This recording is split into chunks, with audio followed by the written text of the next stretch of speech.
This is not bright. I'll tell you that. It says I'm live and nobody's here.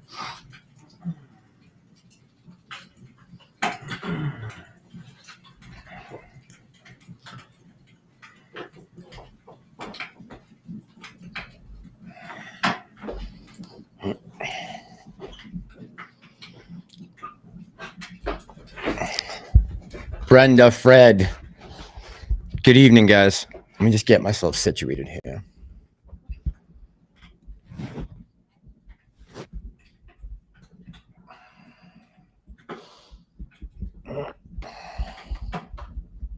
Okay, Julie, I'm figuring it out. Chad, what's up, brother? John, good evening. SoCal in the house. Who else we got here? Carrie, good evening. Fred Smith, good evening. Talk about Russia. Yo, Mr. Simon, what's up, brother? Good evening. Guys, how is the lighting? Is it really dark? Do I need some more lights? Tally Foreman, what's up? We'll talk about Russia, don't worry. Central Cal.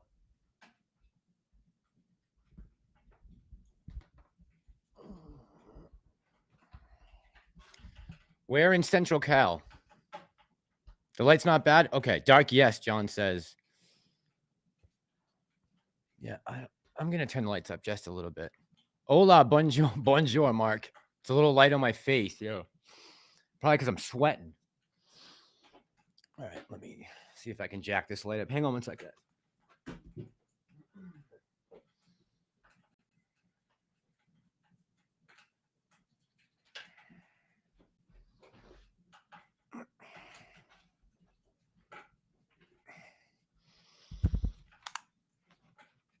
Hi, Pam the trader. Oh, he did. Thank you. Yeah, I don't know what Tony's doing. I did reach out to him. I reached out to a bunch of people. We're going to get some people dropping by in a little bit.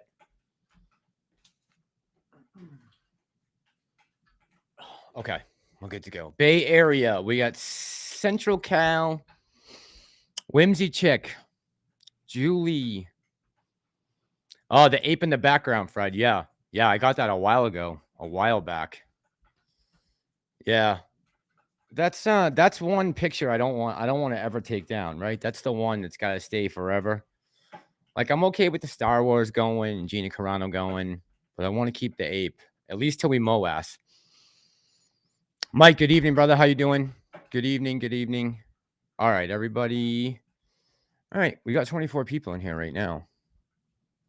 How's everyone's Friday night? Of course, we're all in here talking about AMC, right? Yeah, there's gonna be a couple people dropping by in about an hour.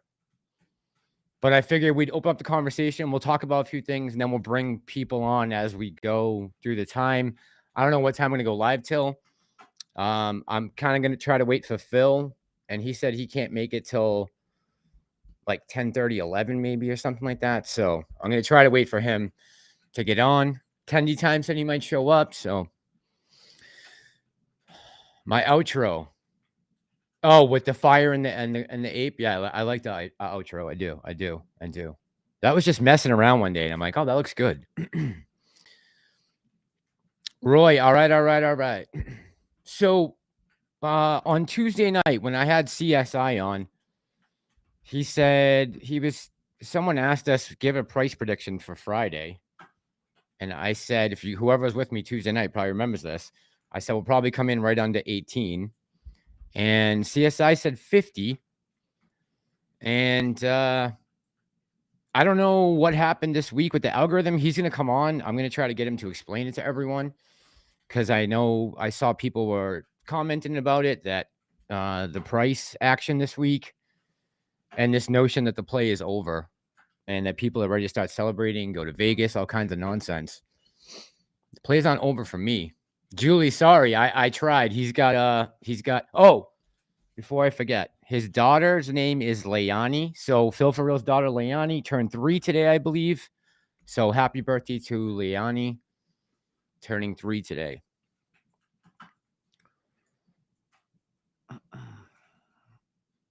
I saw that, John. Adam Aaron says he's donating what, $1 million worth of shares? Is that what the price was? The amount was $1 million. Why don't you donate those to the apes? Hold on, I'm gonna pull up that article. I did see it. Where is it? There it is. Okay, hang on, guys. I'm pulling it up right now.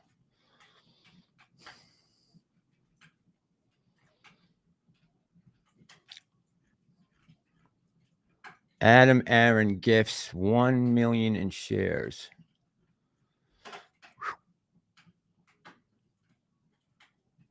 Yeah, here we go. This is it right here. Yeah, so that was interesting, huh? That he did that. 1 million shares. Shit. Richard, what's up? Jeffrey, good evening. He didn't dilute them. They weren't sold, so it did nothing to price action. Gave them to your friend. Okay, that's what I thought. Yep. Let me just pull up the picture here. I didn't get a chance to read the whole article, but yeah, looks like 1 million in stock. Okay, so not 1 million shares. All right. So that's fine. I mean, that's not a huge deal, right? I think I'm okay with that. Call option massacre this week. I know.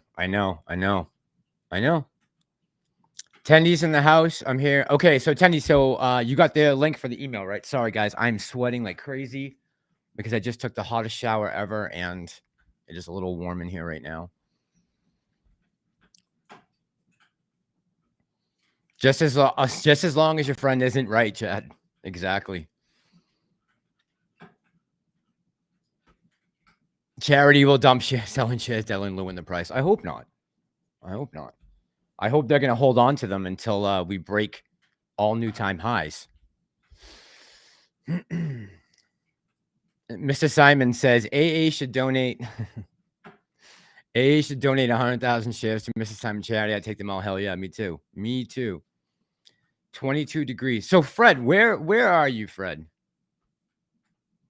I got 24. So we must be close.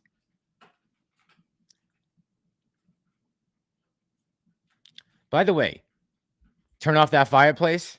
Yes, sir. Right away.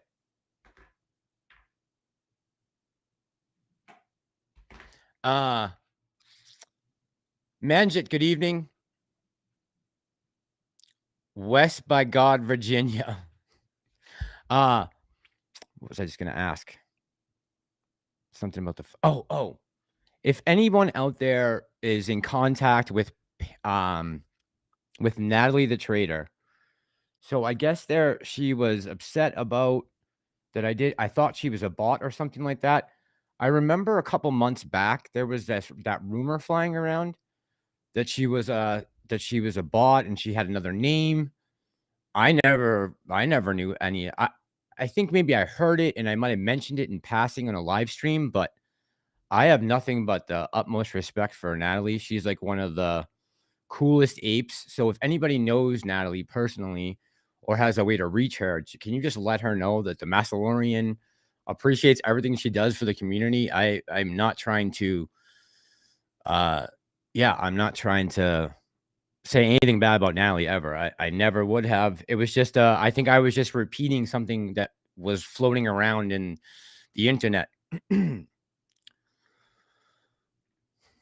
Mr. Simon, okay, cool. Yeah, please let her know that. I don't want to think that I'm mad at her for any reason, or I don't like her, or I don't think she's a strong trader. She's like one of the most amazing apes. So 8 bets. Randall, good evening. Yeah, Pam, please let her know because I don't know how to get in touch with her. I think one time, you know what? I think this is how it happened. We were in a live stream. I want to say it was with Tony, and Natalie actually came in live to the chat, and that just came up in discussion. And I don't know, I must have had a bad attitude about it or the way my face looked or something. I have no idea, but I never Never meant to be. I was never upset at her. Boston Strong, good evening. Joe, what's up, buddy? Hammer, Hadley, what's up? What's up? What's up? Okay, Pam. Yeah, if you could pass that along to her, I feel awful about that. I had no idea that she was feeling that way about me or anything. I'm totally not like that. I think that was just came up in a live stream in a chat. I don't know where that came off from. I'm sure it's something I did. I'm almost positive.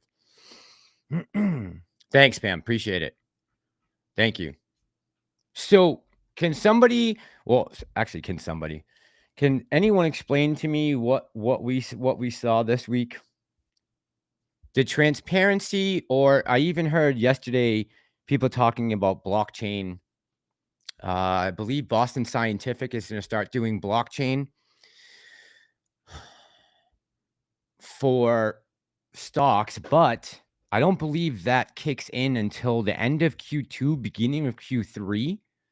So that is going to have no effect on AMC right now. I hate to be the bearer of bad news, and obviously, I don't ever want to talk shitty about AMC. But as far as the blockchain, we can't figure that into as a catalyst right now because that implementation is not going to be around for a while. Purple Sky, Western Mass, good evening. Where in Western Mass, Purple Sky? Jeff says, what we saw. So, guys, I'm trying to go through the chats. I'm trying to pull up everybody's. Just know that I'm not intentionally shutting anyone out. Edward, good evening. Fear of War, by the Fear Fred, right? What did I see today? Oh, my God. I can't believe the rhetoric that's flying around right now with this Russia thing. I really can't. I've never seen people so hungry to get into a fight.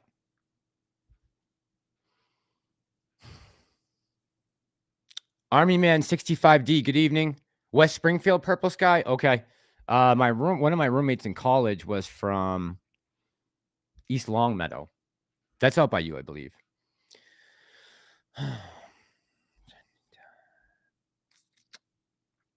Thanks, Tendie. Yeah, guys, if you remember when you come in to hit the like button, I don't know what you have to do to hit it, but if you remember when you come in, that's awesome. Don't worry about it though if you don't. They have money. So what are some war stocks? What are we talking about? We're talking about Raytheon, Northrop Grumman, Boeing. I would think some of the auto manufacturers. Who else? GE. 10 minutes, Purple Sky says. Okay.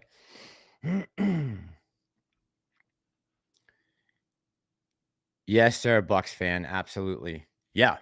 So, yeah, Afghanistan's over. We left there, and then we left them, what, $100 billion in weapons and $1.2 trillion in rare earth metals in the ground still. Nice. KL, good evening. Mike is saying, Beverly, good evening.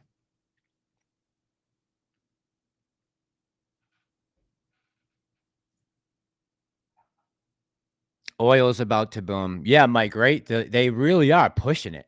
Man, it's like everyone is telling them to pipe down except the media. The media are gung-ho all about it. The people of Ukraine, the president, any independent journalist out there pretty much is trying to put the kibosh on all this stoking of the fire.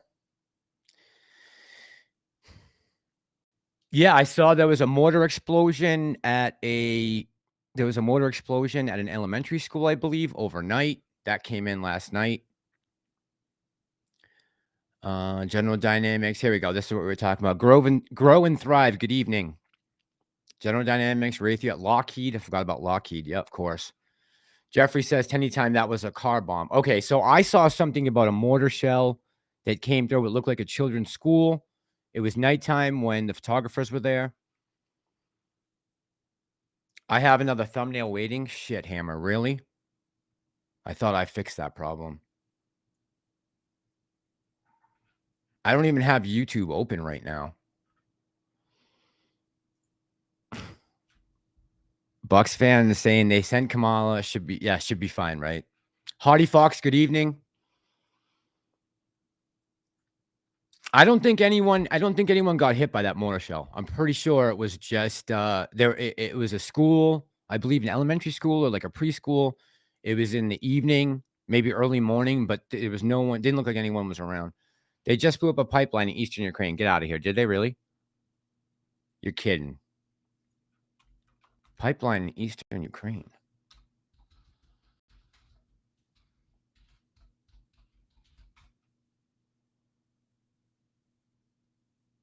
Oh my God. Yep, here it is. All right, I'm gonna pull up for you guys. Hang on. We'll do a screen share here. Okay. Let me grab.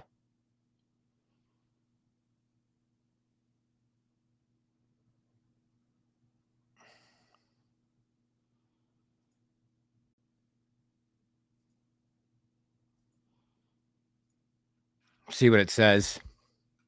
So I'm gonna put you guys over here.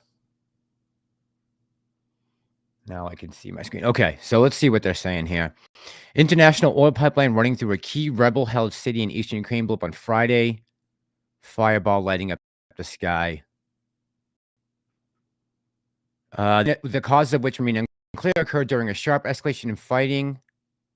God damn it. Russian state media reported a second blast in less than an hour. See, here's the problem. There is no one on the ground here, so we have no idea if this is the Russians doing this.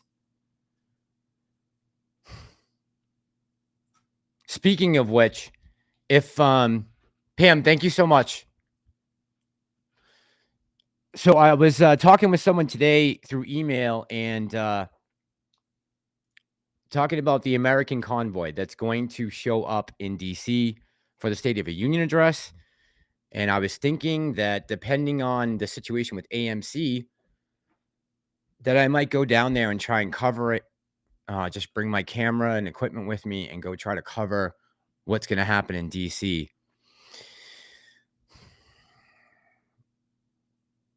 Yeah, right, Army men. So what's next? $10 a gallon. Jamie, good evening.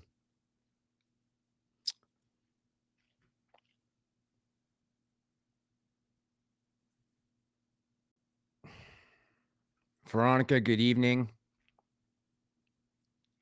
Probably red flag. Well, remember the interaction that took place the other day with Ned Price there. The jerk off Ned Price, who didn't want to answer a question.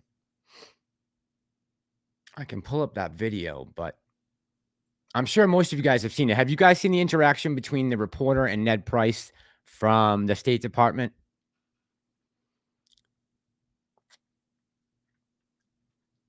Bobby TV, good evening. Bucks fan says that would be awesome to go cover a DC. Yeah, I'm seriously thinking about it. I'm seriously thinking about it. After what I've seen take place in Canada and then controlling the narrative and bullshitting people, I'm like, you know what? Maybe this would be a good thing. I believe in the cause and I have the equipment to go do it. So it was a suggestion someone had, and I said, you know what? I'm going to seriously think about it. So I've been thinking about it all day. Jeffrey says he thinks the Citadel's. Yeah. So what do you guys think about the Citadel thing? Smoke and mirrors? I agree. I agree. I agree.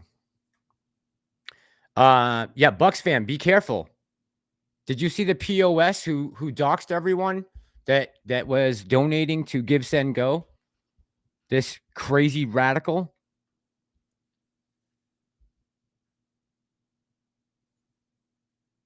Dirty 883. Thank you, buddy. Fred Smith. Yes. Yeah, I'll watch my 6. I mean, I don't see how I could get in trouble down there if I'm just going down to film. You know, I'm not gonna be part of the protest. I'm just gonna be there as an observer and documenting it. That's it.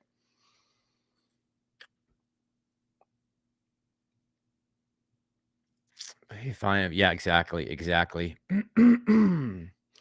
And Jeff, I couldn't have. The title is live with Restream. I couldn't agree with you more. Couldn't agree with you more. Okay, Hammer. The title is live with Restream, and other is AMC closes this week under 1800. So are there like people in there waiting right now?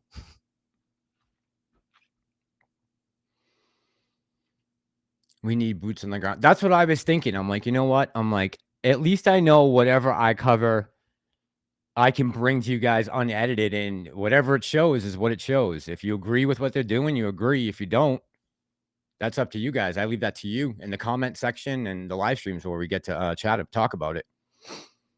Okay, Grow and Thrive says, stay away from Ray Epps. Yeah, I will. I'll be on the lookout for him.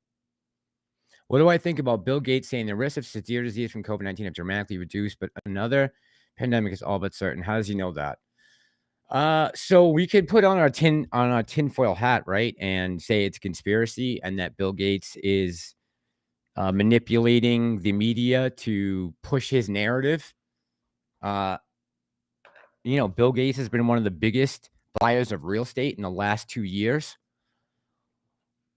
So, Veronica, good evening. So, what do I think about that? I think that Bill Gates is a slime ball who invented, not even invented, he came up with some amazing software and he's rich because of it. But he was on the Lolita Express with all those pervs. And when they interviewed him about Jeffrey Epstein, they said, "So did you learn any lessons after you met with Jeffrey Epstein?" And him squealing on people, and he said, "Well, he's dead now, right?" That was his answer. Mike, CSI is gonna come on in a little bit. I sent him the link. So I was waiting on Tendie time and CSI, and Phil was gonna come on. Army Man, yes.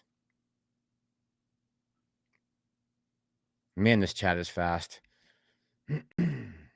New sim starting plans for endemic here in California. I saw that a fresh baked 510. I saw that. Finally, they're waking up out there. Thank God. So the question now becomes, if California is doing that, why is Trudeau hanging on for dear life to these mandates? Why? We have 108 people watching right now, 54 likes. That's good, man. If half of you guys are remembering to come in and hit the like, that's awesome. I can't ask for more than that. Gates. I was trying to put your comment up, Mike. Oh, I missed it. Okay, let's see here. Susan, good evening. I agree, but it amazes me that people don't see through him. Yeah, I know, right? I know. There's so many characters out there that people can't see through that are so disingenuous. Aria, good evening. Get the ape father. I sent him a message. Joe, good evening. What's up, buddy? I sent ape father a message. I said, if you want to come on and state your case, and maybe we could squash this with Tendie time going forward, but he hasn't responded yet, so I don't know. Pam, have a good night. Thank you so much for reaching out to Natalie for me. I appreciate it. Oh, Tendie time. Yeah, I saw that. Yeah. Yeah, I got to try to do that, right? Find that. Jeffrey, what is Backyard Boogie saying? What's going on?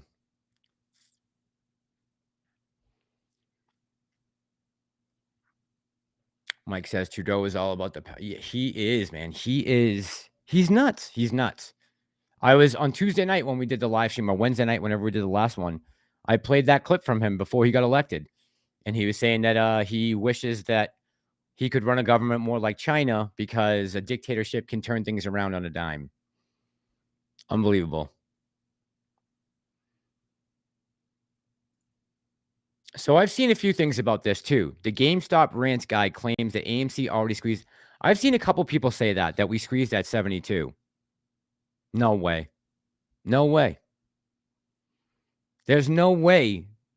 There's no way. It's time. The time that it took us to move from 40 to 72. Couldn't do it. Jeff says Yeah, Jeff, I don't know why he's, I just find, I think he should just stop the nonsense. Go back to pump up videos and music and that kind of stuff. There's no longevity in drama and beef. Your channel's doomed if that's all you got. Fred is saying, no way, the squeeze has, of course not. Of course not. Yeah, Susan's saying, Bob, so does that mean GME squeezed at 500? I mean, if they didn't shut off the buy button, we were going way past that number. Who knows?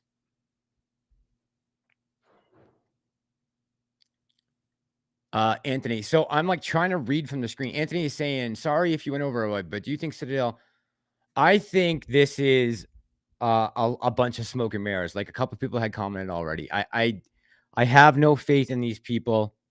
Look, since early 2000s, these same people have been a revolving door of power, and they have just been accumulating and accumulating, and the Fed has been printing and printing, and that money that the Fed is printing is not making its way down to us. It is getting held up in the banks and the funds and retirements and pensions. Dennis, Atlanta in the house. What's going on, brother? Good evening, Atlanta. I'm sure it's a lot nicer down there right now than it is here. That's for sure. Thoughts on Lou saying they have to wrap this up? Okay, so I'll comment on that. So I saw Lou said if March 3rd, we haven't squeezed by March 3rd, he said, we're fucked, and he said, I'm fucked. That's the date, March 3rd. Myron's rant has always dissed AMC. He believes it was and is a distraction, and is why GameStop hasn't squeezed. Yeah, I guess it's possible. I only have about a dozen shares of GME. So, and I honestly, I bought GME because back when I bought it, people were saying, oh, GME is going to be what kickstarts this thing. AMC will follow. And so I was like, well, I better have a couple GME shares. 72 was a gamma.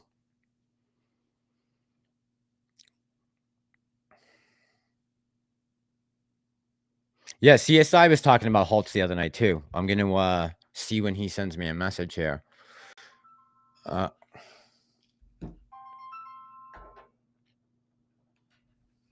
Hold on, guys. I'm sorry.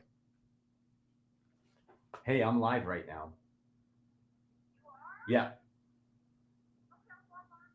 Okay, bye. Okay. Let's see here. Trudeau is holding on because of his love of China and World Economic Forum. He wants the Great Reset. Yeah, I can't believe he talked like he did in the House of Parliament the other day, or the House of Commons. I forget what it's called in Canada, but what he said to that Jewish representative about the Nazis, guy's out of control. But you know who I really can't stand, though, is the guy who doxed them. I don't know if you guys have seen this. I'm going to try to get it up here. Hang on one second. You got to see this clown.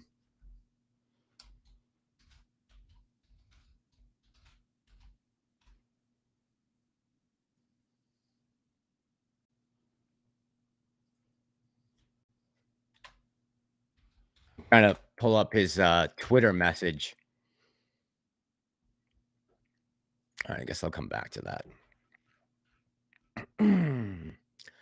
Tendie time saw lose position, Julie. Yeah, I think Tendie. Well, I asked him earlier today. I said, did he ever show you his face? And he's like, no, man. When the camera turned on, it was facing right at the Tesla and the computer. And we both said 4,700 shares. You know it's not Lou. Double. House of Commons. Thank you. Appreciate it. I know, dude. It's crazy, right? Crazy. Oh, and I also saw, and I was talking to Pantheon earlier today. If you guys haven't checked out Pantheon's channel, check him out. He's got great stuff for like new investors, explaining things about the market. But I was talking to him earlier today, and we were talking about a YouTuber called Canadian Prepper, and this guy said he had got calls from the Red Cross asking for MREs from his virtual store or online store. They were looking for like 100,000 MREs, which are meals ready to eat. And he asked the Red Cross, what do you need this for? He didn't sell it to them, but he asked them what it was for, and they wouldn't give him an answer. So we were kind of brainstorming, saying, well, what could it be for? Could it be for a massive bunch of arrests? So they need to be able to make hot food for people. This is in Canada, in Ottawa. Tom says Canada needs to split apart. Yeah, but Tom, how do you break up Canada? How do you break up? I mean, just the amount of land. How do you draw lines on that country? Okay, let's see. I don't believe this is Chad saying, I don't believe it's any one stock that's going to moon. If it's shorted when margin calls come, the whole damn thing will moon. Yeah, right. One will it should set off a chain reaction. So I guess I bought those GME shares just to cover myself in case something else happens. Plus, they had led the way, right? GME. So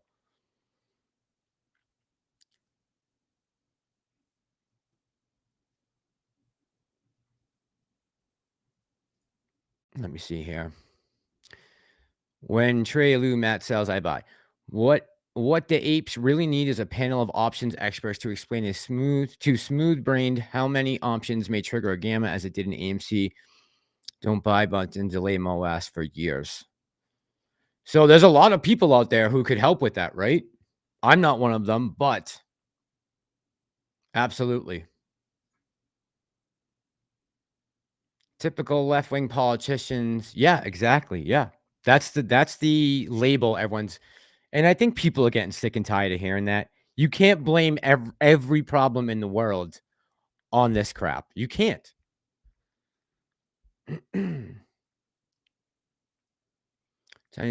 Julie says, I watched your video tonight about your conversation with Lou. Yeah, that was whoever did that's a dick. One thing I can tell you is that is hurting this play is options. I'm experienced option trader, and I can see what they're doing. They have made, yeah, Rob. You've been with me for a while. I never push options. I've always said, I think there's too much manipulation going on with the options. Just way too much that's out of the hands of retail. So I try to stay away from them. But I know there are guys out there that are making money on it. It's just not my forte. Tom says West Canada is free. Saskatchewan and Alberta. Yeah, right. So it's like, I mean, really right now you have like this small pocket, seems like. You have this small pocket of like the Ottawa, Montreal, Toronto, metropolitan Windsor area. Then you got the Maritimes. You got the West Coast with BC and Vancouver. Shout out to D and Pantheon. And so it seems like it's this real small metropolitan area really that is taking the brunt of this convoy and the disruption it's bringing to their lives. You could just seal them off, just fence them in.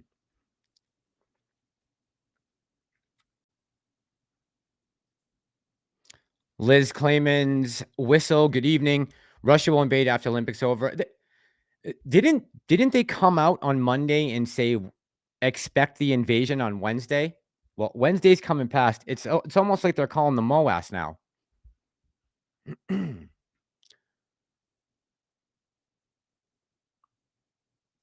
Roy Bacon Jr. says, agree with the opinion manipulation you can see. Yeah. Yeah, Roy. You had one chance that you could have cashed in on AMC options, and that was June 18th. Hey, TD. Sup? We're talking about, Tony, a couple people have mentioned that we need to be buying options, that retail needs to be buying options. Bucks fan. You watch Canadian Prepper? Oh, so you saw that Bucks fan, right? You saw him come on and say that they were looking for MREs? Yeah, what's that for? Internment camps?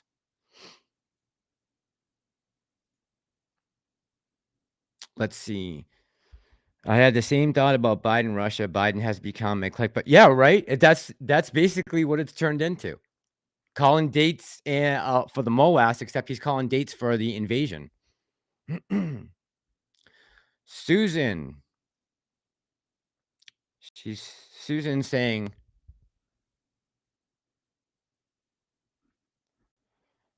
hold on, Susan. This thing goes quick. Okay. I heard most Canadians don't support the truckers. Any Canadians in here in here to confirm or deny? I don't know. I'm in US, so just curious what the majority of Canadians think. Do we have any Canucks in the house tonight that can answer that question? Dr. Zeno, good evening. If we have any Canadians in the house. No, Dr. Zeno. Oh, which one? About the blockchain or March 3rd? We were talking about it.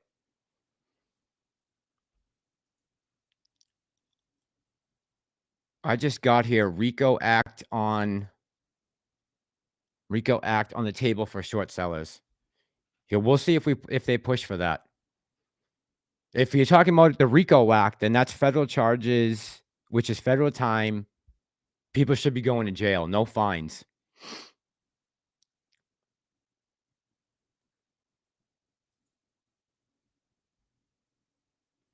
What if call inputs are about equally? Would that trick the algorithm? That's a question for an algo person, which I am not, guys. Just so you know, I'm not an algo.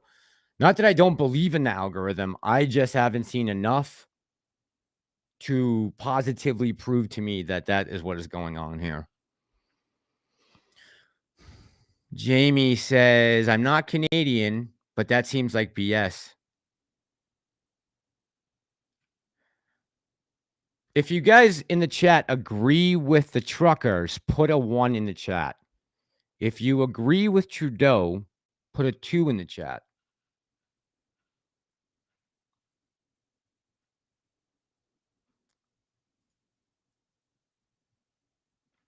Tony D, I hear the only safe place during World War III is Ape Island. Get your deposit in ASAP. Okay, I'm seeing 1s come up. Lots of 1s.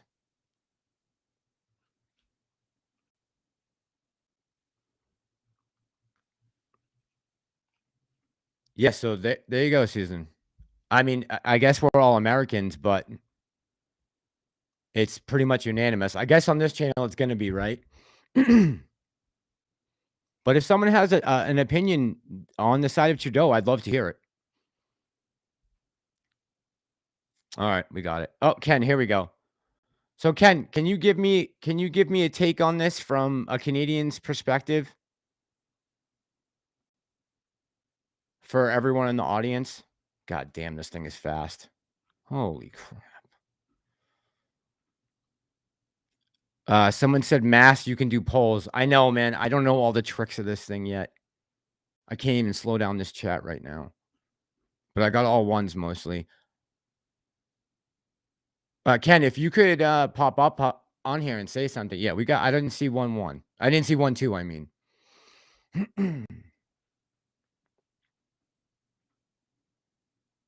Part of the NWO. Scat Pack 392 says at Susan agree with you. So Scat Pack, you agree with Trudeau? Delos Doge, good evening.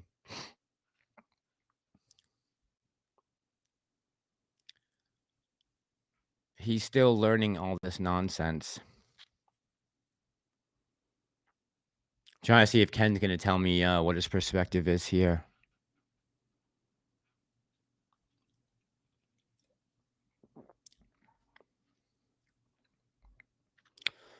Liz Clayman's Whistle says, I just shared your live stream with my Facebook group, Stock and Crypto Traders group. Thank you very much. I appreciate that. Thank you.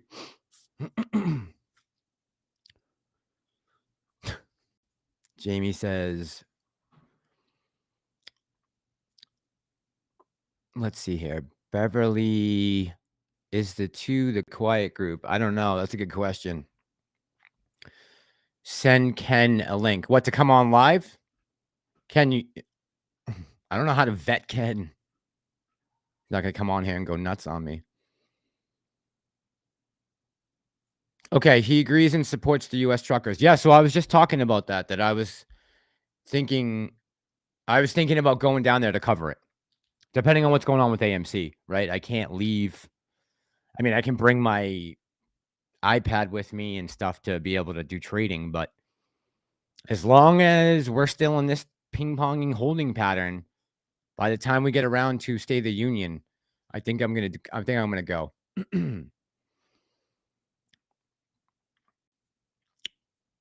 Okay, so Ken saying the Canadian media is controlled. Yes, CBC, everything that I've seen that's been broadcast from Canadian airwaves so far has been against the truckers. I found 1 or 2 independent journalists from Canada and 5 or 6 American journalists that are up there right now. Viva, if you guys don't know who that is, he's a lawyer. I believe he's from Toronto, and he's been live streaming a lot from there. Let's see here. Tony's saying, did we see the cameraman shoving the truckers? The cameraman? No, I didn't.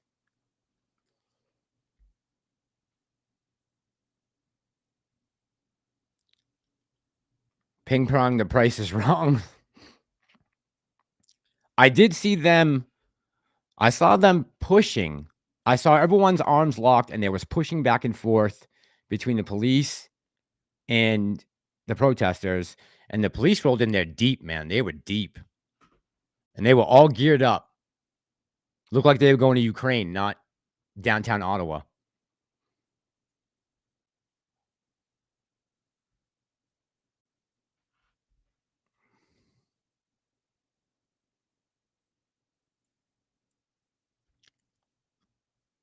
So Susan says, MOAS happens. I know. That would be my luck, and I would miss it.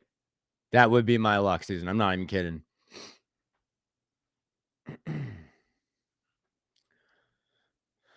Horses running over people, Fast Freddy says.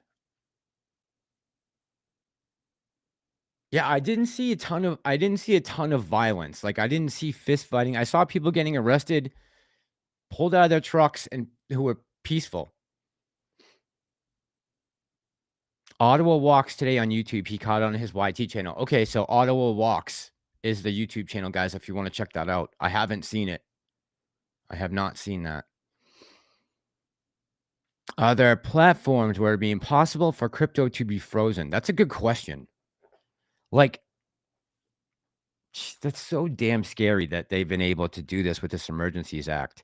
And the wording that is in this act seriously makes these people out to be something that they are not. I mean, the wording behind it, if you read what the act actually says, this Emergencies Act, it's a couple pages long, and I only got to like the second or third paragraph, but the rhetoric in the second paragraph, it sounded like they were describing ISIS. I'm not kidding. Fred says they told the truckers if they had children with them, they would have. Yeah, I saw that. They were going to take pets. They were going to take children. I mean, it's nuts. And Tony's saying cold wallet storage. Yeah, cold wallet storage, right? They if you are able to get your crypto onto a cold cold storage wallet. But if you have it like on a BlockFi or a Gemini or something like that, I would think, or even a big bank, I guess they have the power to shut that shit down on you. I'm still trying to find a picture of the guy who doxed everyone.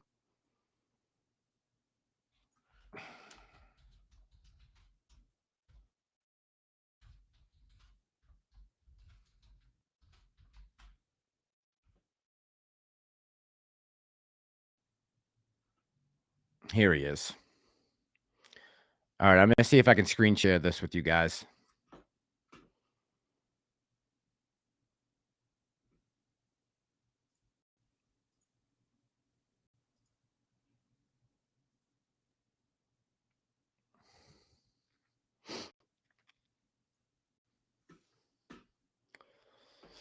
I think I have everything off here. Here we go. All right. So I got to pause my mic. All right. So I'm going to share this with you guys real quick. This is the guy who hacked Give, Send, Go and doxed everyone in Canada and the United States that was giving money to the truckers.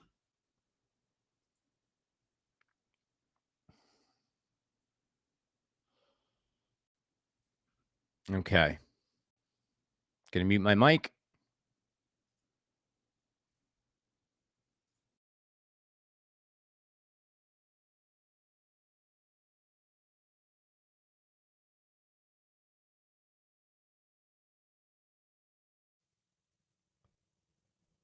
Yes, I doxed the truckers. I did it. It was me. I hacked Give, Send, Go, baby. And I do it again.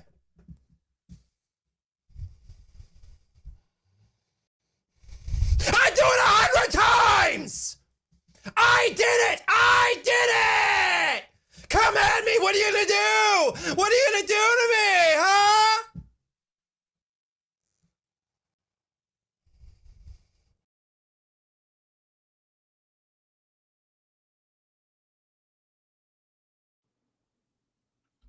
I don't know. That I wouldn't want to meet him in a dark alley, that's for sure. Susan, yeah, everything I've seen, that's him. He's admitting it. Or if it isn't him, he's looking for an ass whooping for no reason. I don't know why you would put yourself out there if you really didn't do it. But what I have heard is that guy possibly has worked for big tech in the United States before. Google, I can't confirm this, but there are rumors floating around that he has some connection to big tech or possibly one of the three-letter agencies, because people are wondering, how is it two things? First of all, how is it he hasn't been arrested? And secondly, how is it that Twitter is leaving all this information up on their site? These people's names, their IP addresses, their actual addresses, photo IDs. Steve says, what is that thing? I don't know. It's a good question.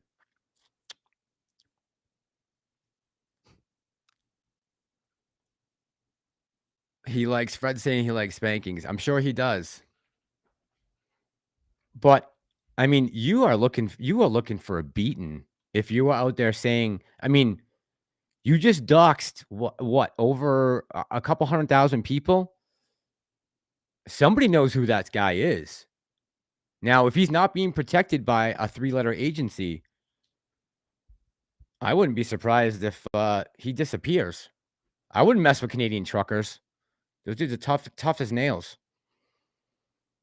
Liz Clemens says yes.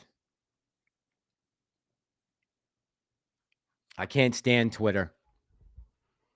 I've never pushed Twitter since I started my YouTube channel. That's the only reason I started a Twitter, was to get information out. That was it. And I don't go on there for anything personal. If it doesn't have to do with the AMC, I try not to even go on there unless I'm waiting for a message from someone.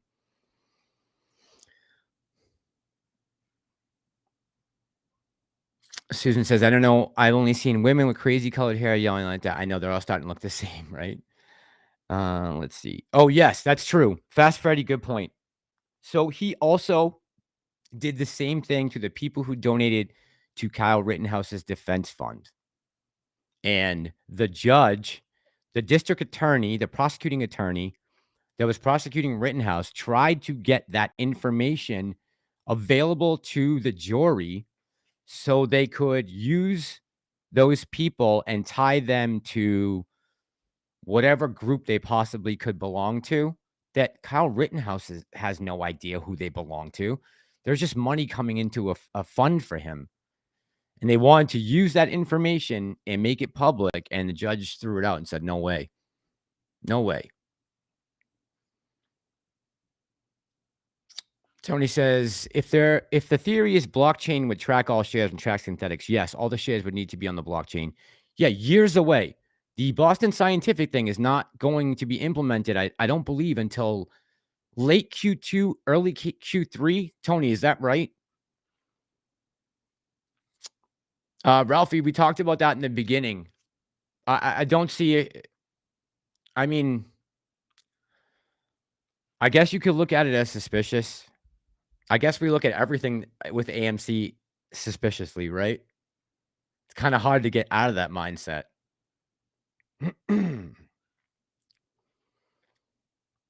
That dude is crazy. I'm buying 100 acres and putting no trespassing signs. Yeah, seriously, what a nut.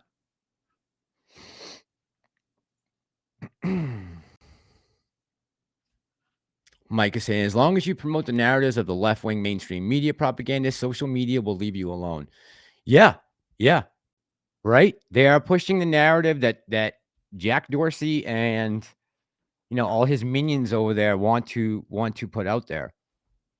And as long as you're sticking to the story that they approve of, you're okay. They're not going to take his Twitter account down. Unbelievable. They're going to leave up a hacker who is doxing people who privately donated to a Christian charity that was collecting funds for truckers who are protesting. And he's walking the streets tonight free, as far as I know. Mass, what are my thoughts on AA helped to hurt us over the past year?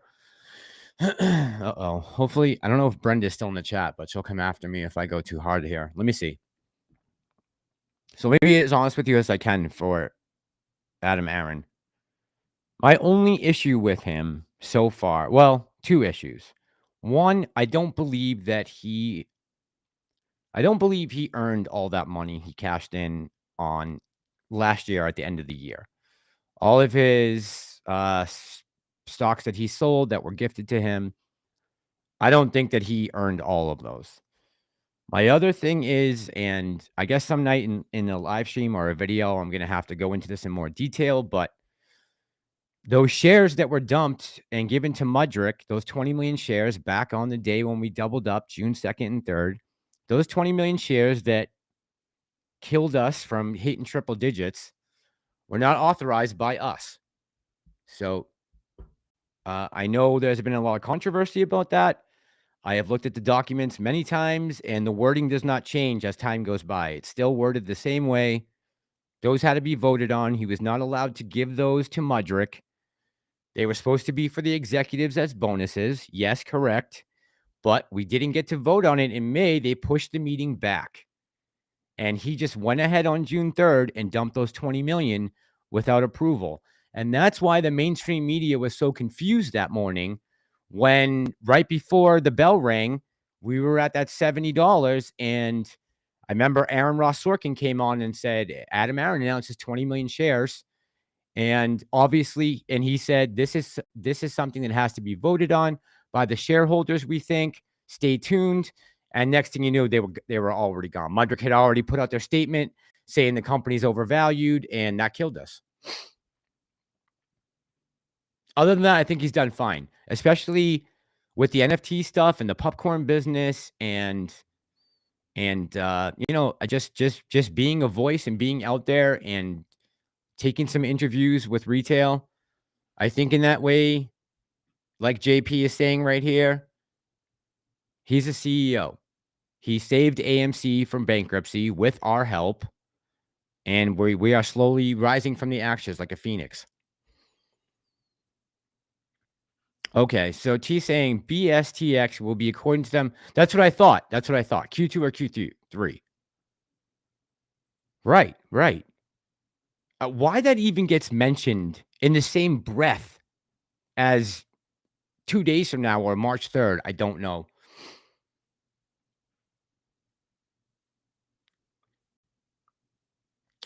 Edwards, excuse me. Edwards saying AA has taken advantage of all the millions going on AMC. Yeah, he made a lot of money. No doubt about it.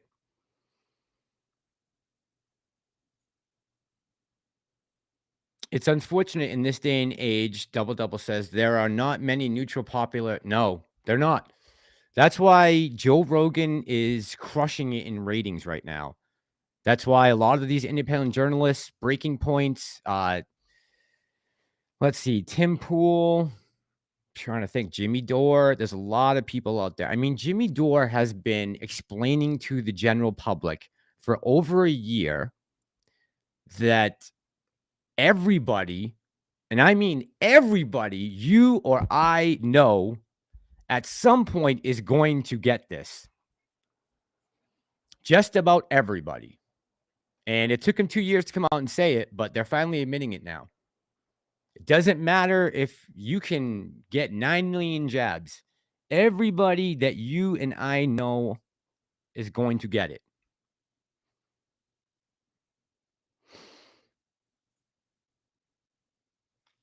Jeffrey says, but really, if you were in his shoes, would you not have done the same? Yeah, I mean, you look, this is a dog-eat-dog world. I mean, people are out there to get themselves set up for the future, right? That's what are we doing here? We're trying to set up I don't have any kids, but if I did, I would be setting up the future for them. I'm setting it up. I'm trying to help set it up for the future of the kids that I don't know that are coming behind us.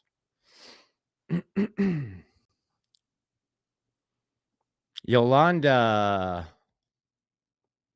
says AMC 1450 next. Nobody can break the algo. So that's our bargain basement number, right? I think it would be hard to drop that number. Drop below that. Let's see. AA made out like a bandit. Let's see. Jennifer, good evening. Sorry, I can't keep up with this.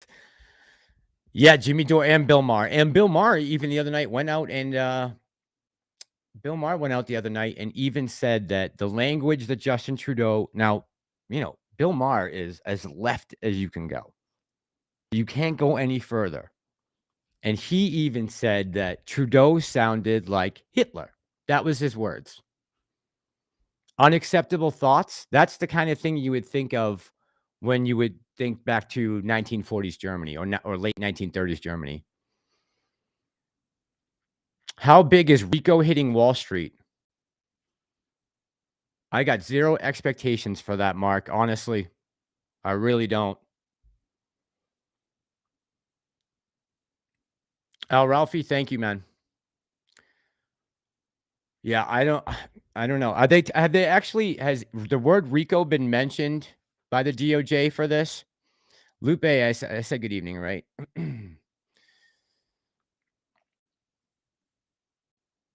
Jordan Peterson supports the truckers. I saw Jordan Peterson's message to them. I did. I saw that. Jordan Peterson, man, he looks terrible. They did such a number on him when he first came out and blew up. And then he had to go through that, you know, nonsense with the benzodiazepines. Sucks. Jennifer saying 1984. What time is it, guys? All right, so I want to try and get some people in here. So if CSI or Tendie or Phil or any of you guys are out there watching, you have the links to hop on. Just message me. J Stars says,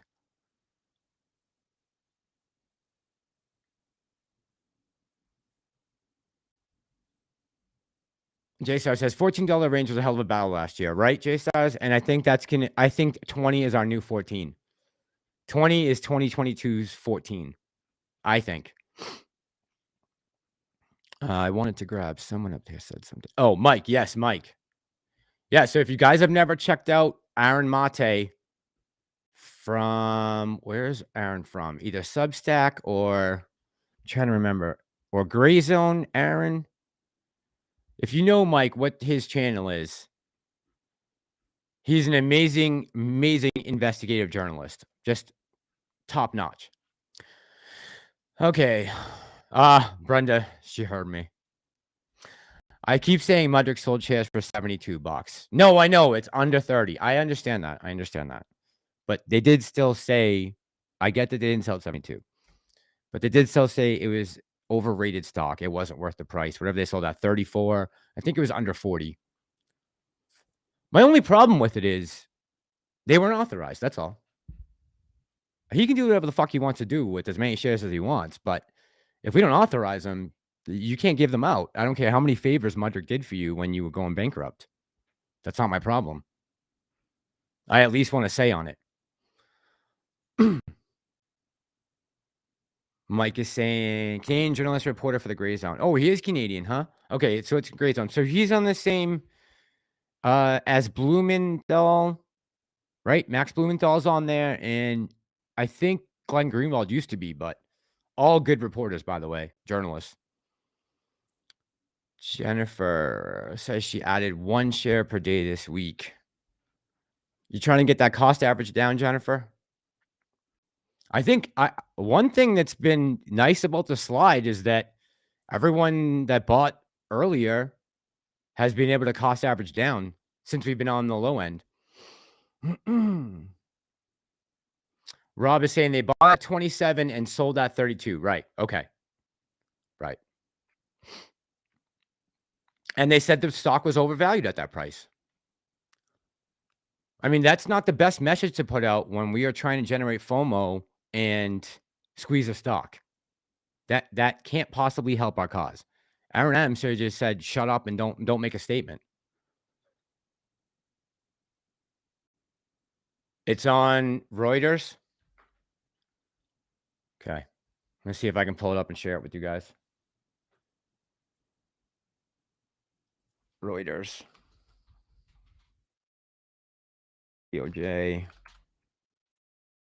Short selling.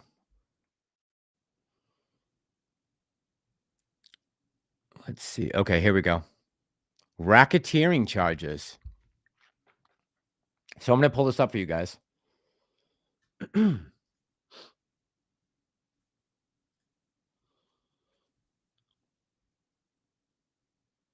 Should be coming up on your screen. Okay, there we go. All right. U.S. prosecutors explore racketeering charges and short selling probe sources. Oh, of course I have. U.S. prosecutors exploring whether they can use federal law originally enacted to take down the mafia in a sprawling probe of hedge funds and research firms that bet against stocks, according to 2 sources familiar with the situation. All right, let me see if I can find another source, guys, that is free of charge. Okay, Wall Street Journal. I bet I'm over my limit here too. Justice Department targets spoofing and scalping in short seller investigation. Yep. It involves flooding the market with fake orders in an effort to push the stock price down. Another is scalping, where activist short sellers cash out of their positions without disclosing it. Interesting. Yep, this is a RICO investigation. You know what the only thing that sucks about that is that if it does go to trial, we'll never see it. Because they won't allow the cameras in the courtroom. Because it's federal.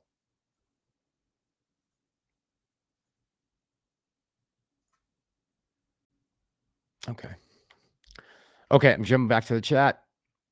I'm just pulling the last message up, guys. Don't if you said something that I missed, I'll try to get back to it. I'll take a look at stream gains. That guy dropped the SPY 2 months ago.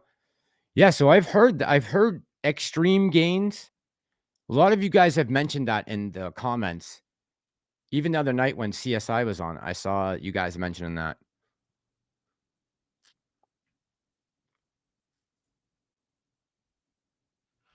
Liz Clayman's Whistle says Senate Republicans banking committee boycott Fed nominees. Are they?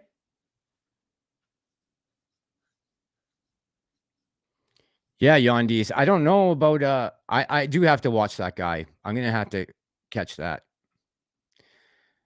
Okay, let's see. Rob saying all these regulations are smoke and mirrors. I mean, absolutely nothing. Changed my mind. Yeah, I mean, how many different things have we talked about? How many different regulations or rules that have been drafted and proposed and supposedly implemented and enacted, and we haven't seen shit that changes anything?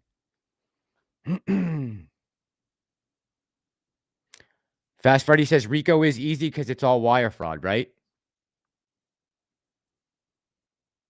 RICO, David, is it's a federal charge in the United States where basically you can charge multiple people for the same crime or different crimes, like under an umbrella that they were in a huge conspiracy.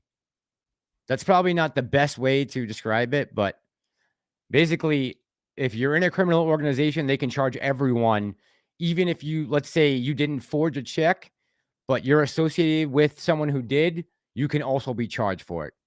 And chat, correct me if I'm wrong on that, but I believe that's what it is. Pull up the 2015, Tony saying.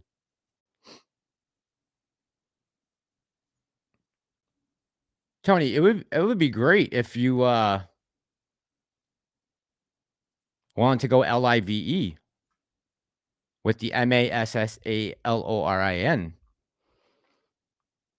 The 2015 DOJ investigation on sale, nothing happened. Yeah. Yeah, more of the same. Oh, here we go. Jeffrey says, my point exactly, Mass.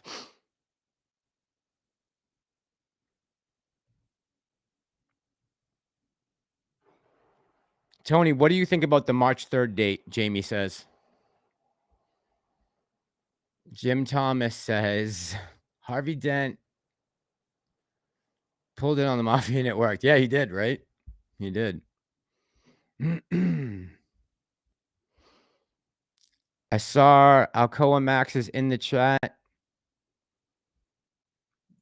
Yeah, Tony, there's like a chant going, a silent chant, I think. You can probably hear it in your ear. Listen closely. Steven saying, Interesting march between the 3rd and 6th when U.S. truckers show up in D.C.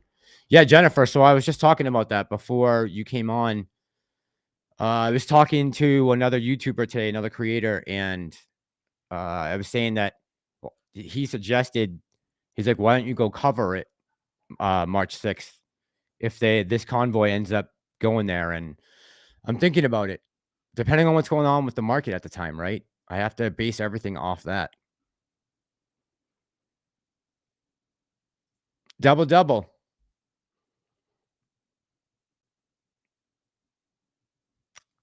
I'm trying to get him on. He has the link. I hate it. I hate to say it. Okay, Susan saying, it's hard to explain, but you'd understand if you checked out a video too. Yeah, so I got to do that, Susan. I got to sit down and do that. Like, really sit down and pay attention. Brenda and Ellen's. Brenda and Ella's Fun Adventure. CEO dumping shares to charities. GME is the way. Chat, do all of you guys own both AMC and GME?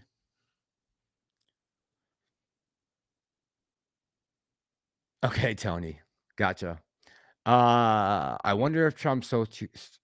You know what I heard the other day, and I'm gonna reiterate this trying to get this rumor floating around, but can you imagine if Elon and Rogan got together and set up a whole new social media platform with all the resources that Rogan and Elon could get together and build a whole new infrastructure for social media where it would be free speech and no doxing. You know, you can say what you want up to a certain extent. You know, just the normal things that you wouldn't say as a person with a little bit of morality. Julie, okay, a lot of us own both, right? Justice for all. Good evening. And Tony, gotcha. Who's this here? Let me see. Liz Clayman's whistle says, I was driving to Texarkana yesterday, and there was over 10 miles of trucker. Texarkana, which is the Texas-Arkansas border, right? So, okay. And what's the date today? The 18th. So we're still 18 days away from the State of the Union. I believe the State of the Union's on the 6th this year. Okay, almost everybody owns both. Yeah, I figured that most of us did. I guess I assumed, but Rumble, Parler, and Gab are good. Yeah, when they shut me down on YouTube, I'll probably have to go over to one of them. It's coming. I've gotten emails from a lot of people saying that they don't get, you know, a message when I put something up and they have bells on and they're like, oh, I've gotten multiple emails from different people saying that. Mark saying, thought that was Rogan's direction when it first surfaced on his channel and went silent on the topic. Yeah, I don't know, man. That would be a force to be reckoned with. I mean, they could open up so many doors for so many people to get truth out there and transparency, especially like with the market. It would be awesome.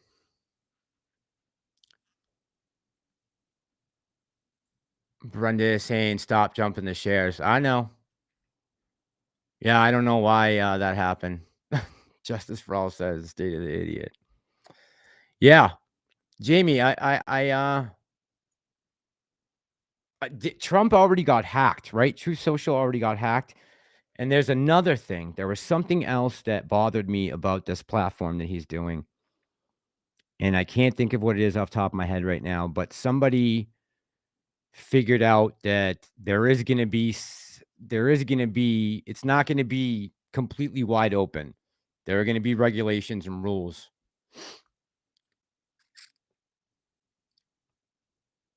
Mark says, no doubt with Rogan. Yeah, man, I think that would be awesome. If Rogan and Elon got together and made a social media platform, that would blow up.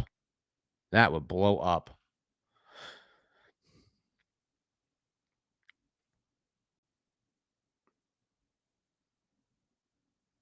Apes vs. Wall Street. No, I have not. Hang on.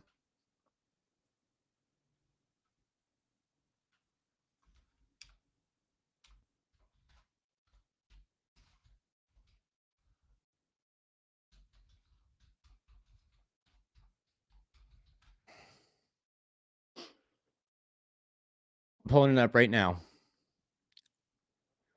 Pin to the top. Okay.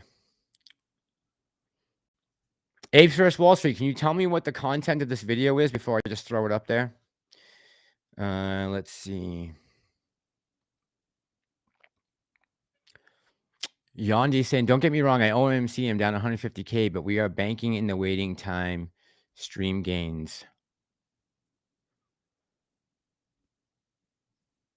Jennifer is saying, what about Ray Epps? Dr. Shiva explained to you why Twitter is leaving everything up on it, say. Why Twitter is leaving up on. Dr. Shiva. Oh, this is the guy running for governor, right? In Massachusetts. Jamie says, go to bed. Go to bed, Tony. No, Tony, you can stay up, but please stay in the chat. Okay, Linda's saying they are now trying to start another conspiracy again, saying Trump had documents at Mar-a-Lago, probably to take the news off Hillary. Yeah, man, that's so corrupt what Hillary did. Jesus Christ. She should be going to jail. My God. Floyd, good evening. Yeah, man, Hillary is crooked. They played back an interview from, I believe, 2018. You guys might have seen it. I think it was on 60 Minutes. And Trump sat down with one of the older women reporters over there. I can't think of her name right now off the top of my head, but maybe Leslie Stahl. And Benjamin, good evening. I peed in Kenny's pool. And he was like, Leslie, they spied on my campaign. She kept saying, no, Mr. President, there's no proof of that. He kept saying, of course there is. Terrible. Yeah, and I've seen that she's talking about running in 24. Listen, no, I think people have had it with these clowns. I really do. It was a woman and was 60 Minutes. Yeah, I think it was Leslie Stahl. It was 60 Minutes, definitely. Yep. She's a stone cold killer. Leslie Stahl. Thanks, Liz Clayman. Liz Clayman's whistle. J Star's saying this guy has to stop dumping shares. I know. I understand. I understand the frustration. Believe me. I get it. I just don't know what kind of control we have over that. We just don't. Okay, let's see here. Tony is saying, all right, Tendie time, you have that link, bro. So how do I, Tony, what do I do again? Just go to invite guest. Yeah, he has the link in his email. So I don't know how he would get to me though. Jennifer is saying, Aaron, I'm going to come back to your comment. Hold on one second. Well, I'm guy who was gunned down and mayoral county. I know. He tried to gun down a Democratic candidate and BLM bailed him out. And did you see who they just put in charge of BLM? Hillary's former attorney that set up the Steele dossier. So at least we're dealing with legit people here. Thank God. Yeah, I wanted to get back to that comment that someone wrote here.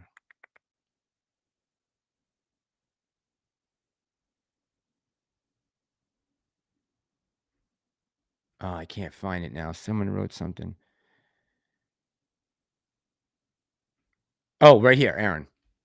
So what is this you're saying? Rogan may not be who you think he is. Check out Brendan O'Connell 3 Weeds Tube. I don't personally know Joe. He grew up in the town. He grew up one town over from where I did. He's a little older than me, so we didn't hang around with the same people, so we would have never interacted, but literally we went to school about 10 minutes from each other. I will check that out. But I've never really taken issue with Joe on too much. I mean, I don't agree with everything he says, but I think that his format is the correct way to do it. You get someone to sit down and you don't put him in this pressure cooker in between commercials to try to blurt out all these things at once. You sit down like he did with Gupta and he does with all of his guests, and he has a 3-hour conversation, and it's not, bang, bang, bang. Oh, I'm way behind here. Pantheon, good evening. Gasparino. No, I haven't heard what Gasparino is saying. What is he talking about? Oh, yeah, absolutely. Sure. Pantheon. All right, guys, hang on. I'm going to send an email. Just make sure. Give me 1 second, guys.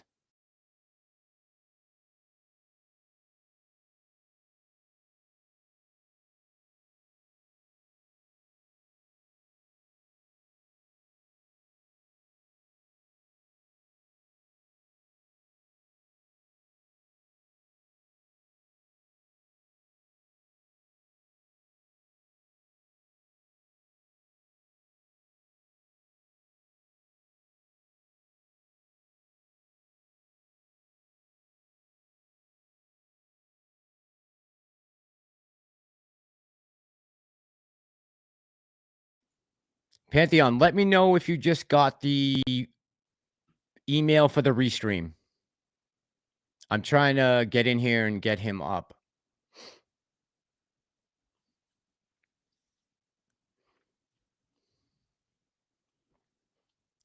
I wonder if I'm doing something. Let me see.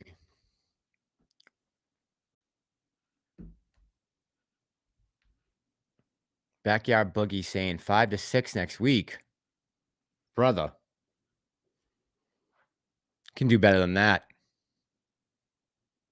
Okay, Pantheon. I'll wait to see you come up.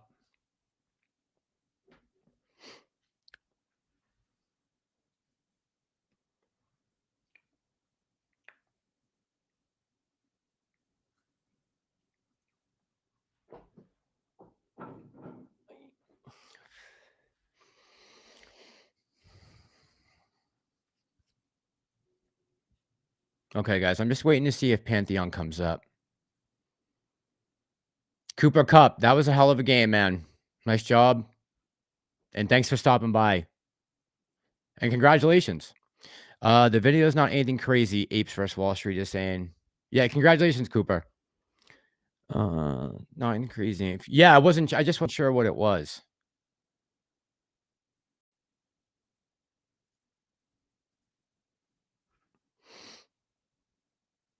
I'm gonna try to take a look at it once I get Pantheon on Apes vs. Wall Street. Still gaming. Robot Godzilla is on now. Can anyone define what Robot Godzilla is? Like legit? Like when he says Robot Godzilla, what specifically is he referring to? I don't know.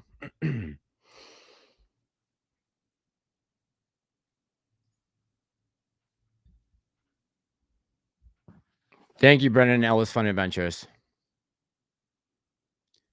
Okay, so Webstars is saying crazy Ved. Yeah, I'm gonna check it out as soon as I get Pantheon on here. Tony, if you're still in the chat, let me know. Jennifer says Dave Rubin, CSI, blockchain. Yeah, CSI, let's talk about that blockchain. INF, what I just listened to was ridiculous. What happened? Where'd he go? The video is about the price of AMC, the ask, bid, and close. Okay, bro. I will pull it up. It's the Robot Godzilla? No, Trey, that can't be right. He's been talking about Robot Godzilla before BS Scientific ever came up. It's Project Ion.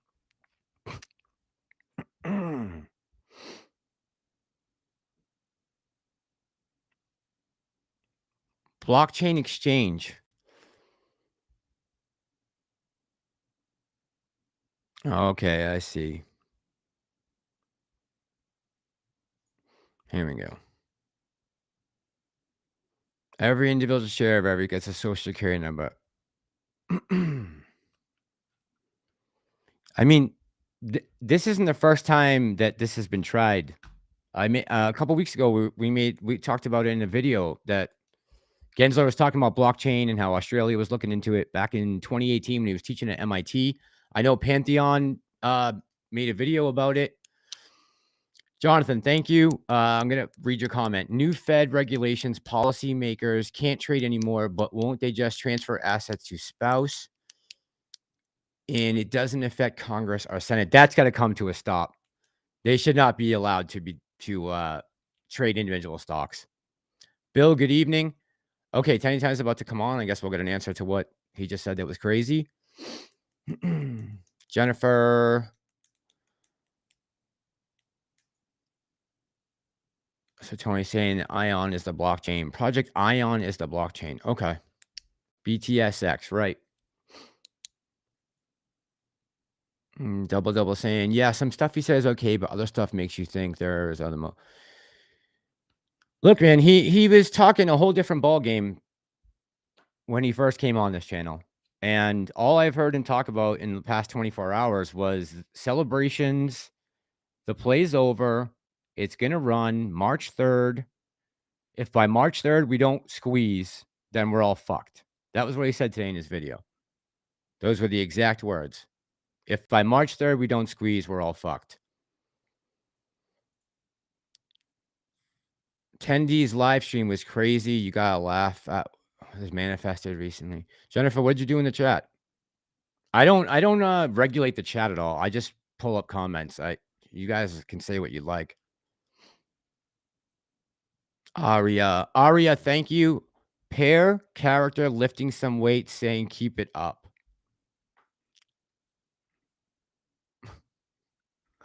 Okay.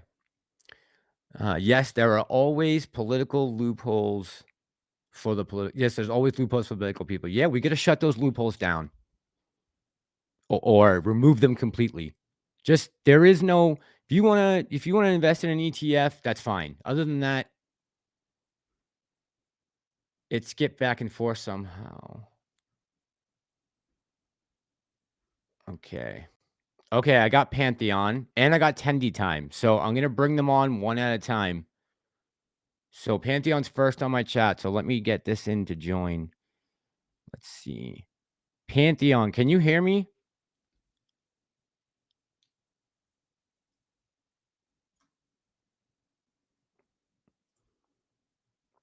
Let me see. This should split us up and be able to get two screens. Yes. Pantheon, you have audio?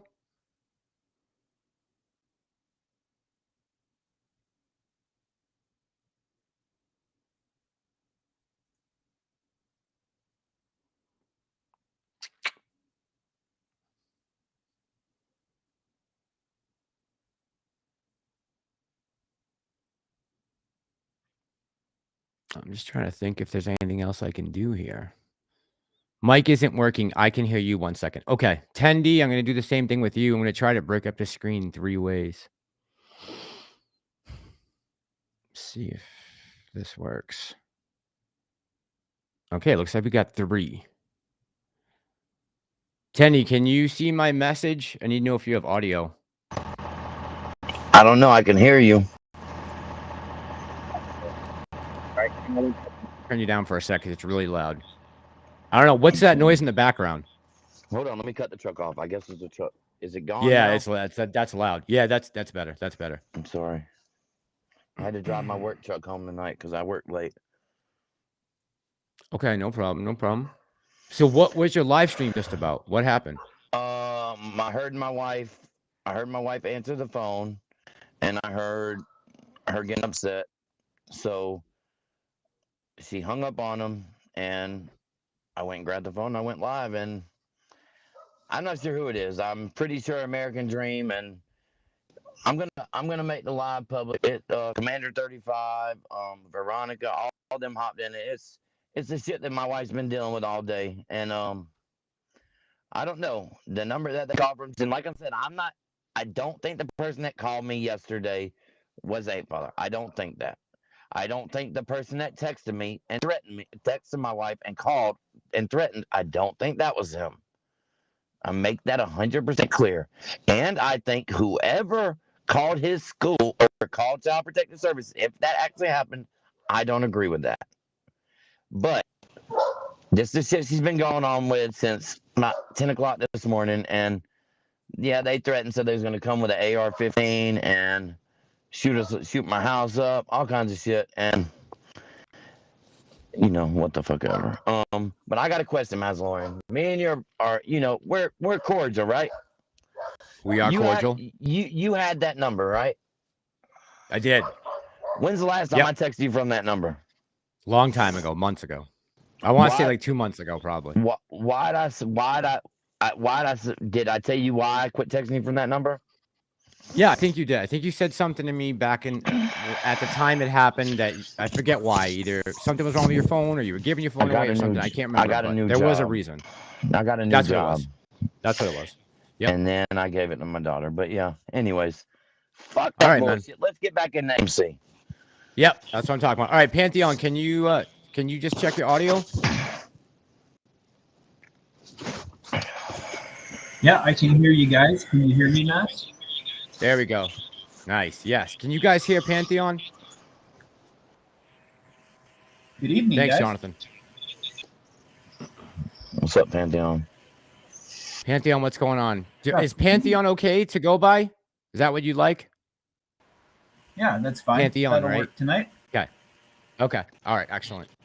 Yes, sir. So, Pantheon, we're talking about AMC. Everybody's saying yes, they can hear you in the chat. Excellent. I do want to talk about Canada in a minute, but Pantheon, what is your take on AMC right now? Where do you stand? Are you with the rest of us as far as our conviction goes, or we're still going to mow ass?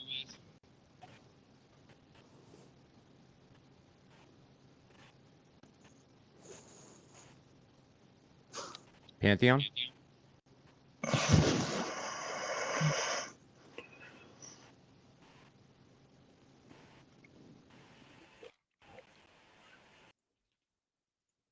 Pantheon. Lost audio.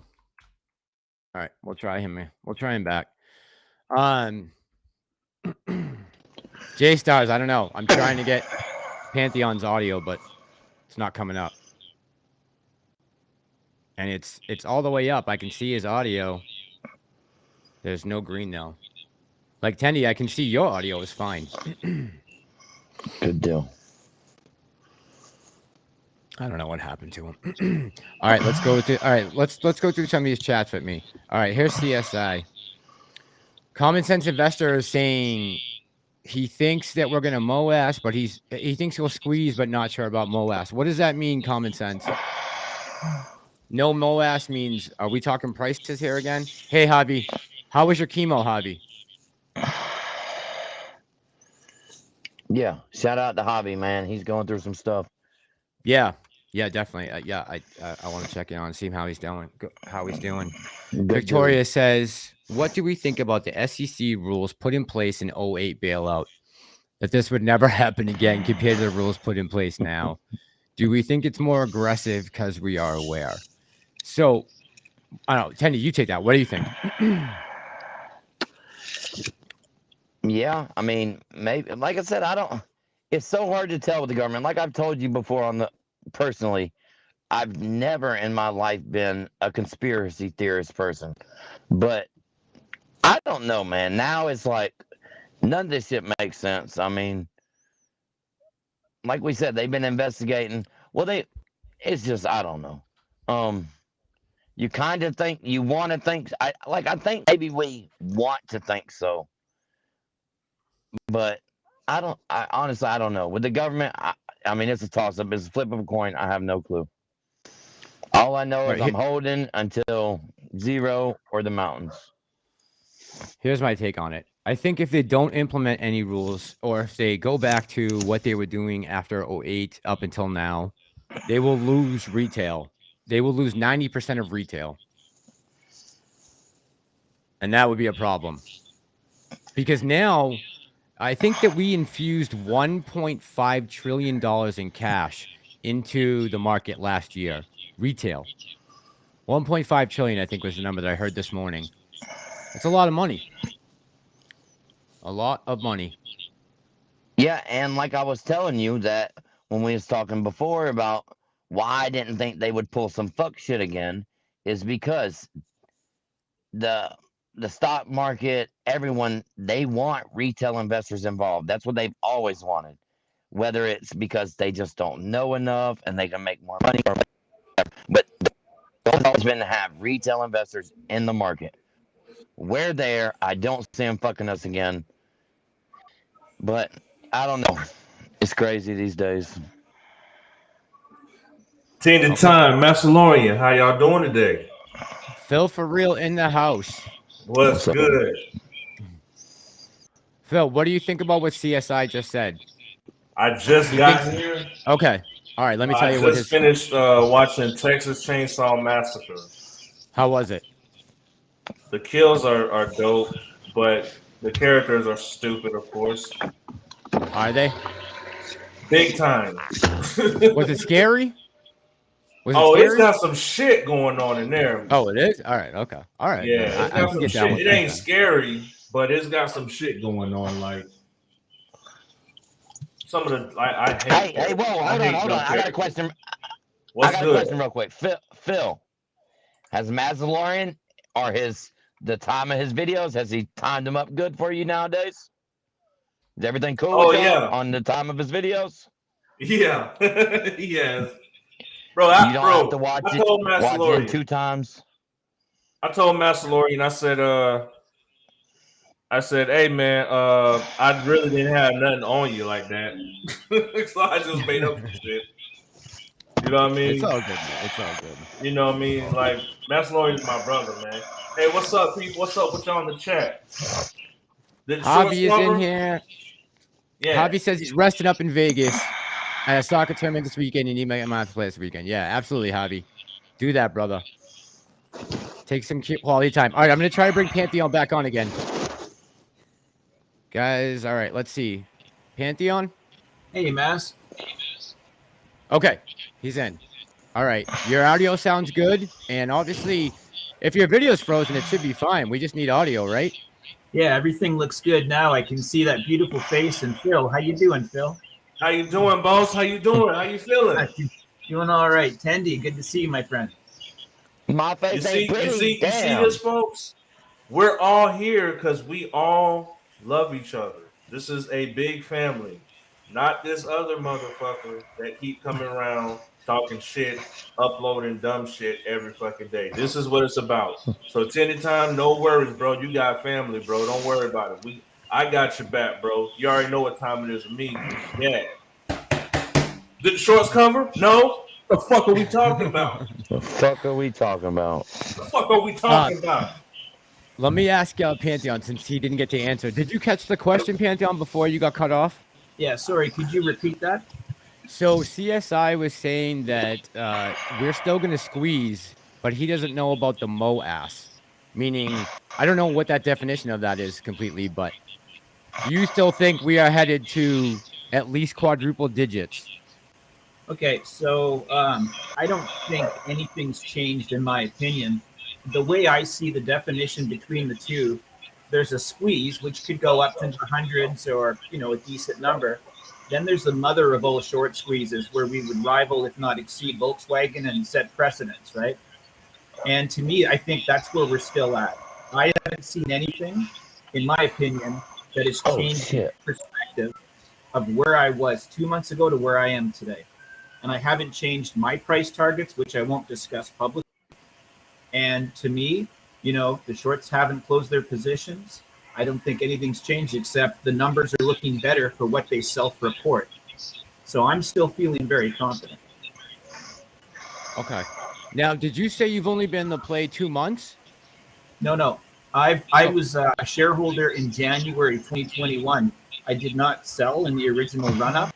I've been in this ever since, back when Trey got everybody pumped up, and we had Matt Kors, and we had all those guys, originally kicking off. I was on the live stream when the masked investor first got his break from Trey. It's like I've been in this for a long time, and I've seen a lot of things go down. I'm an OG. Okay. Now, were you original GameStop or are you AMC like us guys? Because I think the three of us at least are AMC. 100% only AMC. Okay. I don't even know. Phil, do you own GME? Phil? Yes? My bad, I had my mic muted because I hear that I see everybody talking about there's a sound issue. Yeah. I own GME, yes. Okay. Tendie, do you? Nope. It's like I said the other day, it's 90% of my portfolio, or maybe 85 is AMC. Okay. All right. And everyone in the chat is saying February 2021. I'm looking at dates here, January. I mean, this is like, in this chat right now, there's a lot of OGs, man, that have been holding this stock for a long ass time and seeing their portfolios go from small numbers to big numbers, now back down to small numbers again, and have still been holding the diamond hands.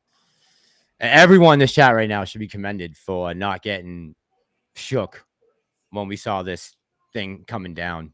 So I commend everyone for being able to hold this long, because it can be scary. And I bet you a lot of people, I'm not a lot, but I bet you there were people out there who got nervous, saw it falling before the holidays. Maybe they needed money for Christmas, whatever the reason is. But to diamond handlers out there that are still kicking it right now in late February of 2022, I have all the respect in the world for everyone in this chat right now and the guys who are sharing the screen with me. Big time. Sunny Side Up says 70-30.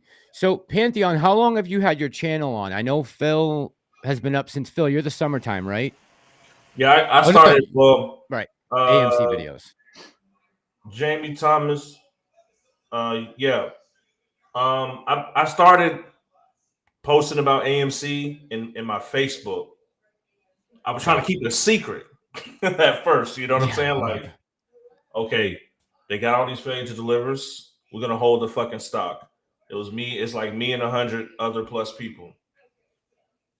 Then the psychological process kicked in where everybody's like, man, I can't hold as much. And I'm just, being a coach, Mm-hmm. And some people stayed, some people left, some people sold, So then I just said, you know what? Some of my Facebook folk aren't listening. Well, I got my solids, but I said, let me just go on YouTube and just say some shit. Because I see everybody else can do this shit. I can do this shit fucking too. Fuck it. And, as I'm getting on YouTube, I'm noticing certain individuals, and I just was like, man, let me just come up with a top 10 or a top AMC who I believe is actually beneficial to the fucking movement, And I felt like, I was watching you. I was watching, who else I was watching? Jackson Hunter. I was watching AMC Bigums. and I was watching Coors. I ain't gonna lie, I was watching Coors. I think a lot of us did, right?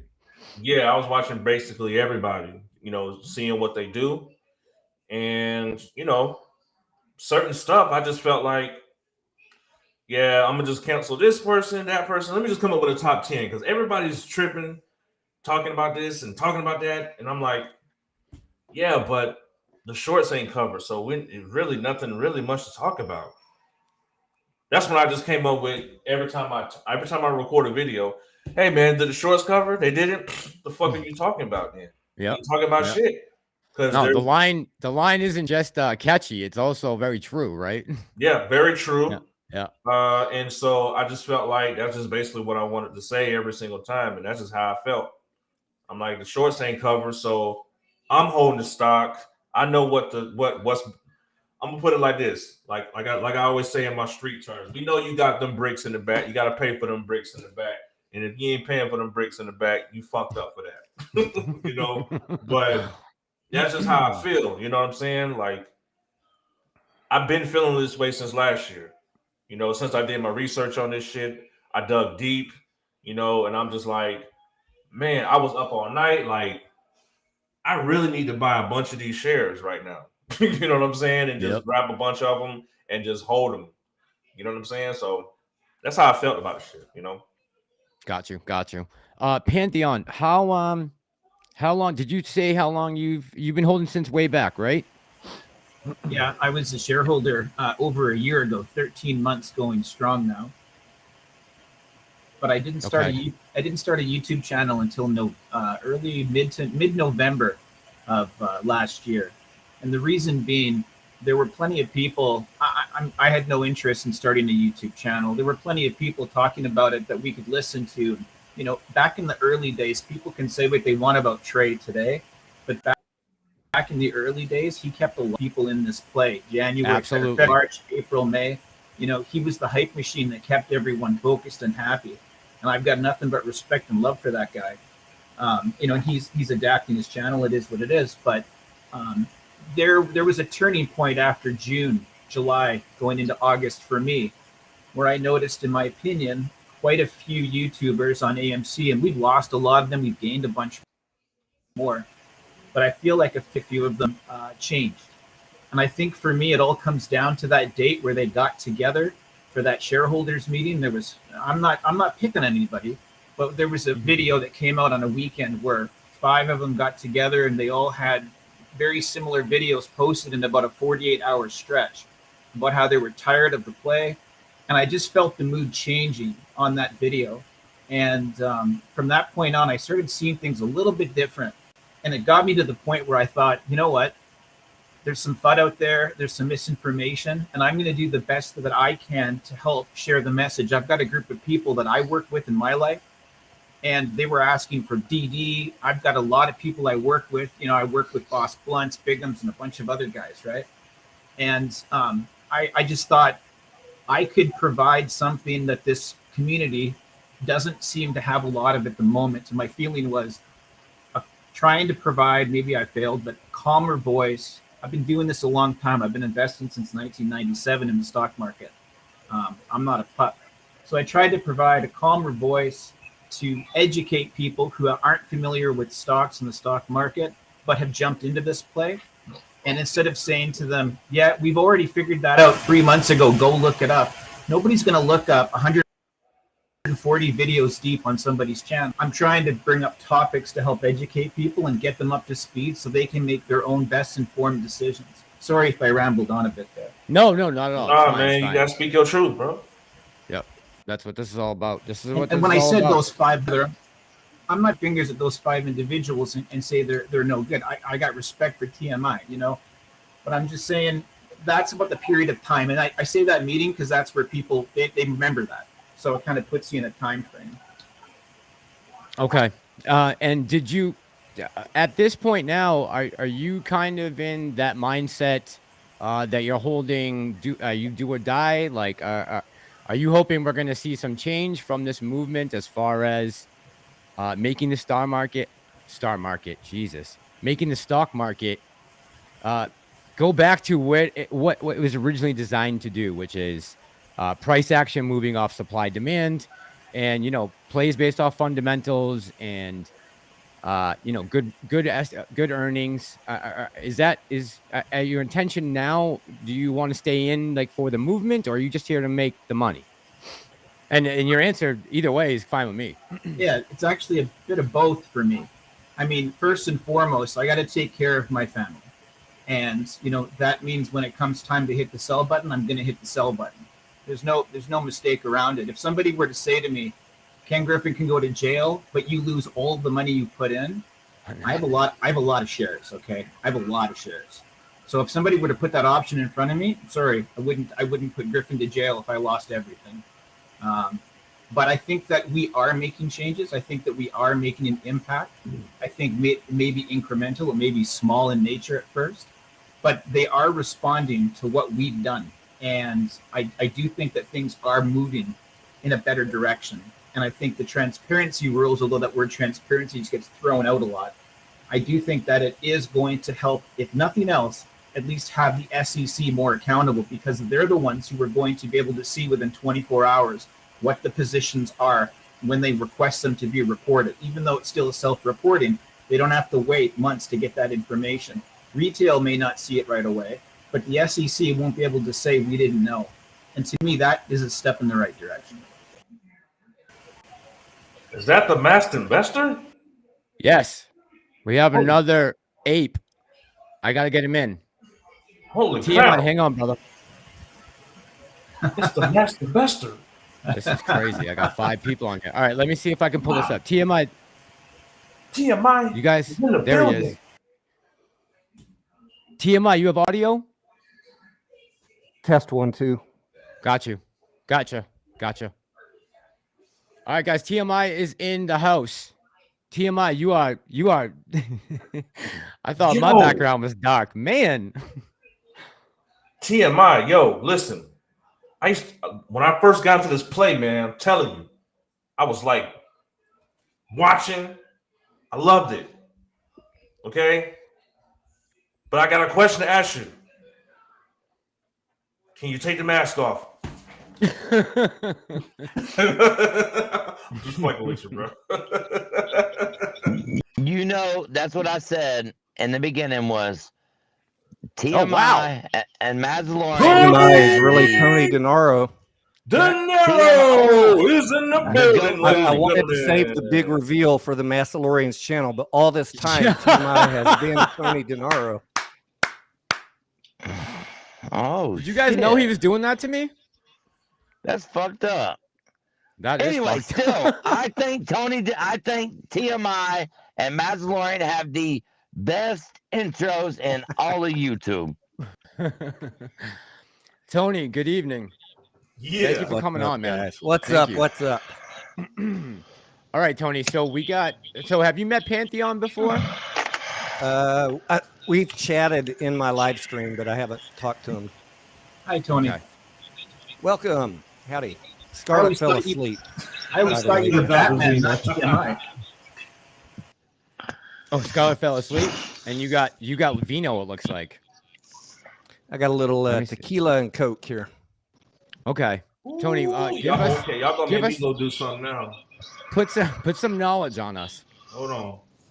Y'all do y'all thing. I'll be right back while I get crunk for my next fight videos. Hey, Tony, I was going to put you in my next one tomorrow morning. I'm going to be in what, your next fight video? Yes, you are. Who is my opponent?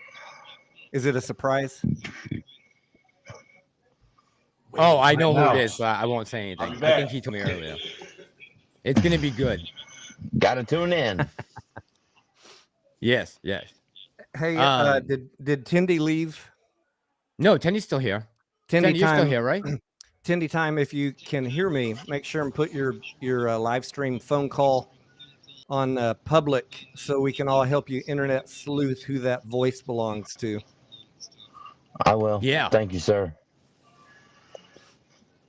Did you catch any of it? Did you catch any of it, Tony? Or just here? I don't know. I was watching the stream. I don't know. And then I got back in. I don't I don't want to derail. I don't want to derail Massalorian's live stream. No, talking no, about no. Let's You're get back fine. on it. You're, Get back on. you're No, fine. get back on it. This is It's open cool. forum. Yeah. I got Yeah, y'all. Let's go. fine. AMC.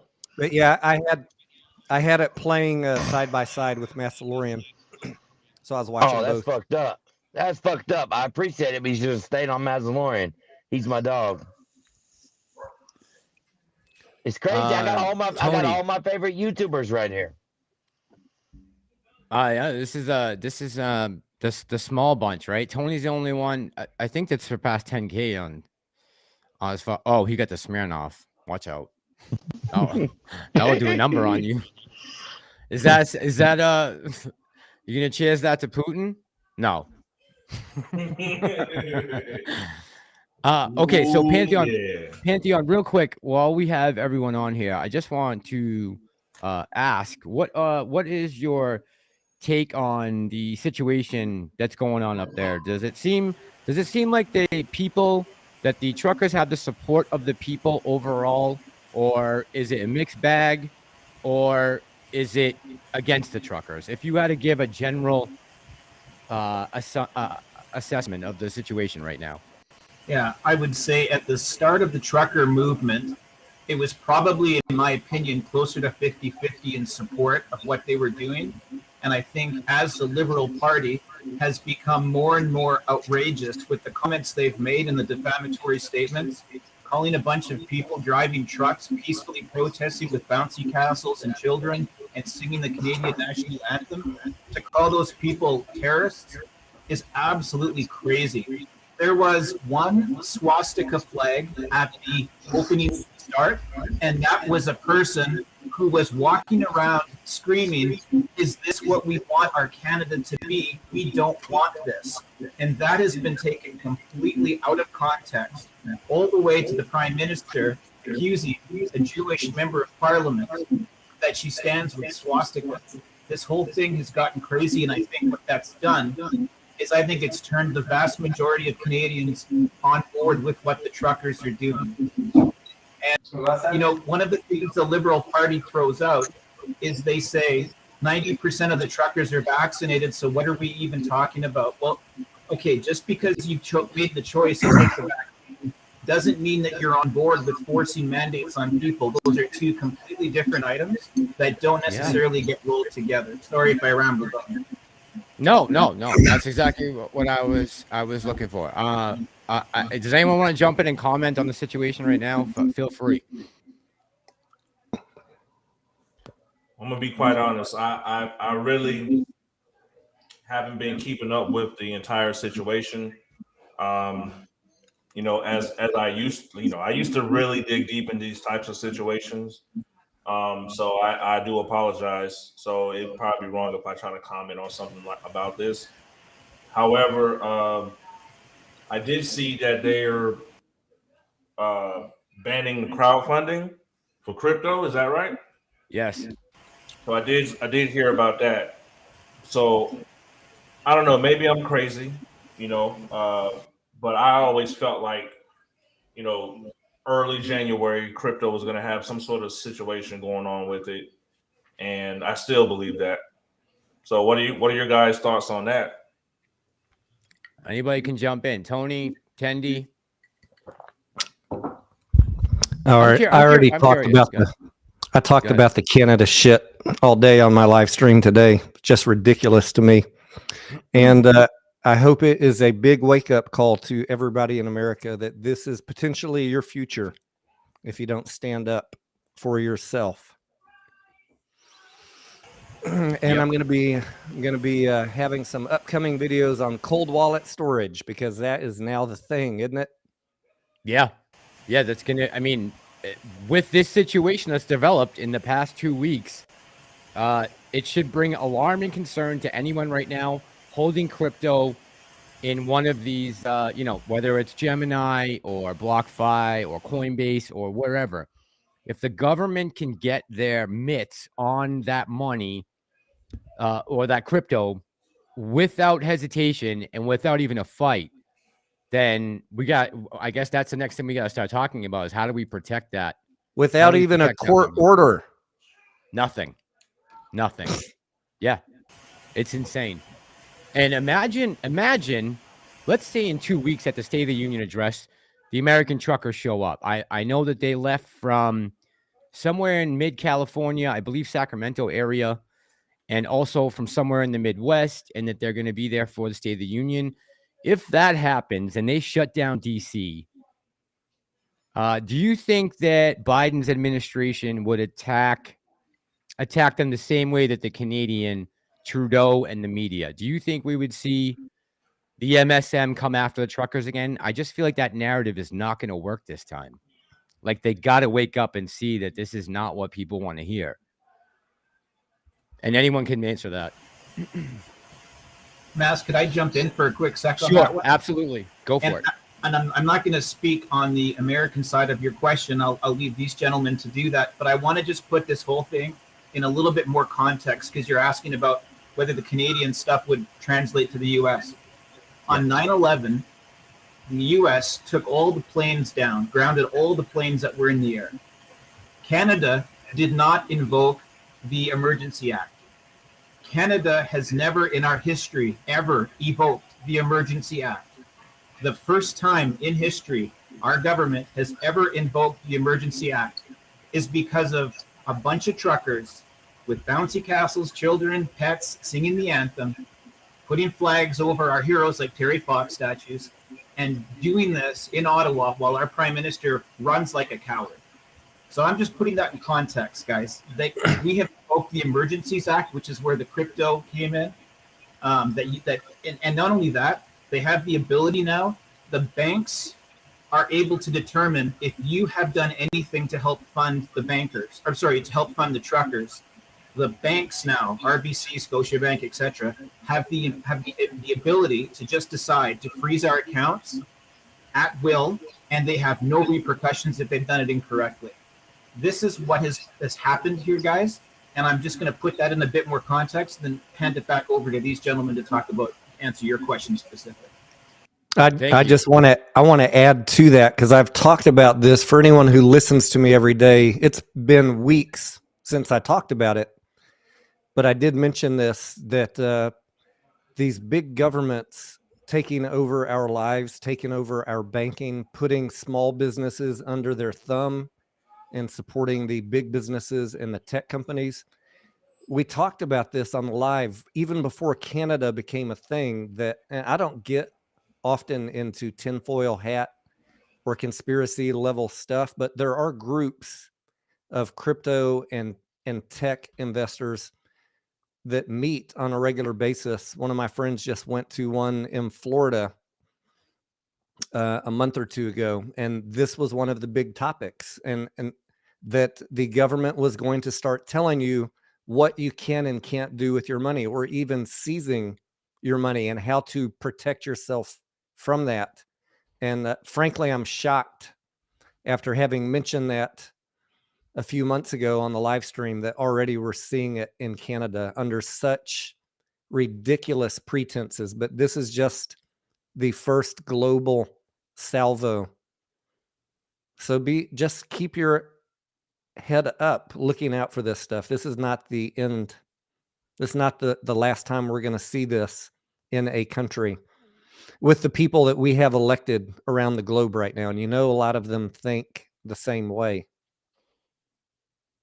Yep. Agreed. I mean, you guys, Phil, Tendie, do you guys have a take on that? Tendie time, I haven't heard you in a while. Do you have a take? Yeah, no, I'm sorry. My wife's been saying someone. I don't know. I don't know. I back the truckers. I told you that I had this idea a long time ago. I've been just all over the place. I hadn't paid attention to what's going on, but what Pantheon said, that is extremely messed up. But all this shit going on right now, and I've seen someone in the comments saying, drop me, bring CSI on. If CSI is available, y'all want to bring them on, that's cool. But I don't know. I really can't think straight right now. I'm sorry. No, listen, it's like this, man. Like I said,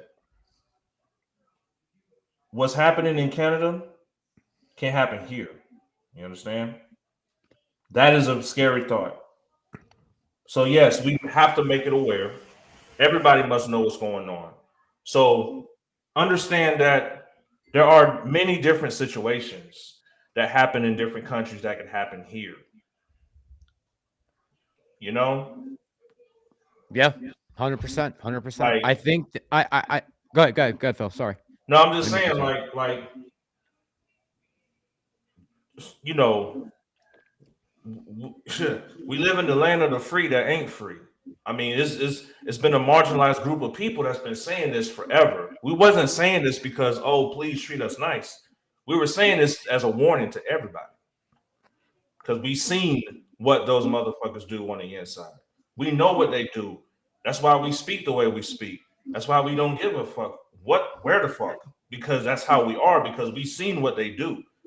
You know, they play by the rule on one end and then don't play by the rule when no one's looking. I was a little surprised on my live stream today in the comments, and then I was watching this other YouTube channel that's been live streaming all day in Ottawa. The comments in his channel, how many people are defending the government, saying, well, you'd want them out of your neighborhood too if they're honking straight for 3 weeks. It's like literally people are willing to give up their right to peacefully assemble and protest just because it's inconvenient. Yeah, think about that. They're ready to throw away their God-given rights for a little bit of an inconvenience. And the fact that they keep coming with this story that they are hurting the economy and shutting down businesses. I mean, Pantheon, you know this. Canada, you guys have been some of the strictest lockdowns in the world. So how many businesses have they destroyed before the truckers showed up 2 weeks ago? We have the most draconian laws right now is regarding the mandates for the whole virus of unknown origins last 2 years, right? I got to be careful what I say, Matt. So I don't want you to get demonetized or kicked off. Yeah. But I'm going to say what has happened to our economy, and it's happened in the U.S. too. Mom and pop shops have all been virtually just, to use a Lou phrase, I guess, evaporated. I think that's what he says. They've all just been decimated by their inability to retain staff and to keep their shops open. Meanwhile, we've got the big stores remaining open this entire time, making record profits. So when our prime minister makes a statement like the truck sitting there for 3 weeks while he runs away, triple vaxxed, and claims that he contracted COVID but doesn't actually have any symptoms, conveniently to run away. When he makes that statement as truckers are there for 3 weeks and claims that we've lost hundreds and hundreds and hundreds of millions of dollars to his lords and masters, and I'm just going to make a statement that way. And yet we don't even mention, he doesn't even mention what's been happened to us for the last 2 years. In Canada, if you are unvaccinated, you're not allowed to work because the government hasn't mandated that you have to stay home if you're unvaccinated, but they've gotten private business to, which are currently getting sued like crazy at this point. We're going to have some very interesting precedents in our courts coming up over the next few months out of Canada. So that'll be something to keep an eye on. But you know, we've lost so much business and revenue and just sanity of people over the last 2 years. This 3 weeks of protest has brought more Canadians together than anything that's happened under Trudeau's regime. And in fact, I must give him credit because he's actually brought Canadians together on this issue more than he's divided us in this particular one case. Sorry, Pantheon, I think we all really want to know, though, how is this situation in Canada going to affect Sundial?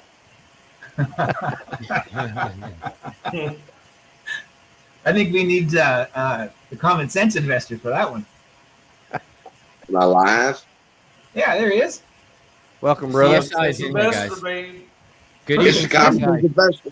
It's the Common Sense Investor coming at you with another live stream with the Macedonian. Perfect timing. Pantheon, do you want me to put you in the fight video, bro? I don't know what you'd make me look like. I'm pretty scared about that. I think you did a great one when you who did you do up? What's his face? The guy who's always beefing with Boss. The what now? The guy who's got the problem with Boss Blunts. You don't know what he looks like, so you made him. Oh look yeah. I mean, I did that to, to troll it. I was just trolling that day, but I felt like he was loud and wrong, so I just kind of did what I had to do. No, guys, can I cut in real quick? I'm sorry. There's a bunch of people in the chat, and we can come back to this, of course. But there's a couple people in the chat who are asking about the DOJ FBI investigation and what you guys think about it. So if anyone wants to weigh in on that, and let the audience know. What's the question? Having everyone on here, can we discuss more? Veronica says important topics like the FBI and DOJ investigation. Victoria, all else, I'm just going to say this real quick, but if you don't think that what's going on right now in Canada is important, I don't know. I don't know what to say about that. But of course, this is important too, the FBI and DOJ. So what do you guys think? FBI, DOJ investigation. Tony said earlier they have come out, and I think CSI mentioned it too. They've come out with this possible RICO case. But aren't we looking at this getting dragged through the courts or federal courts for the next 2 to 3 or 4 years? Yeah, I think we're years away from getting any resolution on this. This is just it's a developing situation. All they've done is execute some search warrants, and they're starting to create the spider web, the tentacles, to figure out how far they can make it reach. But nobody's been indicted. Nobody's been arrested. We're in early days. Yeah. Years away. I've said it before, and I'll say it again. When you're talking about doing what they're doing, we're investigating. Okay. So there's a serial rapist living in my neighborhood, but you're not arresting him. You're going to investigate him. You're going to track him, and you're going to watch him, and you're going to see. You got evidence that he has raped several women. In other words, you have evidence where they have raped retail investors. But instead of doing something about it, you want to say, we're investigating and we've got search warrants. No, you need to arrest some son of a bitches for what they've done. You know what they've done. It's time to do something about it. It will take 2 years, but it shouldn't take 2 years. You let these people continue to do what they do. Agreed. Yeah. And the punishment is not enough. And I feel you on that, CSI. I don't even blame you for how and the way you put that together. Yeah, I agree with that. However, this motherfucker is like R. Kelly, Bill Cosby. They got money. You feel me? So they got trillions. You feel trillions me? Of dollars. They can dance for a little bit and get away with some shit, and kick shit further down the road. So this is one of the reasons why I don't kind of do like certain dates or anything like that, because I'm just unsure of this whole situation. It seems like every time I'm certain of something, I want to come out and say it, but then like something else comes, boom, haha, got you, and it's like, what else? What else? What else is out there? Like Bigum's even said, there's going to be some fall guys, like in 2008, fall guys. Fall guys. You know who I think the first fall guy is going to be? Robin Hood. Who? Robin Hood. It better be shit. They're setting Robin Hood up for a fall. Let me ask you this. Do you guys think that at some point anyone is ever going to go after Ken Griffin for perjuring himself in front of Congress? Hell no. He got the fucking Constitution. No. No, I got a no from everyone. Pantheon, no way. No, I think he's going to be one of the whistleblowers. Some people have said that. What's everyone's take on that? Is it possible Griffin is going to turn in all his friends that he just bailed out last year so they didn't go bankrupt? Ken Griffin's too rich to fail. Hell no. Too big to fail. Bruh, What are you wearing there, Tony? Hey, you cracked me up, Tony. I love Friday night, man. It's what we do. It's Friday night. Come on. Fuck, you're Have right. some fun. Let's have some fun. Fuck it. I'm doing it too. Fuck it. Let's go. Yeah. Friday? Yeah. It is. Yeah, it's Friday night. It is. It is. Richard I mean- saying KG's just going to pay a fine and that's it. And It's that's me, Jim Cramer. That is a horrifying Jim mask. Cramer. Is that Al? Is that Al? No, it's not me. It's not Al from Boston. No, it's me, Jim Cramer. Netflix. Bye. That is like evil looking mask. For anybody who's wondering, no, I've had one tequila and Coke tonight. Yeah, we're getting some in the chat saying that Tony's over the limit, but I don't know. I don't think so. I've had Tony, one you could pass drink. the breathalyzer. I've had one very small drink. I'm not always serious, guys. You got to separate my Tony Denaro personality from my why not personality. There's the work Tony and there's the fun Tony. So I have yeah, I was trying to mix it up. Go CSI. I got to get drunk early and get high in the afternoon, kind of like the song says. Drunk early and high in the afternoon. That's the way to be, right? All right, let's see here. I'm gonna go back to the chat for a second. Let's see. Apes vs. Wall Street. Yeah, I got a real delay when I hit these things. Oh, yeah. So Apes vs. Wall Street wanted me to play this video. Let's see. It's something about the price action. Hang on one second. Let me see. So I just got to do share screen, right? Share screen. Then I can go to my Twitter. I think. Hey, shout out Chad Clifford for that. Hey, Mass, while you're keeping that up, do you mind if I answer a question from the comments? Yes, sir. Of course. It'll be quick. Bill Buttlicker asked the question, how does Trudeau get elected? We had 60% people turn out for the election 4 or 5 months ago, and 34% of those people voted. So basically 20% of Canadians voted for our prime minister. That's how it happened. We need more people to take it serious and vote. That's it. So does that mean that 66% of the population right now, well, let's say the voting population did not vote for JT? We had 20% of Canadians did vote for him. That's 34% of the 60 that actually did do it. So let's do the math here. 34% of the 60. 20. Yeah, it's around that. So basically, they pulled off the same shit in Canada as they did here in America with the election. It's a minority government. I know most of your people here don't want to listen to this, so I just wanted to answer that quickly for Bill. Plus, Bill's got a great name. Yeah, Bill Buttlicker is an amazing name. Okay, I'm gonna share up this screen here. I'm gonna play this video. I know it's about AMC, and that's about all I know. But I'm gonna play it with the hopes that Apes Wall Street is telling me the truth. All right. So can you guys see on the screen right now a computer screen right smack in the middle of the screen?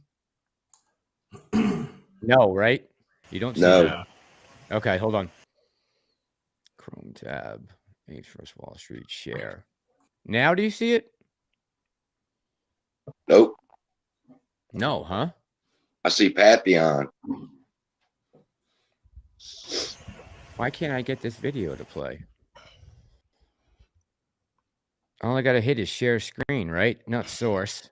Just stop screen sharing. Yeah, this is saying that I'm sharing it right now, but I'm not. Well, while we're waiting, did you want me to do like some voice? Yeah, can you entertain? Yes, please. While I try and figure this out, I'll put you up big. Are you good? No, I'll put you up big. All right, guys. I'm not gonna try and steal your glory. No way. This ain't no glory. I'm with my family right now. What's up, family? What do y'all want to hear? Who should I? How will you know when the shorts cover? How will I know when the shorts cover? Shit. Yes, sir. When I know when the shorts cover, we'll see. No, but seriously, to be honest, man, I'm not even sure my damn self. I've researched it. I've researched and researched and researched, and I can't figure a way to figure it out. There's no way to know. Or when the price runs up 50 points. Yeah, I mean, it's really like, you know, when the price runs up 40, 50 points, you're on your way. Well, yeah, that is true, but I want like all them shits that they got fucked up in. Yeah, I'm sorry for cursing the way I do. I want all of them things. All exactly, all of them. That's how I'm looking at it. So that's why I said, you know, yeah, true enough. If you wait on Ortex, you 2 days late. I heard you. That's why I said I gave a shot at CSI on one of my videos. I said, yeah, you waiting on Ortex, you're gonna be 2 days late if they cover all them shits. What you gonna do? You missed the squeeze. I don't want to miss the squeeze, you know. So yeah, while I'm here at work, I'm checking every day. And I'm looking at Tony. I'm looking at CSI drop videos. I'm looking at even Pantheon. I just subscribed, bro. Just so you know. I'm watching all of you guys. You know, listen. I will say this. I came from the engineering music background. Okay. So I'm, you know, normally in this, you know, normally like, okay, this is what I do. What I did know is that I know some people that do this. So they were like, yo, look at AMC, bro. That shit look crazy. So I did my own little research and was like, the fuck? Look at all these fucking FTDs and synthetics and shit. Oh, I'm getting in early. I'm in. You know what I mean? So that's when I got in. And I just started just going in.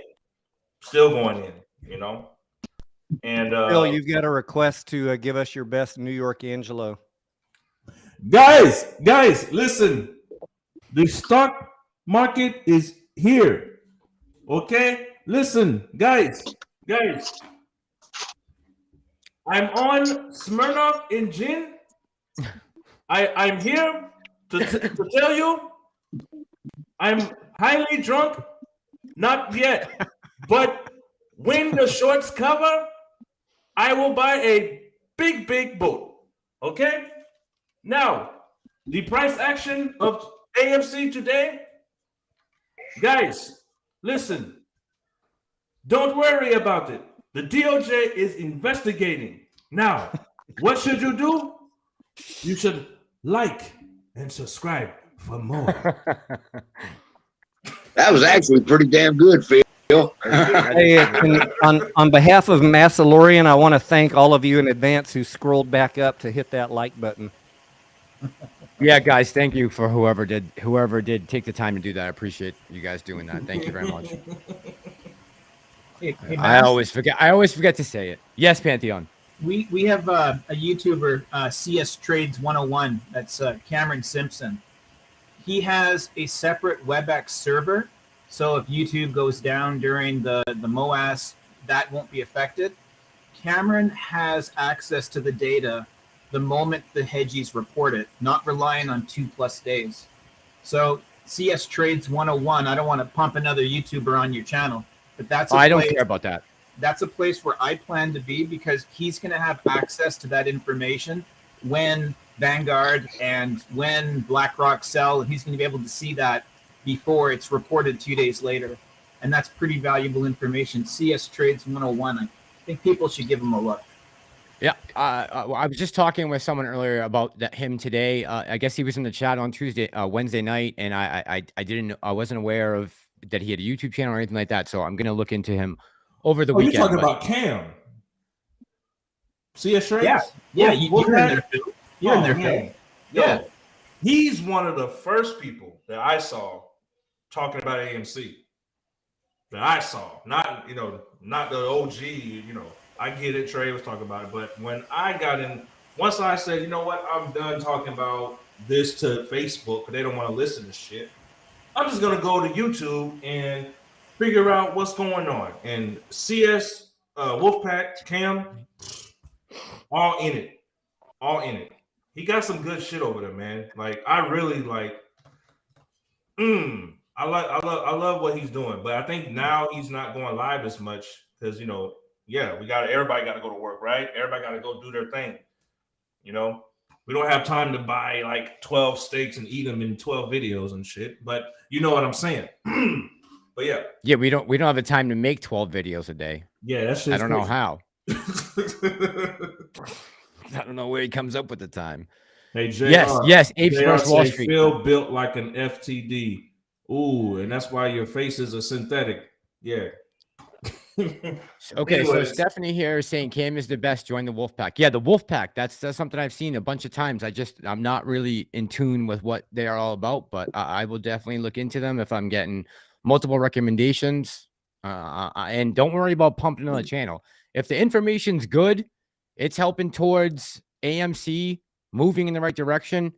I don't care what the name of the channel is or how many subs they have. Just get the info out. I always talk about AMC Bigums, Tony Denaro. I'm even talking CSI. You know what I mean? I just recently found Pantheon. You know what I mean? Like, I'm talking about you guys. That's why I'm here, because I support you guys. You know, I'm a true believer in this entire situation. I'm still holding till the shorts cover, you know? And so I always mention like AMC Bigums and what he's saying. And when you ever see an AMC Bigums video, he's like fucking ran. He's like, look, these guys are fucking doing everything. They're like fucking buying dope and fucking and these motherfuckers keep doing shit, man. It's like fucking crazy. And the hedge funds are like, I'm like, yo, I'm with you. I'm with you on that, bro. I hear you. I feel you. You know, I feel him, man. He's incredible, man. I feel him. You know what I'm saying? Like, he's getting like super passionate about this shit. Like, everybody else is like, yeah, I don't know what I'm talking about. Yeah, but yeah. Oh, super chat. Oh, who's this? Oh, okay. Yeah. Oh, thanks.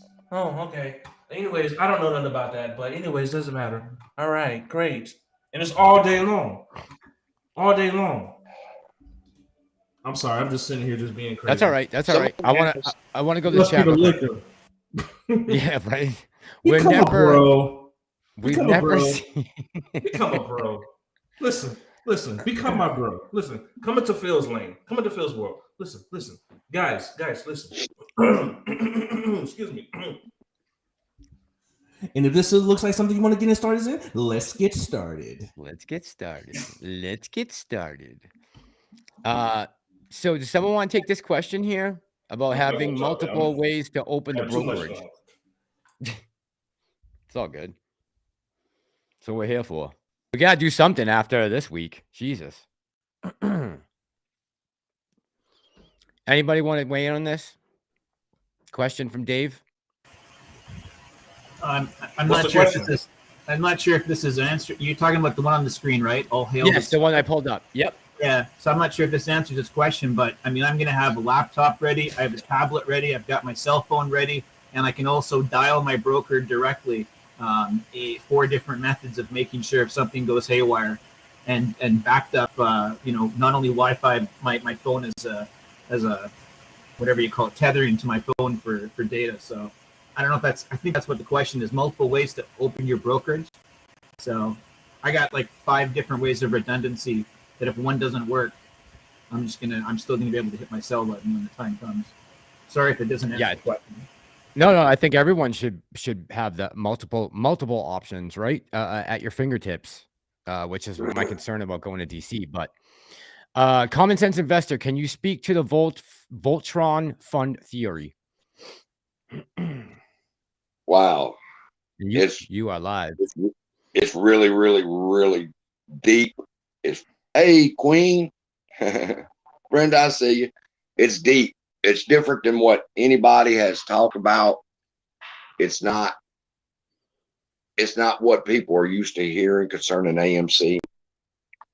And but the Voltron fund, months and months ago, I seen a video by Thomas James. I don't forget none of this shit. If one of y'all say something on a video, I'm going to remember it 3 months and go back and find it. But he mentioned a fund to rule them all, that perhaps Citadel was not the head of the snake, that there was a group of people above them that manipulated and controlled the market. So I got to thinking about that. I said, well, is it possible? And then I got to looking into BlackRock and Vanguard and a couple of the other ones that are going deep, deep, deep, deep into AMC. And I said, you know what? This is operating on a computer algorithm. The question is, who's in control of the pattern? So then I went to looking, and the only thing I could think of was who we have believed has been the enemy the whole time, which we were conditioned to believe they were the enemy the whole time, which were the hedge funds, were battling this computer. That when they were short selling, they were trying to keep the computer from MOASing, because that's what the purpose of this pattern is. It's to bring a MOAS. When we watch the line, we watch the pattern, we're not looking for daily price action. We're looking for what clues is this chart showing us when the MOAS will be. Let's get that far. That the pattern's purpose that we see running is to bring the MOAS. So whoever programmed it so that the mother of all short squeezes would happen. But the hedge funds have been battling this computer the whole time. That's why you see it jump up and then you see a long wick because it pushed back down. The Voltron fund computer, which runs the program, the hedge funds have battled it and they try to push it down, but the Voltron goes right back up. So that's, I believe BlackRock, Vanguard, and maybe one or two other ones control this program, control AMC's price, control Sundial's price, control GME's price. They, for the purpose of bringing the MOAS. So when I see people get concerned, well, is it going to MOAS? It's got to MOAS. It has to MOAS. It has to follow the pattern that the Voltron fund has started, or those that are comprised of the Voltron fund, which is BlackRock, Vanguard, and the rest of them. The purpose of it all is to get the shares from the hedge funds. That's been the purpose of all of this, not just AMC. To get the shares from the hedge funds to the government clearinghouse, and then the government clearinghouse can auction off those shares to whoever can buy them. In other words, the government will get their money back for giving it to the hedge funds to give to us. Is this too much? Am I talking sense, or do I need to clarify anything? No, that's the whole point of your explanation, right? Is to get your point across. So you I want to make sure I'm getting it right. They were asking about what do I think the Voltron fund is? The Voltron fund is the group of people that is controlling this computer algorithmic program that we watch and follow every day. And it's not Citadel. Citadel has been fighting this program. All your hedge funds have been fighting this program to keep the MOAS from happening, but they can't beat the program. Every now and then they get a good day, but other than that, they lose. They've lost against the program. Okay. All right. I'm drinking coffee. It's not moonshine? All right. I was hoping it was. Now, I'd be cussing and saying, "Them mother over there doing this," and y'all know, y'all watch my videos. That's why I'm muting myself, because I'm over here. Someone's asking here about Webull. So I'll tell you my personal thing with Webull, and then anyone can take it. So I have Webull still open with some shares in it of GME and AMC, but most of mine were transferred out. But I left Webull because of the just how user friendly it is, and it's good for videos. But I would have just transferred everything out of Webull if it wasn't for that to Fidelity. But and anyone else wants to add to that, feel free. I'll open it up and throw you up on the big screen. As far as Webull is concerned, I believe I have 34, 35 shares on Webull of AMC, couple of Sundial and stuff. I didn't transfer. When everybody was hollering transfer, I didn't transfer. I had a feeling. And Apex come out with the chart that showed how many shares of AMC they held, where everybody switched over. So I believe those that stayed, like me, are going to be safe. When 500,000 people switched due to somebody's recommendation, what you done was you took the squeeze off of the little brokers. You saved the little brokers. When everybody left, they were able to cover their shares at a low price, switch you over to wherever you wanted to go. And those that are still with Webull or Moo or Public or whatever, they're going to be safe because there was a flood, exodus of people away from their platform.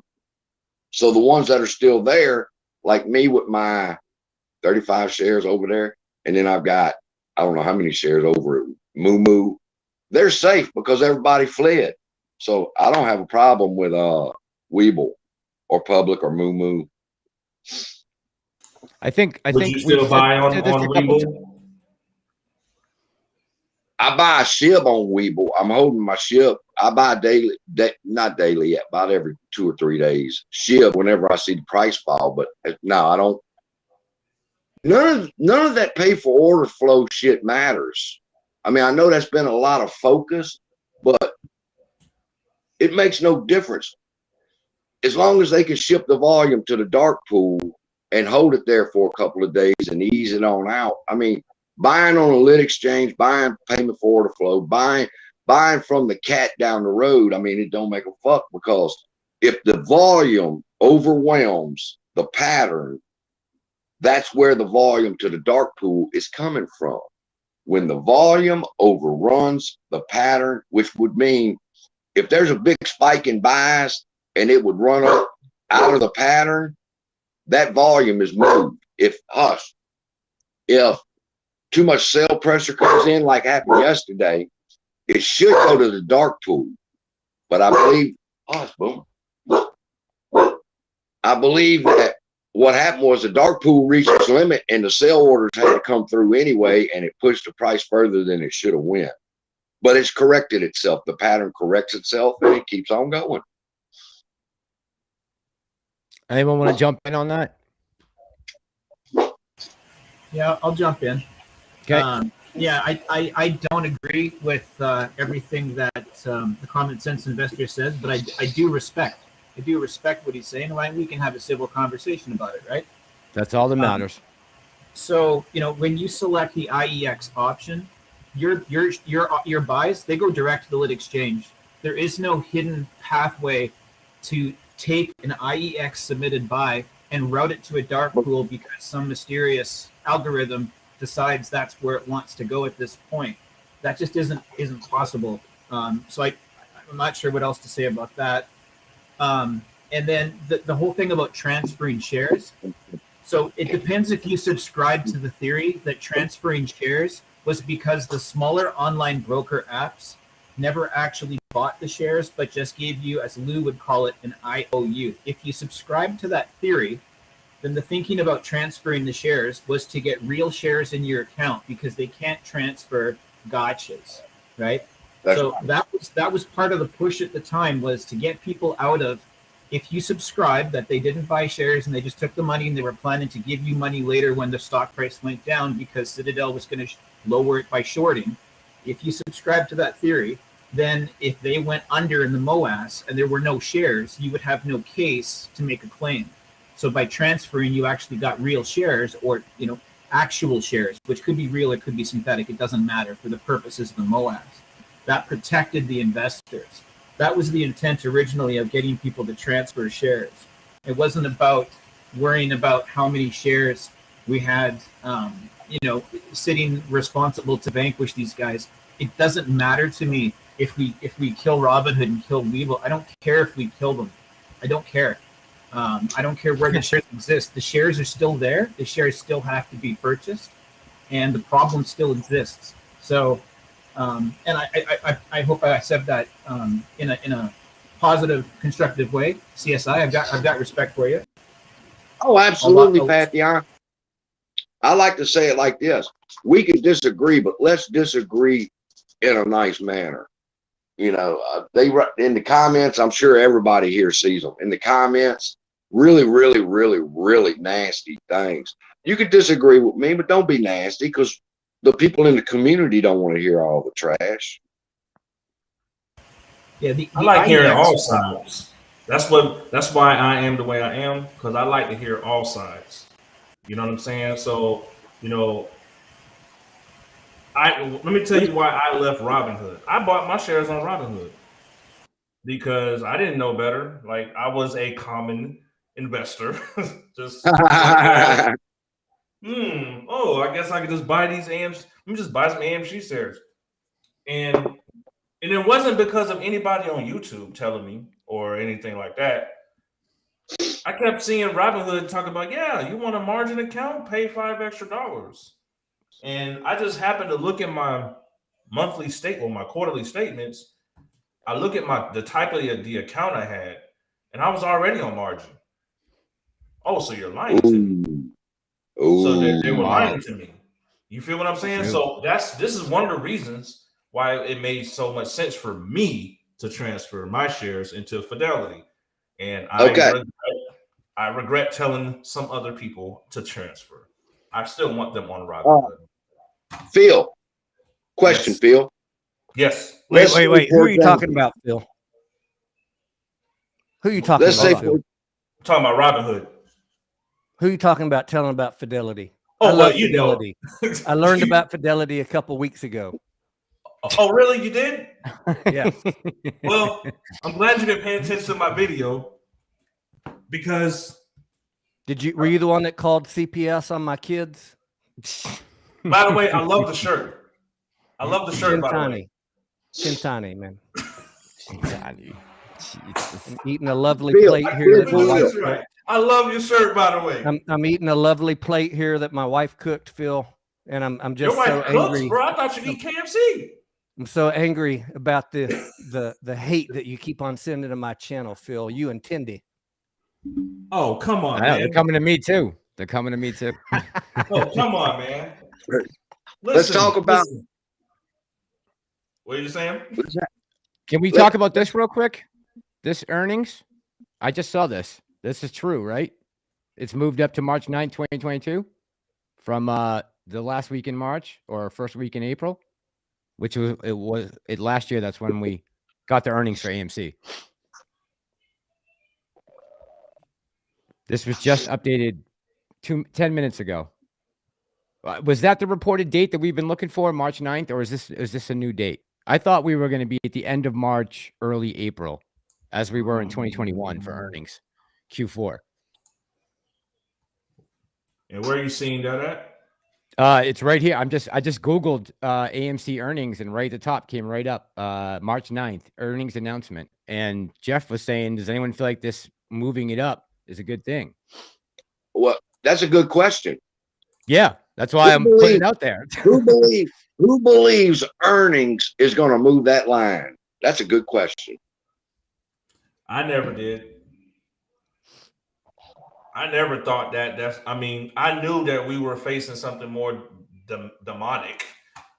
Here's the question: has it ever? No. So why look for it now? Yeah. But Tony, I think people are asking maybe with a combination of things that were going to be happening right around that time, as in March, beginning of March, that transparency is supposed to be in place. Is that not correct? Is that what this March 3rd date is coming from, right? So now you got earnings 6 days later.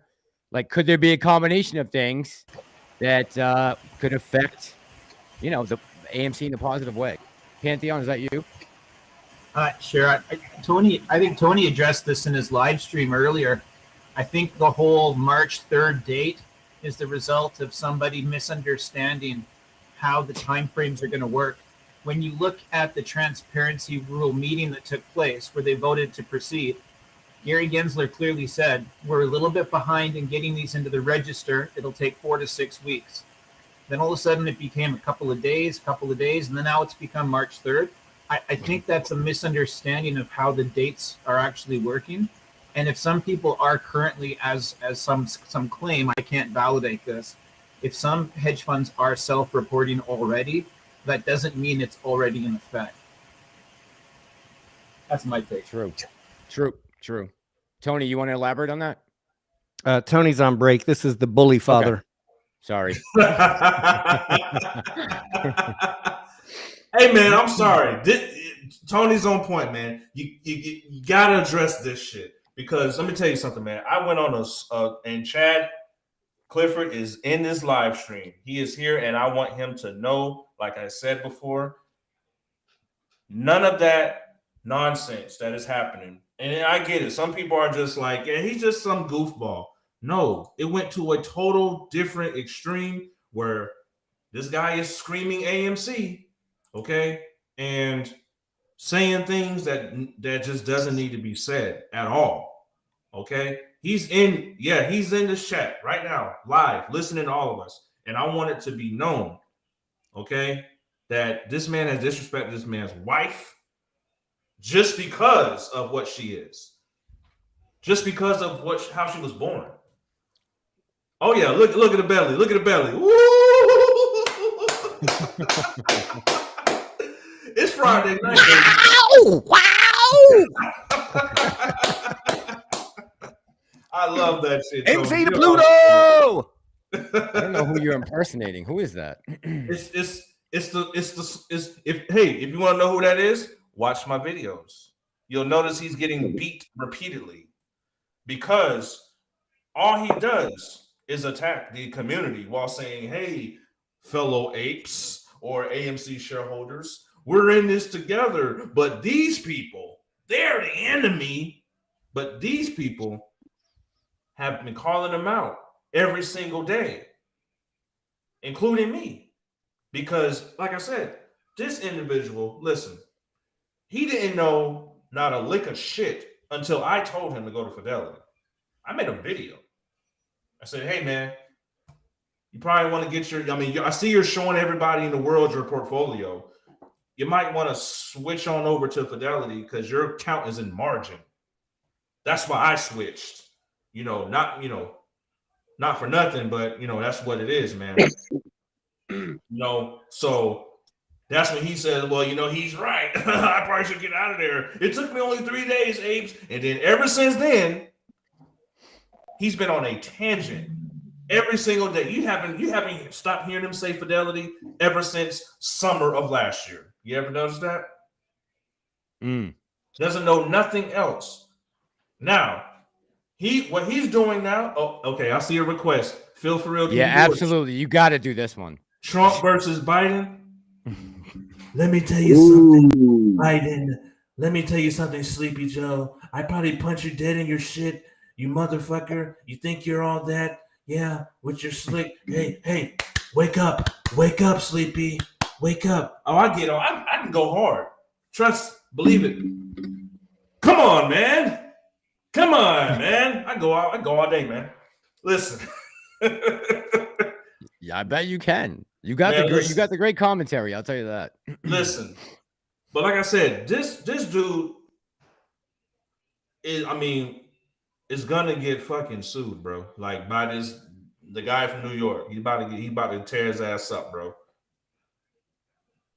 And he think he's just untouchable.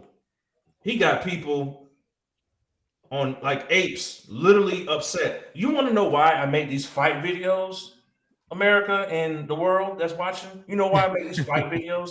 I'm making them because I'm freaking venting. It's like therapy when it comes to AMC. It's like therapy because it's like I'm dealing with this crazy guy that wears an Italian jersey, Italian shirt every day,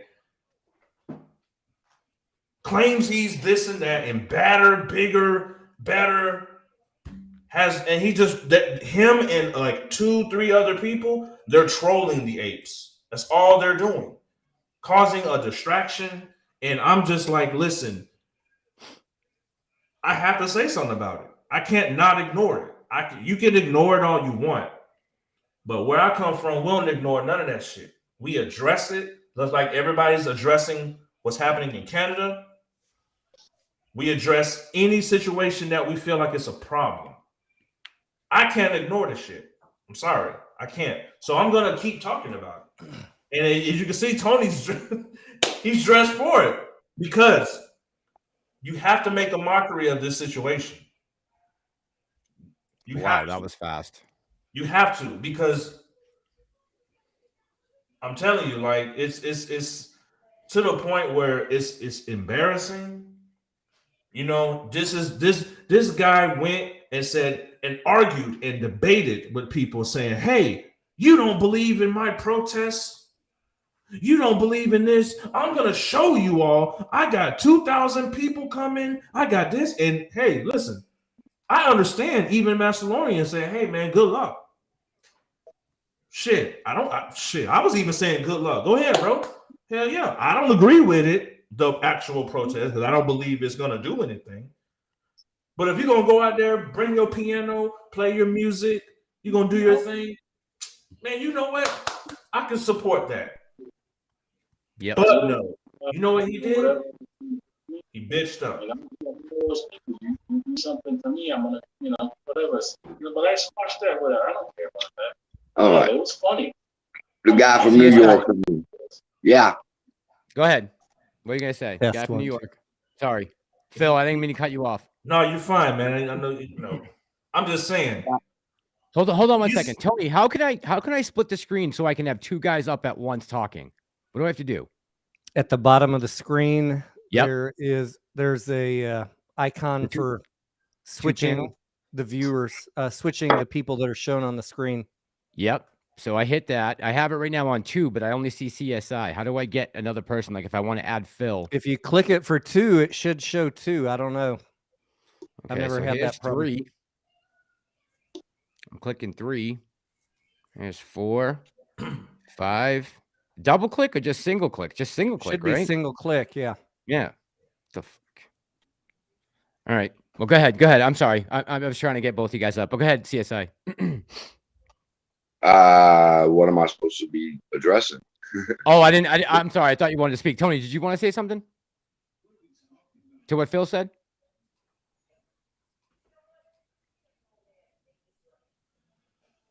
Tony, can you hear me? Yep. Okay. Did you want to say something? Nope. Okay. All right. Okay, Then I'm going to go back to the chat. Oh, CSI did. I thought you did. Good. Well, I mean, I was just waiting for the other conversations to go through. We were talking about switching from Webull and the other apps to another place, either Fidelity or whatever, Morgan Stanley, wherever y'all want to trade to. Phil for real made the comment that he was with Robinhood and he bought some shares there. Then he transferred them out. Now we know you cannot transfer a synthetic share or a naked share. You have to have a real share to transfer to Fidelity with, because Fidelity is going to say, oh, no, fuck that. Where's the share? So you have to have the share. So when the push came to transfer, let's just say, for example, Phil, when you transferred, let's say you transferred 20 shares. At what average price did Robinhood have to pay for those shares to transfer for you? Shit, but you talking about that fee that comes with it? No. The actual AMC price. Like, for example, it's $17.90 now. So when you transferred, at what price was it about?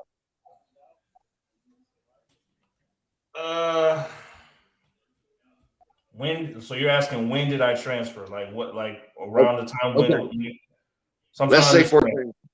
Let's say for example, right now, today, we're told you need to get out of the small broker apps. Now's the time, while it's cheap, to move your stuff over to Fidelity or wherever. Okay, you decide to do that. You decide to take that advice. You move your shares from Robinhood to Morgan Stanley, Charles Schwab. You move it to Charles Schwab. Transferred those shares for you.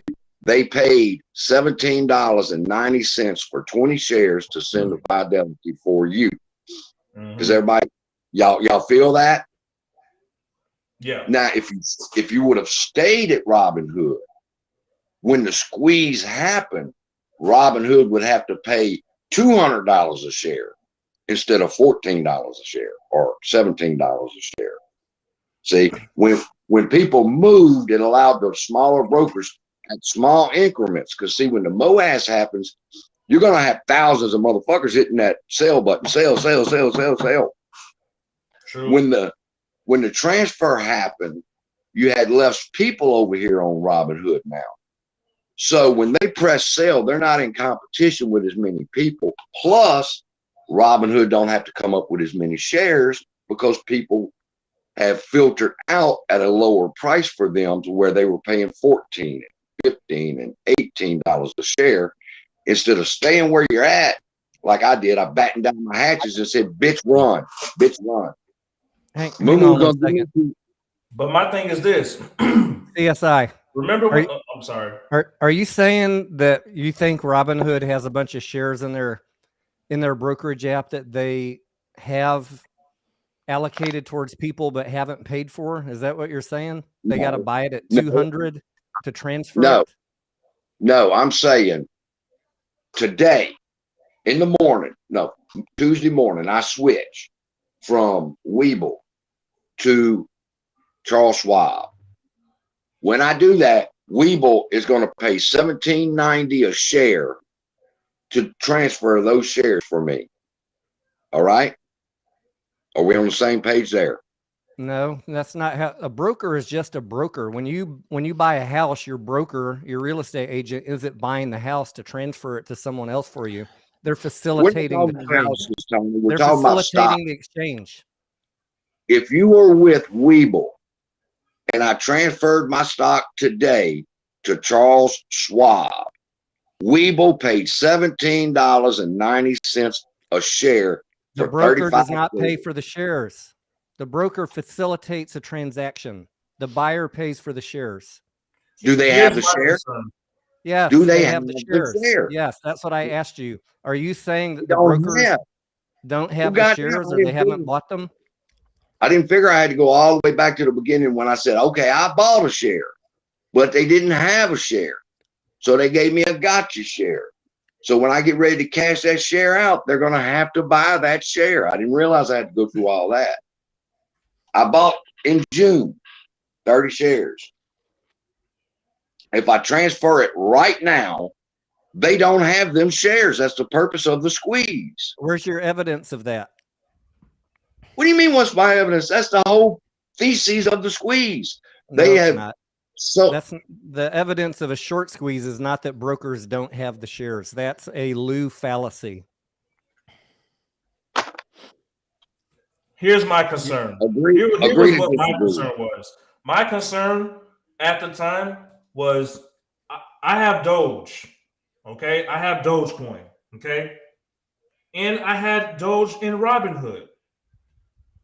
Soon as Elon Musk went on SNL, when Doge was at his highest, that is of his highest, everybody's trying to fucking sell on Robinhood. That shit fucking crashed like crazy. And I'm like, I don't want to be on this freaking broker app if it's gonna crash when everybody's hitting the sell button, okay? When the squeeze happens. That was one of my concerns. You know, it wasn't anything else. That was one of my concerns. So as far as, you know, that's just how I felt about it, you know. So you know what? It's sad that we can get 6 guys on here to talk about AMC because we all own it. And this dude's got 1.8 thousand people in this chat right now talking whatever he wants, and they are just eating up every bit of it. It's amazing. It's amazing. You got 6 guys with channels. What do we have? Maybe like 40,000 subscribers combined. We have 170 between us. We've got like 100 years of Wall Street experience versus 0 on his channel. I know. Hey man, 0 on his channel. I'm simply entertainment purposes only. Only. You know, baby. Pantheon. Someone was asking you to weigh in on that. Do you mind doing that? Someone in the chat was asking. Sure. So the thesis that, and I don't mean to speak for you, CSI. I'm just going to try and clarify what I think is being said. I think the thesis from CSI is that he believes in that stance that gotchas exist, in that Robinhood, Webull, and some of the smaller online brokerage apps saw what the market makers were doing and decided we can do that too, and took the cash and just pretended that you got stock and never actually bought you the stock. And then down the road, when you transferred, then they had to buy the stock that they never did. That's part of that thesis, which fits what's being said. And we've all got theories, and that's fine. And what Tony's saying is the regular way. When you make an order and you get that confirmation, you actually have shares in your account. And when the shares transfer, the cost of the share at the time you originally bought it is the same transfer cost. It's the same price per share that transfers over. It wouldn't change. So I think we've got just two different perspectives here. And I think that's where it's at, if I just wanted to help kind of clarify. And we can agree to disagree. That's the whole point of having all of us on. Don't anybody listening take the fact that we're disagreeing as that we're fighting. This is the whole point of having a bunch of us on, to talk this shit out. Yes. Yeah. I just wanted the folks in the comments to maybe get a bit more clarity on that, because like Tony comes from the world of, if you're going to come at me with the information, right? And respectfully, that's what we should all do. And I think that's where we're getting at today. I'm not a big fan of theories that have zero evidence to back them up other than some guy in New York saying it over and over. That does not hold water with me. I think everyone would agree with that pretty much. And that's why we're not on Lou's live stream right now, right? With the other 1,800 people. CSI. Yes. So where does the DTCC fit in the narrative? Like, so if we're assuming that these shares were never purchased, that means the DTCC has no register of them, right? There should be no confirmation. There should be no wait. Yes. Go ahead. Yeah, I agree. Right, Tony, we've talked about this many times. That's part of what the problem has been.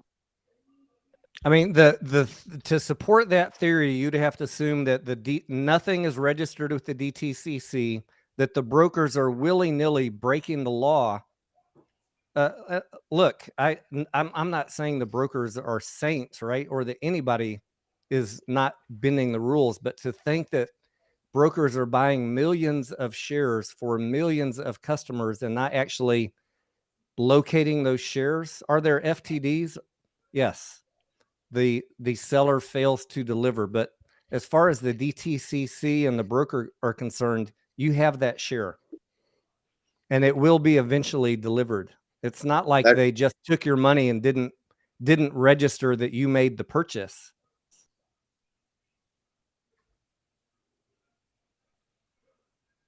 CSI. Did you want to say something? I'm sorry. I'm trying to. This is your opportunity to rebut my comment.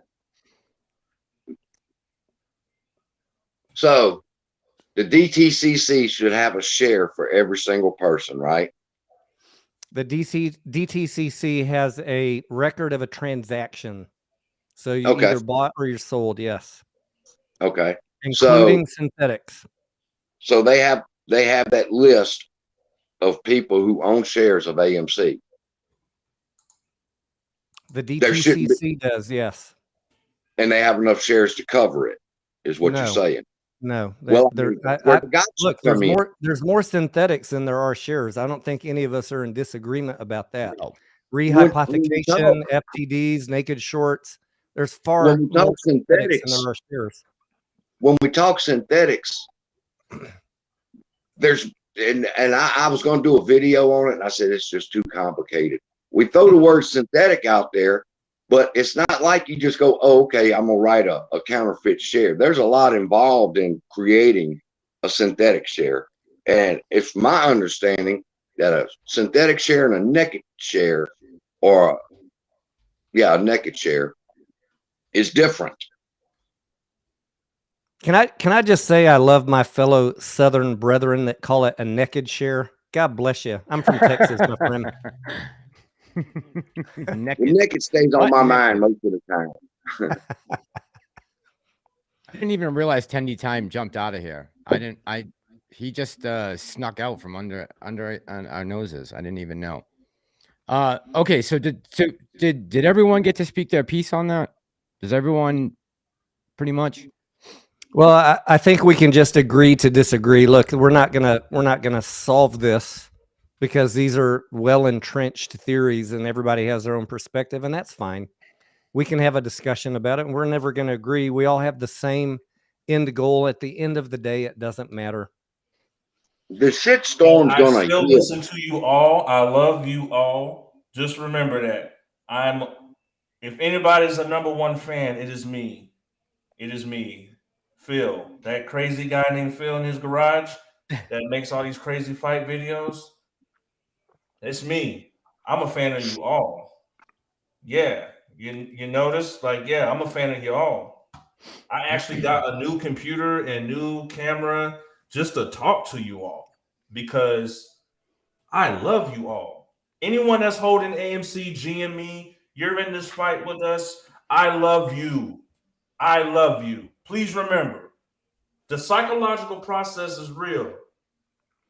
Okay? We've been holding a freaking stock forever.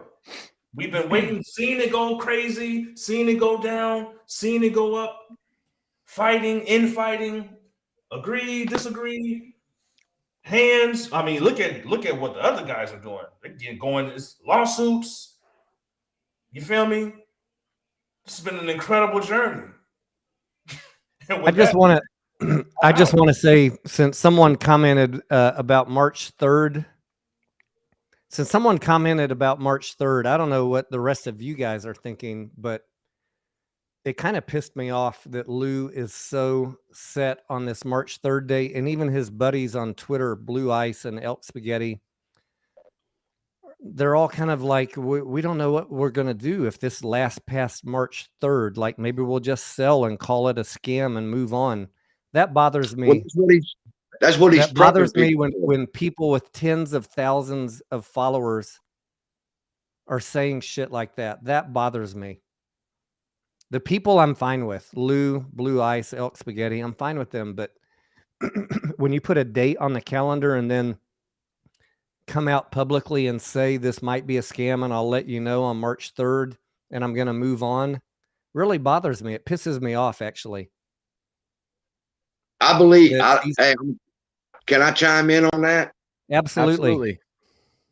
Look, people, when people speak, it's never the words that are coming out of their mouth. It's the intentions of those words. And I believe what's happening with this March 3rd date,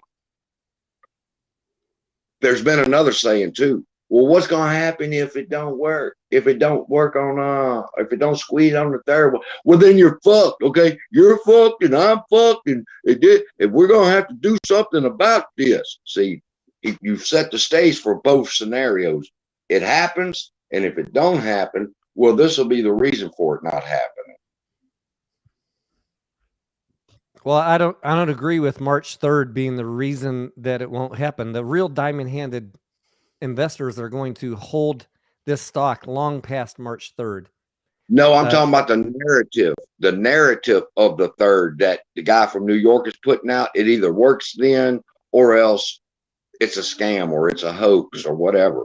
Well, I mean, do you disagree? Do you disagree that he said that? I believe the squeeze is happening. It's imminent. It's going to be any day now. Do you agree or disagree that he said after March 3rd he's going to call it a scam and move on? Yes. No, he didn't say he was going to move on. He said he's telling his people if we haven't squeezed by then. When he said, yeah, he says we're fucked. I'm fucked. Here's the problem I have with that. Here's the problem I have with that. He is basing that off of bad due diligence. He misunderstands the transparency and the robot Godzilla. That is the problem.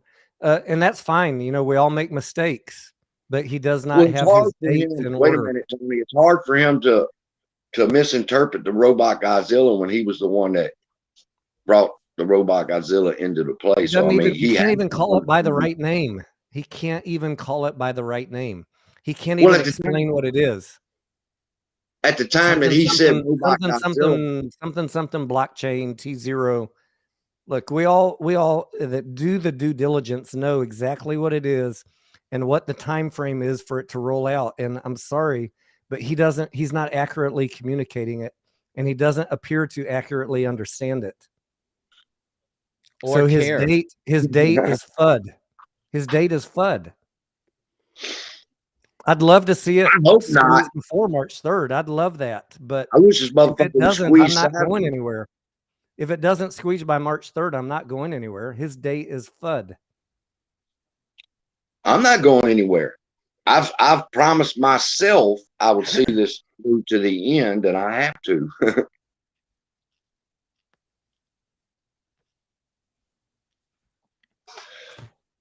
I wish I had a line of communication with him, and he and I could talk about that. I wish I could get him on any live stream, this one, mine, yours, where we could talk about this stuff, but he's afraid. He's publicly said he will never come on a live stream because he doesn't want to be questioned. Biggums, AMC Biggums, goes on his Twitter space call and gets blocked because he asked questions of somebody with knowledge. This guy in New York is just taking advantage of people who don't know any better, who don't know the questions to ask. And that The March question- 3rd date, Nobody is has asked the right questions. Nobody has asked the right questions. Who's in control of the pattern? What's the purpose of the pattern? What's going to happen when this thing finally does MOAS? Those are important questions. What's the purpose of is the most powerful statement you can answer concerning anything. What's the purpose of the pattern? What's the purpose of the MOAS? What's the purpose? What's the end game of it all? There's only one end game, in my opinion, and that's for Ken Griffin to enrich himself and his company, and he will fail. There is no pattern. There's no algo. There are patterns. There are algos. There are patterns. That's the whole basis of technical analysis. There are algos. There have been since the 90s. There is no programmed algo to make the MOAS happen. When it happens, somebody's going to get fucked and lose billions of dollars and transfer it from the wealthy to retail. And that will be an accident because they fucked up. Okay. That's just my opinion. We can agree to disagree. That's fine. Sure. I still love you, bro.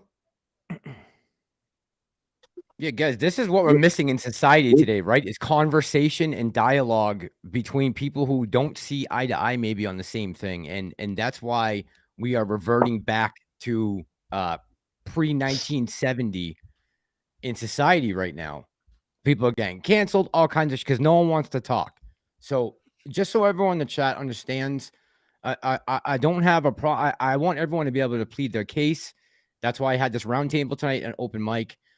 And I don't want to. I don't want to put anyone to say anything, bad about anybody, especially since we're all holding AMC, right? It's the one thing that we all have in common. Other than actually, I can't even say that because Pantheon, you're in Canada, so it's not like we're all from the U.S. But I think it's important that everyone gets a voice and everyone has their own channels to say what they want. But I think this is good because we can try to check each other, help each other, and therefore help everyone who's watching right now. And that's my only thing. So I don't want Tony or CSI to take anything the wrong way as far as what we're doing here tonight. It's just to have dialogue, right? And at the end of the day, we all have the same end goal. So each and every one of you, whether you disagree or agree on the finer points, we're still on the same team. Don't get it twisted, as Phil says. Yep. Exactly. Just because we don't agree on some finer points, we all still have the same end goal. Focus on that. If we, meaning all of us on the stream, are going to provide value to those that are watching, then when one opinion is stated and someone disagrees, well, then we need a good, solid, logical reasoning for the disagreement, not just well, you're wrong. I put due diligence links and spend hours and sometimes days prepping my videos. And I welcome any discussion or dissension in that. And I answer almost every comment in my videos. Now, I contrast that to my friend in New York who never answers any comments and puts zero due diligence links or evidence in any of his videos. And I'll just leave that there for people to discuss about. Well, I told a story last night in my life on one of my videos. It might have been the live stream. When I was a kid, we had a Nintendo and a game called Stock Market Kid. My brother was infatuated with winning this game. It was like 100 million or 10 million and you win. And to learn to play the game better, he would literally go to a phone book. I know y'all don't remember what that is, but he would go to the phone book and he would find brokerages and he would call a broker and he would ask them questions. Then he would implement that to his game.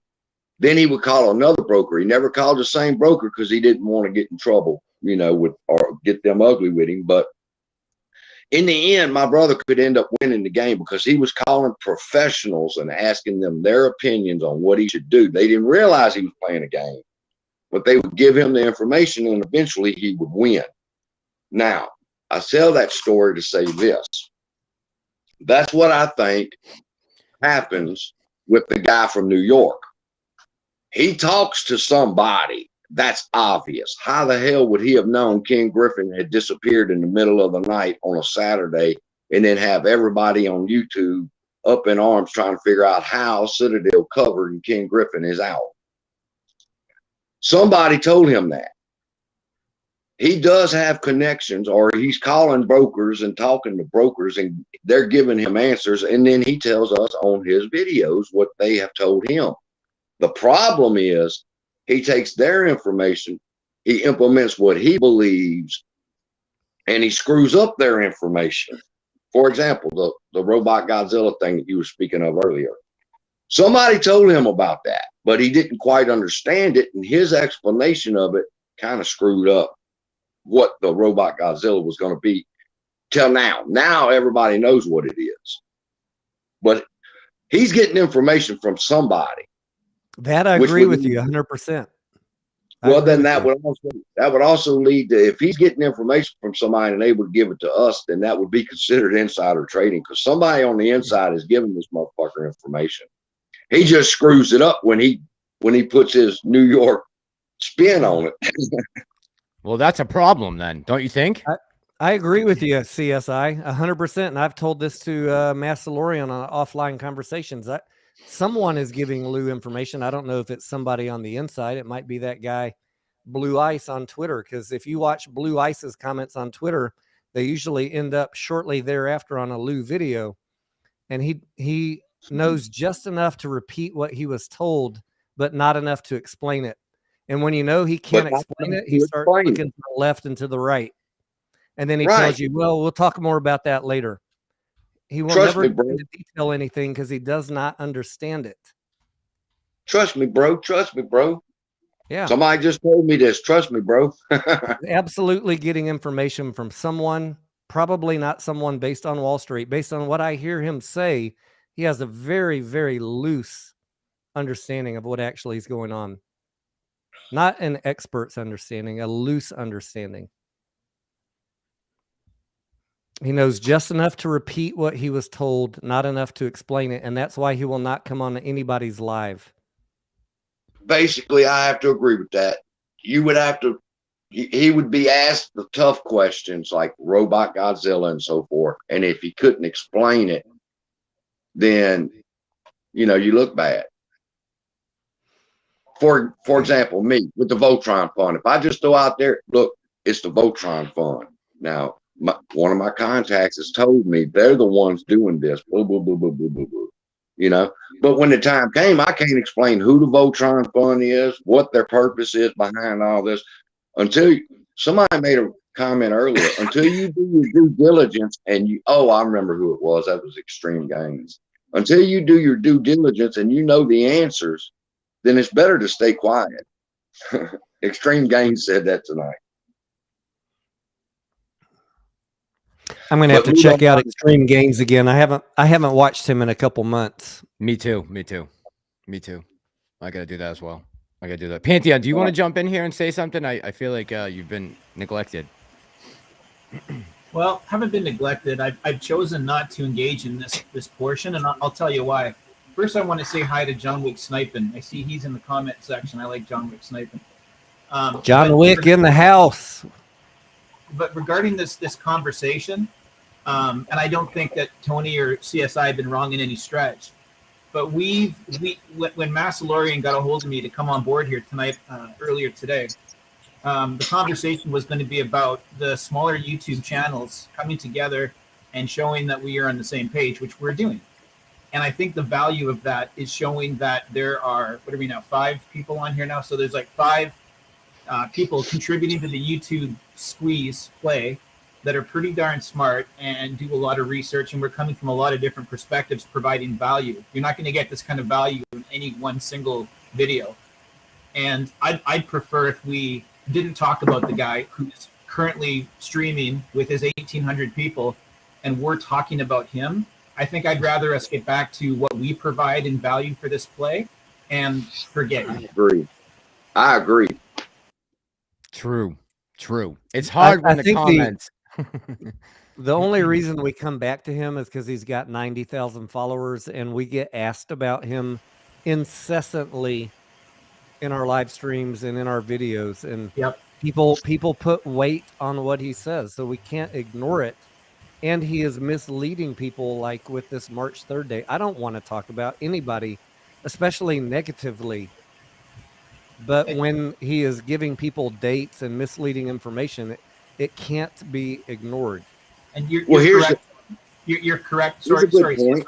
I think you're correct, Tony. I think what's going to happen is March 3rd is going to come and go.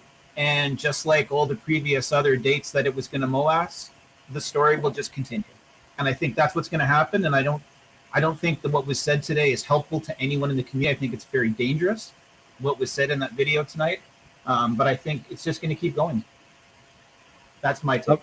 I want to address a comment that this guy, Trey versus Lou, something when Matt and Trey sell, I buy.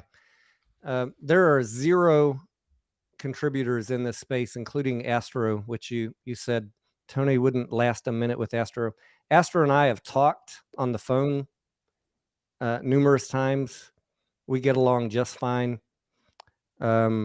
Rico, all of these guys, I have 0 problems with anybody in the community, 0 beef with anybody in the community. We disagree on finer points. Boss Blunts, he and I disagree on a couple finer points. That is fine with all of us, guys. Trust me when I say this. We all get along just fine. We all have the same end goal in mind. Astro and I have had 2 attempts to do a live together because we believe in this play. And Astro will be on a live with me coming up soon. And Rico probably will be soon as well. So please don't take anything that I say or any finer points that I disagree with CSI or Lou or Astro or Boss Blunts or name your person, Massalorian. We all have the same end goal. We all get along on the back end. What you guys don't see, there's no beef. You can make up whatever beef you want in the comments. It's just not a fact. That's the end of the rant. 100%. Absolutely. Agreed.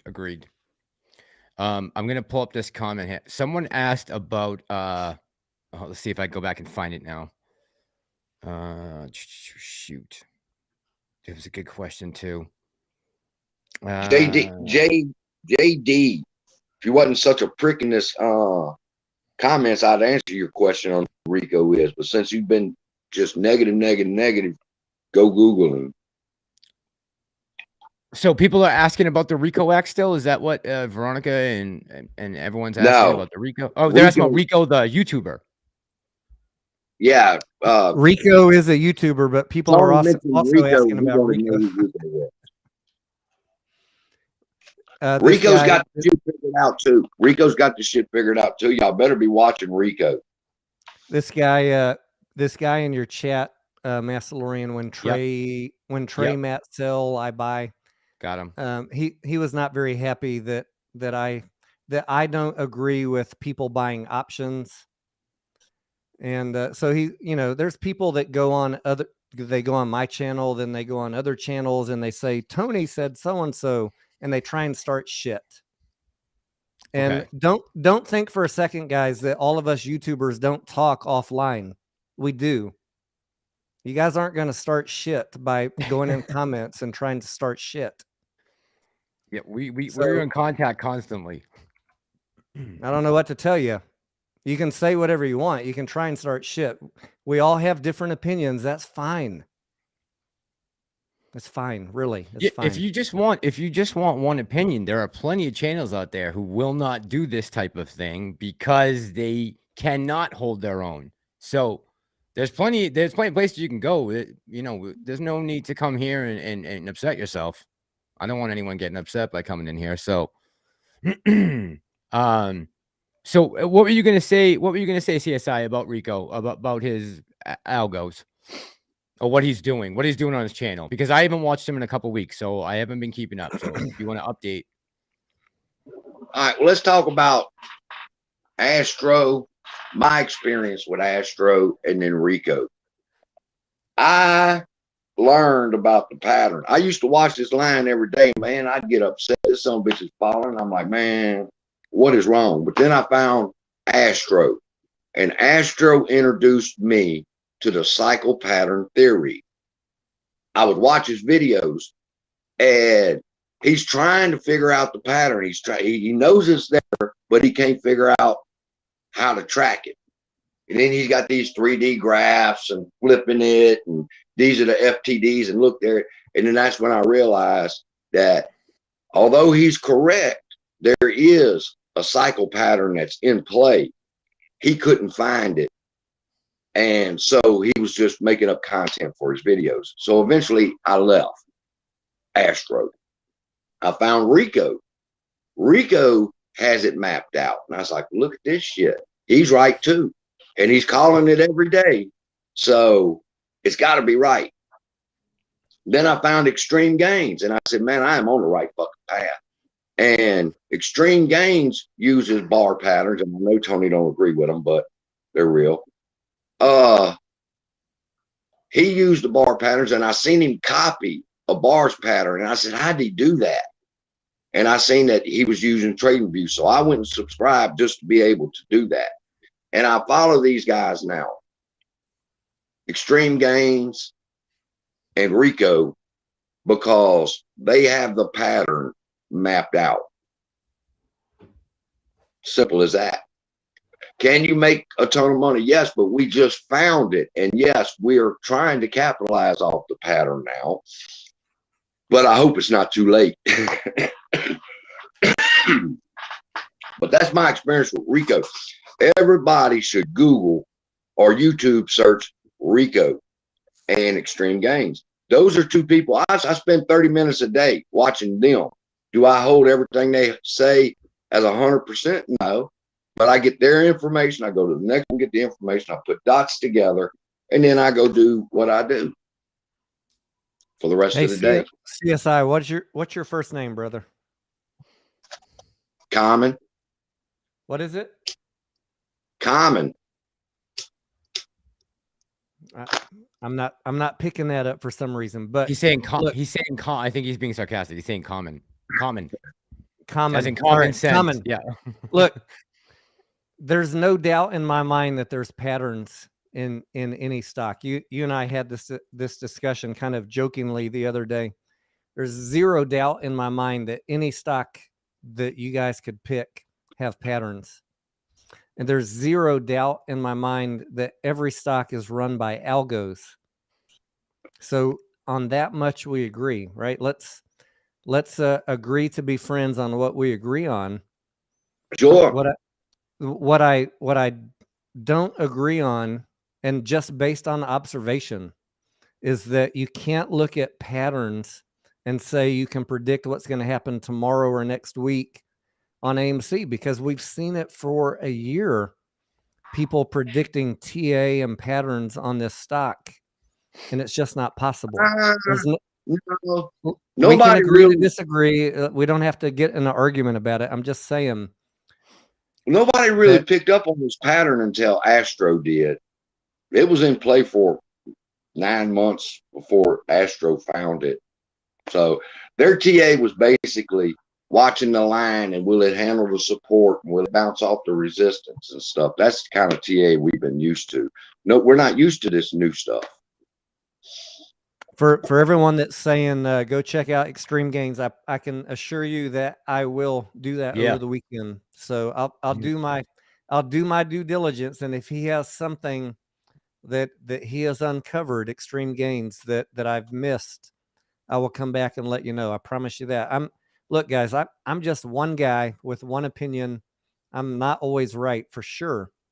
And I welcome dissenting opinions. That is the whole point of myself or Mastalorian hosting these discussions, is to kind of talk about this stuff and everybody learn together, because we all get better together. Yeah. Yep. Agreed. Pantheon, do you want to really quickly touch on the Wyckoff, and fractals, if you don't? Sure. If not, we've got quite a few guys on YouTube, talking about fractals and talking about the whole Wyckoff theory. And I think, not to disparage anyone, but I think what they're doing is good for learning, but I don't think that it's going to apply to what we can look at from a day-to-day, week-to-week, or even month-to-month cycle on this stock. I just don't think that with the high manipulation that and it all depends on your approach, right? If you're taking the approach that the algorithm, as CSI says, that the algorithm is preset and it's going to do what it's going to do and nothing's going to change it, then that's your perspective on it, and then you can use it, right? Like you said, I think he says if you go 6 bars in during a day, he can pretty much tell you what the fractal is going to look like for that day. On the flip side, I just believe that it's highly manipulated by many hedge funds. I believe that when we have positive news, they purposely short the stock. I don't believe necessarily that there's a preset algorithm that is in advance there before they know that AMC is going to provide good news, so they choose the bad algorithm for that day. I just don't buy that. I think there's too many moving parts to that to think that's plausible. I could be wrong, but for me, I think technical analysis and I think Wyckoff, I just think it's important stuff to learn on a regular stock play. I don't think it's helpful on AMC. Okay. And I want to add that the TA guys that concentrate on patterns, which again, I completely believe in TA and patterns, is extremely useful on day trading. You can't ignore it. You can't say it doesn't work. But like Pantheon just said, on manipulated plays, it's not as useful. I've done videos on why I think that. But these guys ignore macroeconomic and geopolitical issues. 100%. Like the algo is going to magically cause the squeeze tomorrow. We've all seen this chart with the 90-degree angle starting tomorrow, with complete oblivion to what is going on in the world and the broader markets. You cannot do that, or you will lose your ass and lose your account and lose money. That is my opinion, having done this 30 years. You can't be so focused on one play that you're ignoring everything else going on in the world and in the market. And if you guys don't believe Tony, ask him every day what the conversation starts off with. When we talk, it's what are the broader things affecting the market? I think I've heard it said before. Yeah, sorry. I think I've heard it said before. It might have been CSI. I think I've heard it said that the volume doesn't control the line, or the news doesn't control the line. The line controls the news, something to that effect. I just find that hard. I find that really hard to buy, that world events all over the world are going to follow what they want the stock to do, that they're going to conspire, that war in the Ukraine is going to come up and they preset the algorithm for that, or that buildings have to be torn down. Anyways, I just find that to be difficult to grasp. And I'd be happy to be proven wrong. Difficult to grasp, but not true is two different things. Well, I'm in no position to say that it's 100% fake or 100% wrong, and there's no chance that you're right. I'm in no position to make that statement, right? Right.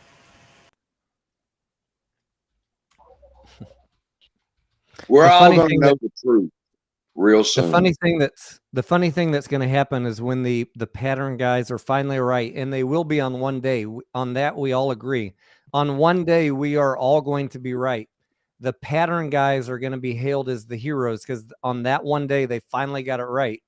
And the past 12 months of getting it wrong day after day will be immediately forgotten. Oh, God. And I bet you that I mean, we're all winners. We're all winners, so it doesn't matter. I'm just saying, and I appreciate the irony of that. Sorry, Tony. And I bet you that day falls on a whole 369. So we're going to have like multiple sources taking credit on that day.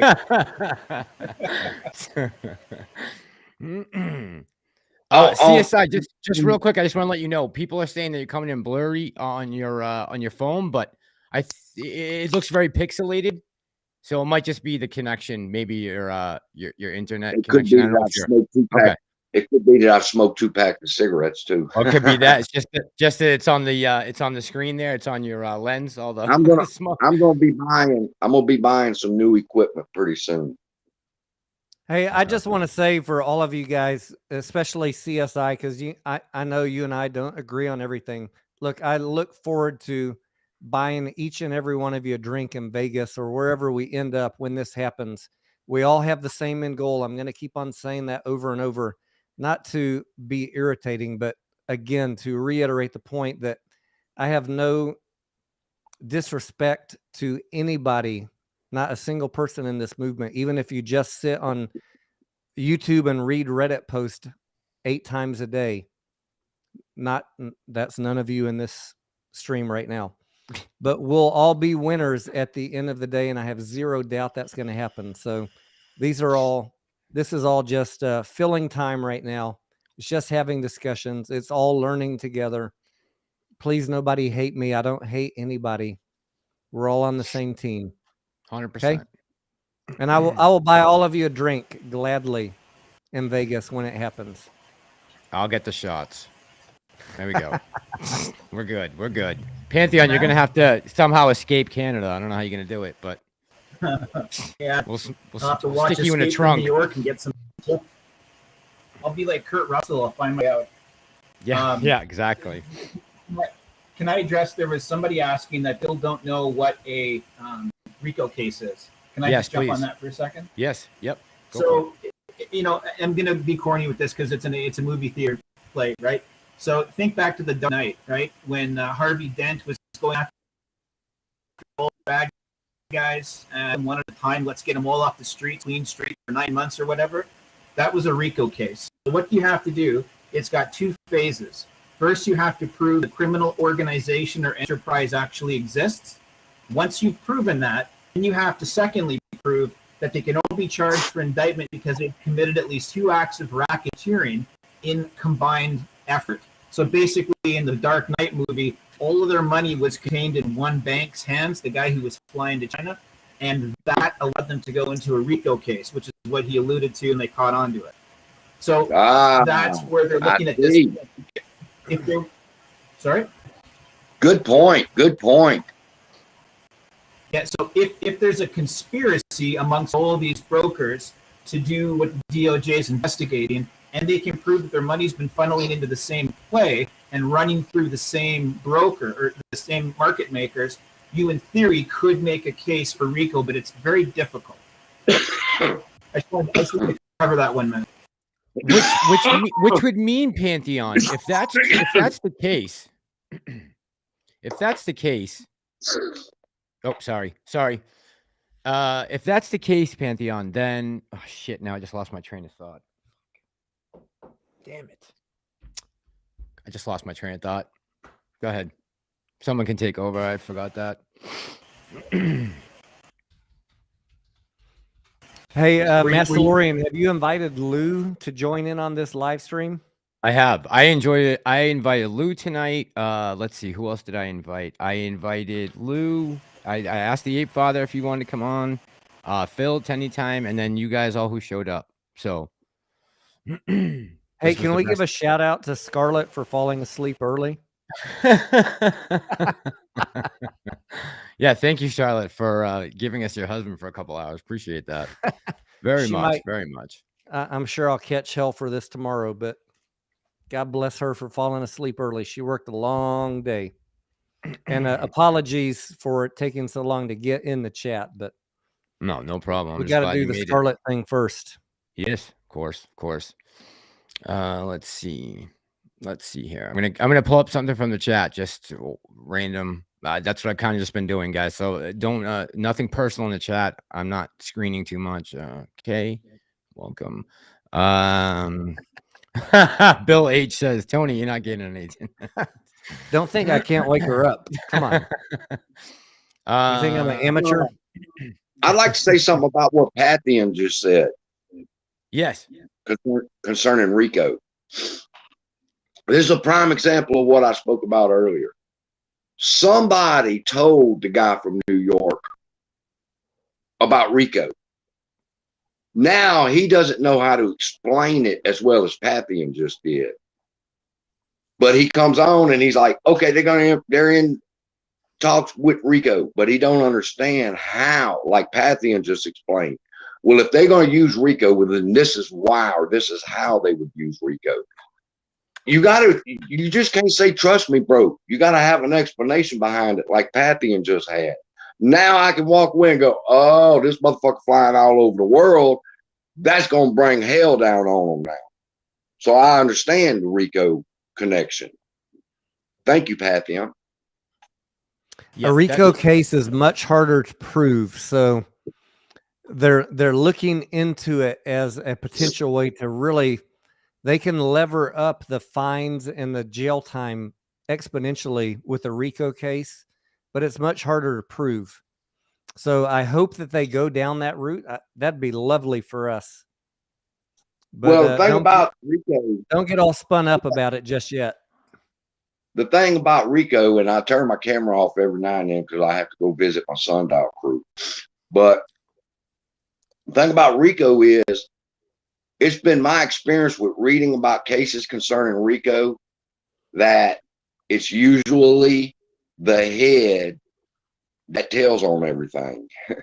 Yeah, such and such killed them. Yeah, such and such did this. Yeah, such and such did that. But they were doing it under your fucking orders. That's irrelevant.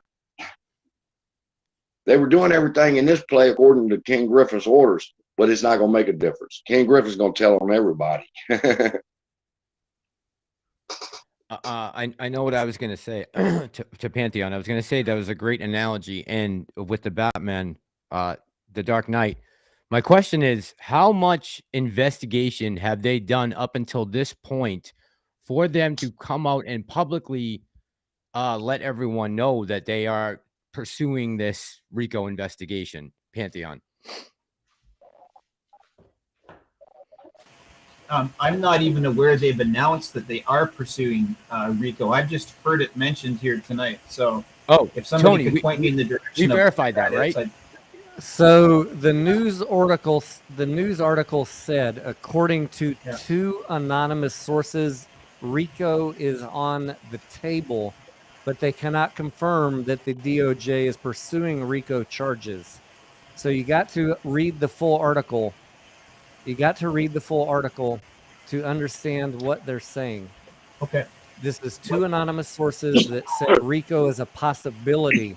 Let's not get ahead of ourselves just yet. What feed did that come from? What news agency is that? Reuters. Okay, I'll go take a look. But just so for a point, like on Reddit. Sorry, go ahead, Tony. The anonymous sources said that it is a possibility, but it has not been actively discussed. So of course it's a possibility. Anything's a possibility. Right. I don't get excited. I'm you guys know I'm very reserved.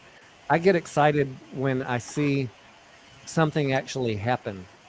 To talk about a possibility, it's it's fun, it's entertaining, it's good to talk about, but until I see someone charged with a RICO violation, it's just headlines and someone trying to get views, as far as I'm concerned, in the media. There were people on Reddit 9 months ago, right after Trey did the interview with the Wolf of Wall Street. There were Reddit, whatever you call it. There were Reddit posts talking about RICO cases back then.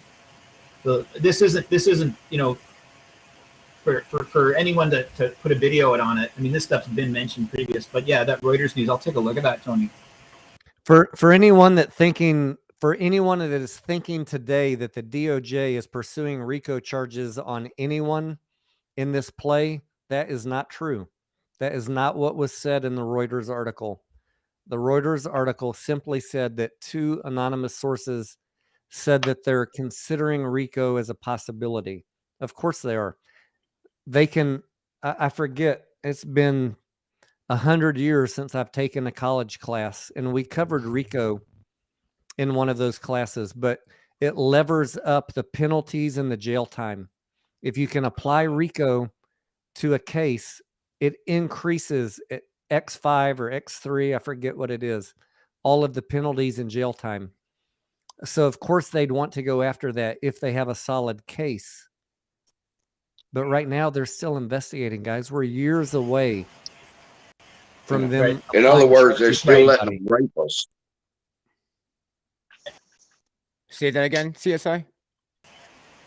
I said, in other words, they're still letting them rape us.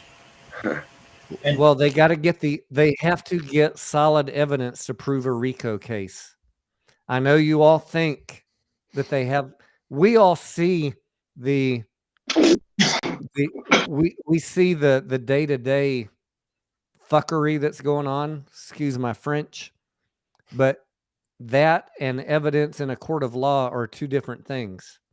So we need to allow them time to build the case. Pantheon, can you explain that RICO analogy one more time? It seems like a lot of people missed it. I don't know how, but can you just break that down, that analogy you gave earlier, real quick? Sure. For a RICO case, so just think of it like if the movie The Dark Knight. That's the best because it's a movie theater chain, right? So in The Dark Knight, Harvey Dent, before he became Two-Face, wanted to clean the streets. And what they were doing was taking down a couple of low-level men. They were just being replaced tomorrow. So there was really making no dent. So instead, they got Batman, went to China. Batman got the head, the accountant for them, brought him back to Gotham. And he tipped off the cops by saying, it's all one big pot of money. And that's what tipped off the cops, Gordon and Rachel, to think, oh, wait, we can go with Harvey Dent. We can actually do a RICO case. What that means is, first you have to prove there's a conspiracy, that there's a criminal activity that's functioning as a group. Once you've proven that, which they did in that case by the guy telling them as a witness that all their money's in one play and they're all gangsters, the second part then is proving what criminal activity took place in regards to financial and that the money's all being tied through a similar source. Then you can treat multiple parties as though they're one entity, even if they're not one actual company. So they treated all the criminals, all the gangsters, for 9 months of clean streets as one criminal enterprise and therefore ran them through as one case. It's more efficient, but it's very difficult to prove.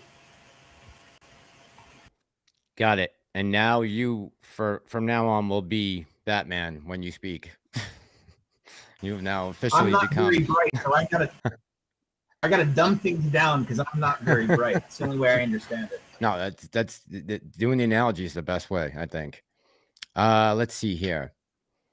Tony said today in a video that you believe out of everyone, Roaring Kitty should go to jail instead of Ken Griffin. Did you? Was that mentioned today? I did. I was just saying that if Roaring Kitty did not go to jail, why would anyone say that anyone in this AMC play is going to jail? Right. And he went before Congress and he spoke his piece. He was like the only one there that didn't lie, pretty much. Didn't perjure himself that day. Excuse me looking sideways, but I'm trying to get Lou to join your chat. Oh, that would be great. Can he bring 1,800 followers too? with them. Purple Sky says, "Oh, can someone confirm that is the NFT still available for Batman?" A couple people asked me about that today. Does anybody know? That's on our live stream right now, or in the chat. I think the date to purchase the tickets is passed, I believe. Yeah, it was Valentine's Day, right? It's 14th, I believe. Yeah, I think Okay. Tony missed that date. You missed it, didn't you, Tony? I did What too. was that? Sorry, I'm back. I don't know if Lou's still live or not. No, you missed the Batman NFT date. Oh yeah, February 14th, I guess, was the date, and I did not buy tickets before the 14th. So I got my 2 NFTs, but I'm not going to get the Batman one. Yeah, I won't either. That sucks. I was hoping to have all 3. Okay. I was trying to message Lou, but I think his live just ended because he looks frozen on my screen. Yeah, Lou's live is over. Oh, was he lying in bed? Was it a? No, he's sitting somewhere in an apartment, not his usual bare wall. Okay, interesting. Yeah, I'm pretty sure he's in a DR right now. I can't say that 100%, but I don't see else. I feel like it's. I feel like you're right, Master Lorraine. DR or maybe Miami or Vegas somewhere. Yep. I don't see why else he would have gotten his passport back so fast. Let's see. Okay, so people have already got their Batman NFT. All right. Yeah, shit, I missed a boat on that. Damn it. I wish. And someone was saying in the chat that they're going to burn a lot of the I Own AMC NFTs. Did you guys see that? I have not seen that. Okay, let's see. I did finally get mine, by the way, after procrastinating. And guys, by the way, if you have not got your I Own AMC NFT by now, you're running out of days. The end of this month is your last chance to get it. That's what finally got me off my ass to get mine. Is March 1st the last day, or February 30th? End of February is the last day for the AMC NFT, and I think end of March is the last day for the Spider-Man NFT. Oh, really? If you haven't got the Spider-Man, you can still get that with purchase of 2 tickets? You can still get it. Yes, I got both of mine yesterday or whatever day I took off from live streaming. Okay. I took care of getting that, and I posted it on Twitter and my my community channel on YouTube. Shit, this is a leap year, huh? We only got 28 days this month. I don't know. I didn't realize that. Yeah. I don't know. It was a bit of an effort to get it, though, because Wax wanted to charge me for a wallet. Oh, really? Did they? Yeah. Originally, it was a free Wax wallet. That's what I thought. Yeah. And now they're charging. Now they try to charge you. I was able to email support at Wax and get my wallet set up. I had to email them a copy of the email I had from AMC, and then they set me up for free. But it was not like it was a month ago where you could just click on the link in the email and get your Wax wallet for free. They said, sorry, you got to have 5 Wax to set up your wallet. And then I said, all right, I'll buy 5 Wax. Not a big deal. I went to go buy 5 Wax, and it said, sorry, you must buy at least 30 Wax to complete this transaction. I'm like, now you're pissing me off. Yeah. Now I don't even know what a Wax is, and I got to buy 30 of them. Come on, bro.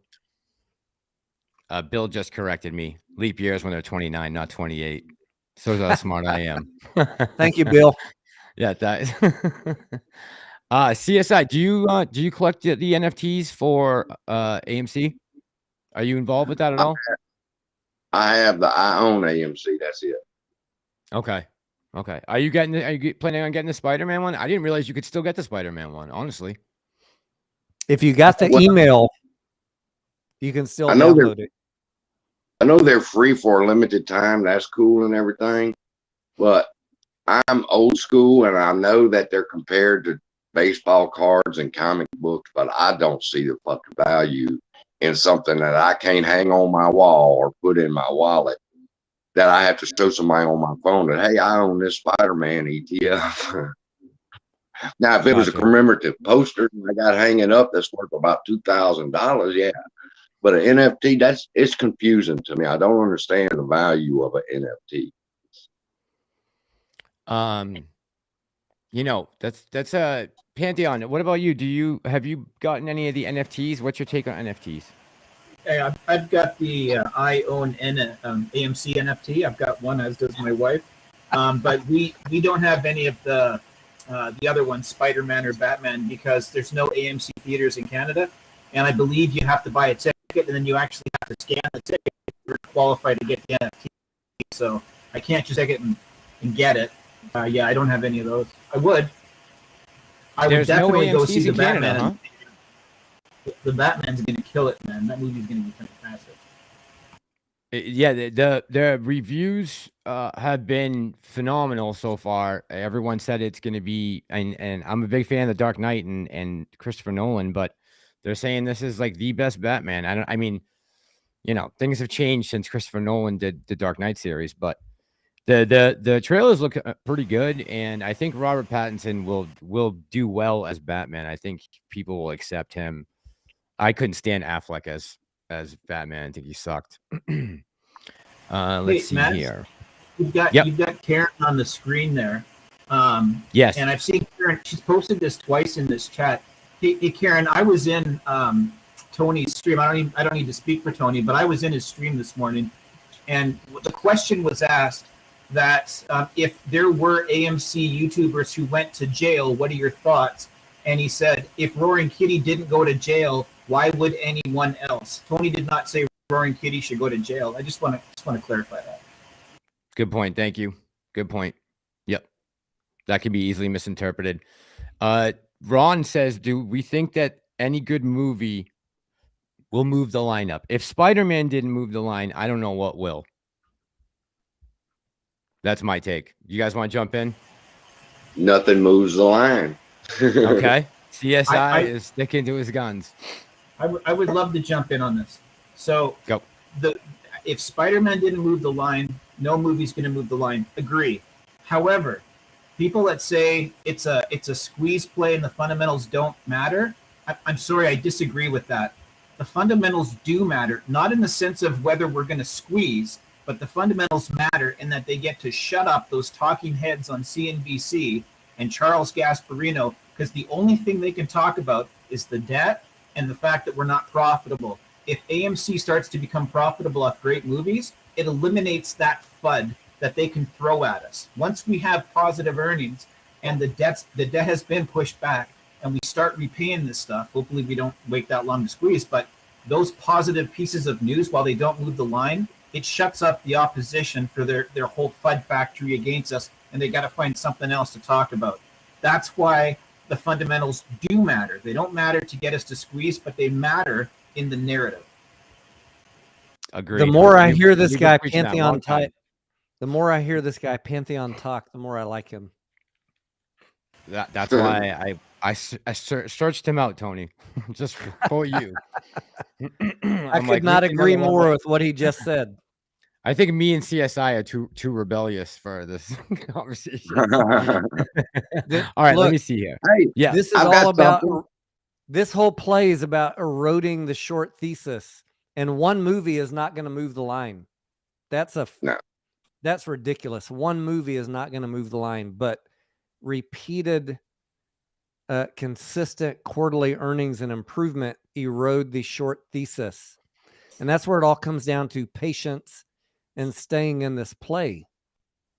The short thesis was based on this thing going bankrupt because no one was going to movies, and the C-19 was going to bankrupt movie theaters. Those days are over. Sorry, we're past that. This is better today in AMC than when I bought in a year ago. We're better off today than we were a year ago because there's movies, there's good movies. C-19 is going to be a thing of the past. If you can't see that and have the patience to stick it through, then I don't know what to tell you. But no, I don't ever count on one movie. I count on, it's not a fundamentals play like he just said, but fundamentals do factor into the calculus of the short thesis. Yep. And every quarter that the fundamentals get better, the more those guys are scratching their heads saying, like, should we still be short this thing?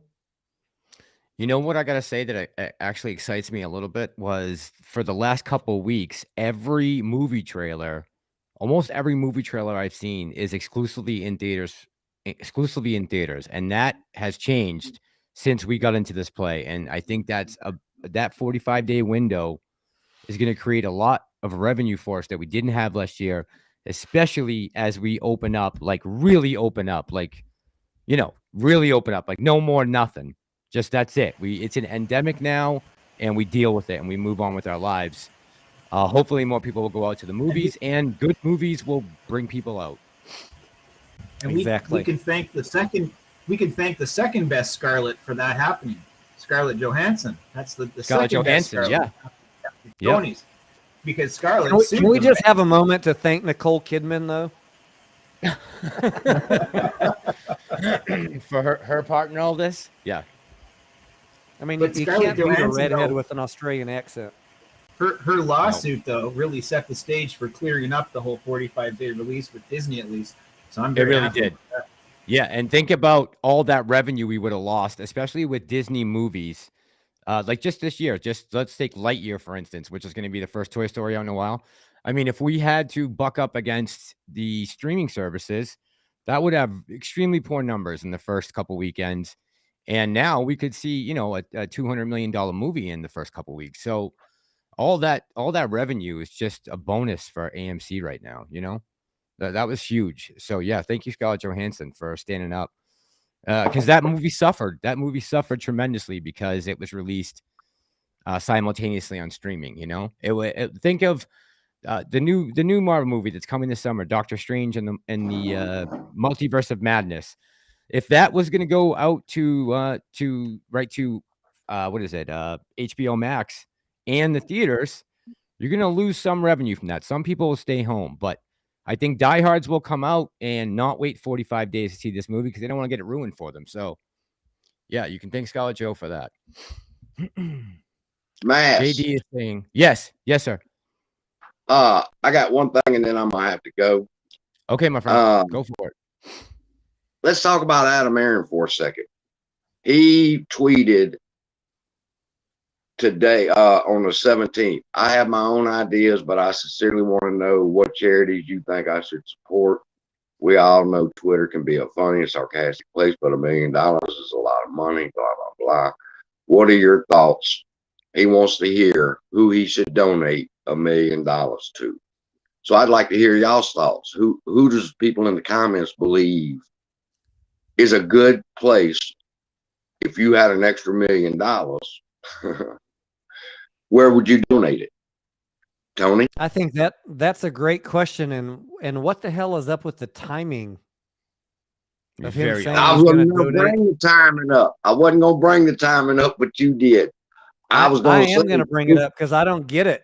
I got asked this 1 million times today on the live stream. I don't get it. The timing is really off and odd to me. And what's his Maybe it's just me. It's just me. He kind of like slapped. He kind of like slapped. I'm looking for the one where he says, well, I've made my money.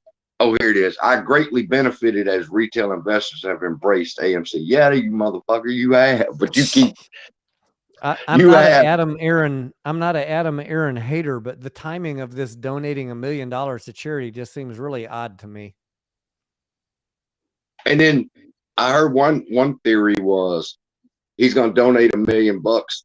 They want to know, is that in AMC? Because when it squeezes, then that $1 million worth of AMC will be worth $30 million. So he's really doing that. I don't know. I think his CPA had a conversation with him and say, "Yo, brother, you need to donate some money to offset some of these gains." some of these freaking AMC gains you're getting. I don't know. I don't trust anybody these days. That could be it, though. Where would you donate? Where would you donate, Tony, if you had $1 million extra? I would donate to some ape fund. If I was Adam Aaron, that is the only positive spin on this. Donate to some gorilla foundation in Africa.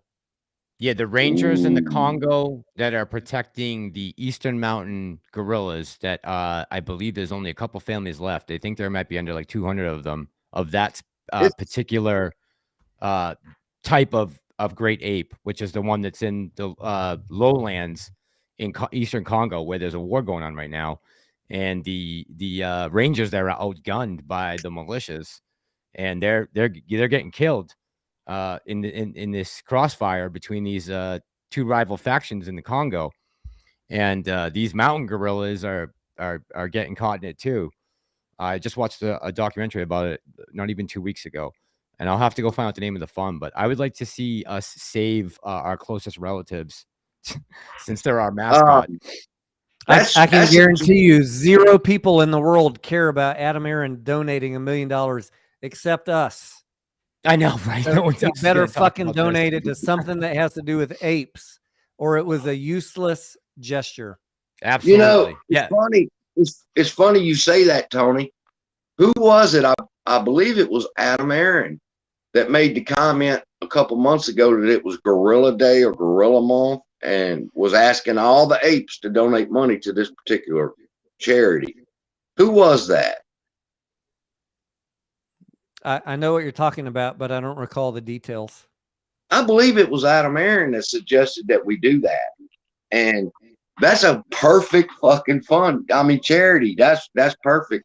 Do the ape fund. It's like someone said in the comments. I think he should just go ahead. He should take care of comping the convention center in Vegas and buy us all a ticket to the Hard Rock Cafe, whatever their Sunday pool party is called. I forget. Hangover, recovery, some shit. Hangover at the Hard Rock. Hangover, yeah. We've all been there, right? And if you haven't, you should. But he should. That's the charity he should donate to, the Ape AMC Foundation of Investors. I hate to tell you this, but Virgin, I believe Virgin bought Hard Rock out on that hotel. Well, that's an ironic comment. Yeah, right? Yeah, I'm pretty sure. There ain't no virgins in the Hard Rock. No. No, there are not. Trust me, bro. Trust me, bro, on that one. Say, has Lou made a video about where Adam Aaron should donate his money? I don't know. Chat, does anyone in the comments know that? I have no idea. I don't know why CSI I'm pulling you up and you're not picturing coming. I don't know. I don't want to make a video on Adam Aaron's donation to a charity only to get comments. Oh, Lou just made that fucking video and you just doing what Lou. We sitting here talking about it. We did that the other night. We talked about something. I went and made a video about it. And I'm accused of following Lou. So I don't want to go post a video about Adam Aaron's charitable contribution if Lou already has. Yeah, I hear you on that. Let's see here. May 7th, 2021 was when Adam Aaron tweeted about him donating $50,000 and AMC donating $50,000 to the Diane Fossey Gorilla Fund. So that was actually Adam Aaron who donated $50,000 on May 7th, right? Why not just do it again? That went over quite well. Yeah. May 7th. Bill H did talk about it in his live stream to the ex-cons in NYC. Unfortunately, it's not going to the gorillas. All right, fellas. I'm sorry I have to go. I want to try to shoot a video real quick. I was waiting to actually get something good for content, and this charitable thing's pretty good. So Pantheon, I'm going to mention you and the fact that you pulled up the tweet for us. Tony, I'm going to mention you and your idea for the Gorilla Fund. And Master Lorian, I'm going to mention you and tell everybody that, man, just come over here during the nights. When do you live stream so I can tell everybody? So I'm gonna try to do it every Wednesday and Saturday. I'm just doing it tonight because I have plans tomorrow night. But normally I want to try and do every Wednesday and Saturday going forward until we mow ass. Okay, I'm writing all these notes down because I'm fixing to go, and I'm gonna let everybody know. CSI, I just want to be perfectly clear if I have not already made it clear. Just because you and I do not agree on everything, I still love you. We're still on the same team. It's fine for all of us to have disagreements on the finer points. Absolutely. And that's what I see. let me share with y'all where I see the future, because I was thinking about my channel today and what will I do once we get through with AMC, what direction my channel would go. And Massalorian, you got a great thing going on here. You've got Tony, you got Pantheon, you got people that your people are watching, and we get to have these conversations. And like Tony said, nobody wants to go where everybody agrees. Well, every now and then somebody got to say the other football team. So this is your direction that you're taking your channel is great, dude. People are going to be lining up to be interviewed by you. Honestly, I just want to get people, like Pantheon says in the end of his videos, and Tony says the same thing. We've all been preaching this thing about how we gotta stick together, and even if we don't see eye to eye on everything, we can agree on the main points. And if we can agree on the main points, then I think we'll be okay. I'm worried about everything falling apart at the last minute. I'm not going to say it doesn't cross my mind from time to time, and because I'm so invested in this stock, I want to make sure things go smoothly. But I appreciate that, CSI, and thank you for coming on, man. I appreciate you getting back to me so soon and coming on, because I enjoy having you on. So you're welcome anytime, my friend. Massalorian, can you get Al from Boston on though? I actually messaged him, and I found out I was blocked. See, yeah, just when I feel like the Godfather, just when I get ready and I pull out, they pull me right back in. Right back. Al from Boston. Al from Boston. I was gonna go, but now you done mentioned Al from Boston. I'm going to tell us. What do you got to say? Tell us. I was trying, and I'm still going to. I can see where this is going in the future. That's what I'm talking about. Light that bitch up, Tony. Spark it up. Sundial all the way. Al from Boston. I was trying to put together a shareholder town hall where people that owned AMC, we could go to a live stream and we could share our concerns and our excitement about AMC, and possibly have Adam Aaron there. And as shareholders, we had a couple things we wanted to talk to him about. Well, I contacted Al from Boston, and I said, say, Al, man, what would you say if you came on and explained to Adam Aaron how this stock is being manipulated, and we show the evidence, and then we're going to demand a committee look into this? And he said, well, I charge $4,000 for interviews, and then you got to pay my room and board while I'm there. And I'm like, motherfucker, you're supposed to be a ape. You're supposed to do this for free. Secondly, ain't nobody said you're going anywhere. We're going to live stream a town hall meeting with shareholders of AMC. We're going to try to get Adam in there. But he wanted $4,000 to do the interview with Adam Aaron. The fact that the guy came out of left field with a $44.95 membership rate after basically regurgitating everyone's DD that we had dug up in the past 9 months. He shows up a week before Thanksgiving and thinks that he's worth $45, and people started paying it. And I took a bunch of shit for that video, just giving my opinion on him. And 2 weeks later, he was ghost. So he popped smoke. Are you saying he popped smoke? He popped a lot of smoke. Yeah, on his way out the door. But I mean, I don't know why he decided all of a sudden to monetize his Twitter. I mean, if those tweets are correct that were screenshotted, he was taking advantage of people, and you don't understand why. You're being humble now. No, I'm just saying. You know what I'm saying. You know what I'm saying.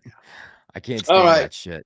I hate to say goodnight. I love all y'all. Tony, you're great. I'm gonna watch your next video coming up soon. I watched you today. I got to where I'm watching you every day now. You're fitting into my schedule. I'm an acquired taste. I'm an acquired taste. It doesn't often go down very well, but you know. Well, I really started liking you and watching all your videos once you had that shot thing where every time AMC, and I'm like, wow, I'd be fucked trying to do that with a beer, but I better buy a 12-pack because I'll hang in there with Tony. Lord help me on the Moass day. I'll be fucking laying on the floor trying to stream. Ooh, Lord, you're going to be taking a lot of shots, Tony.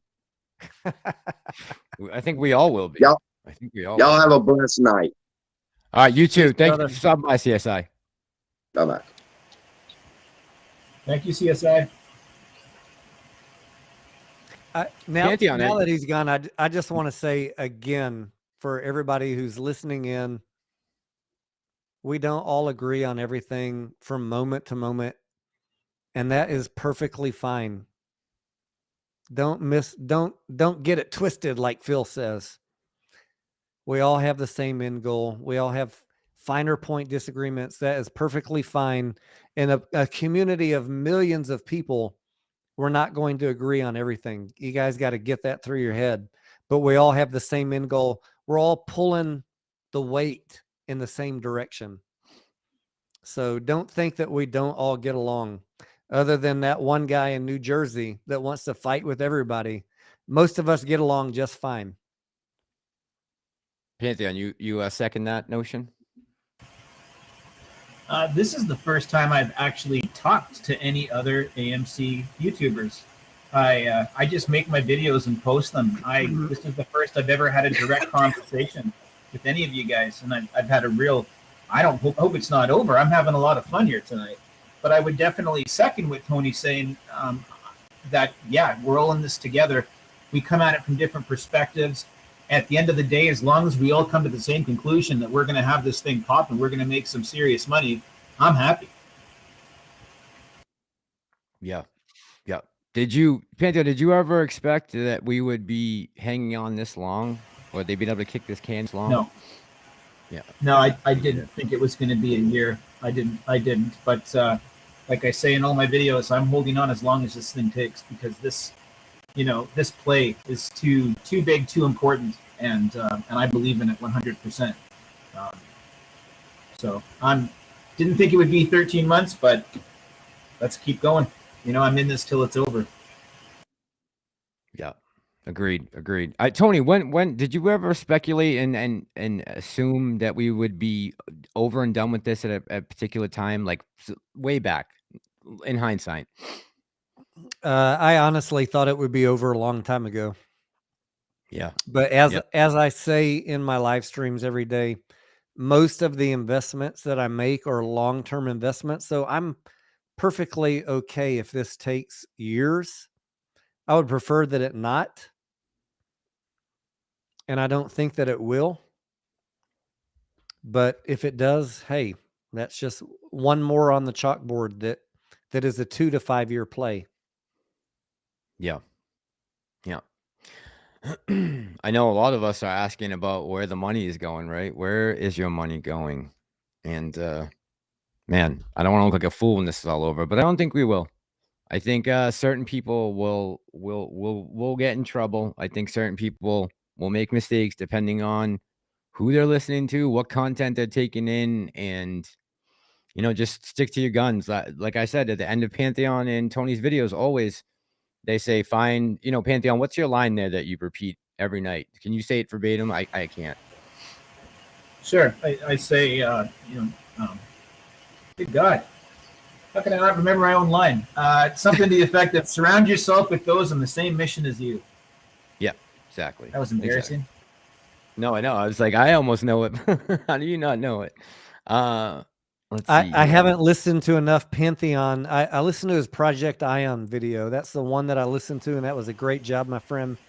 So I don't know his lines, but I do often counsel people in the live, do not listen to people that are giving you this negative bullshit.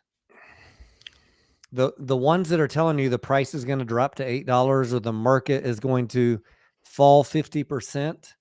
If you're consuming that content day after day, of course you're going to make bad decisions. And by the same token, if you're listening to people that are telling you there's 20 billion synthetics and the price is going to go to $1 million, you're going to make some bad decisions. You got to ground yourself in reality and consume a variety of content. I'm not telling you who to listen to or who not to listen to, but for sure, don't listen to just one source. Yeah, switch it up.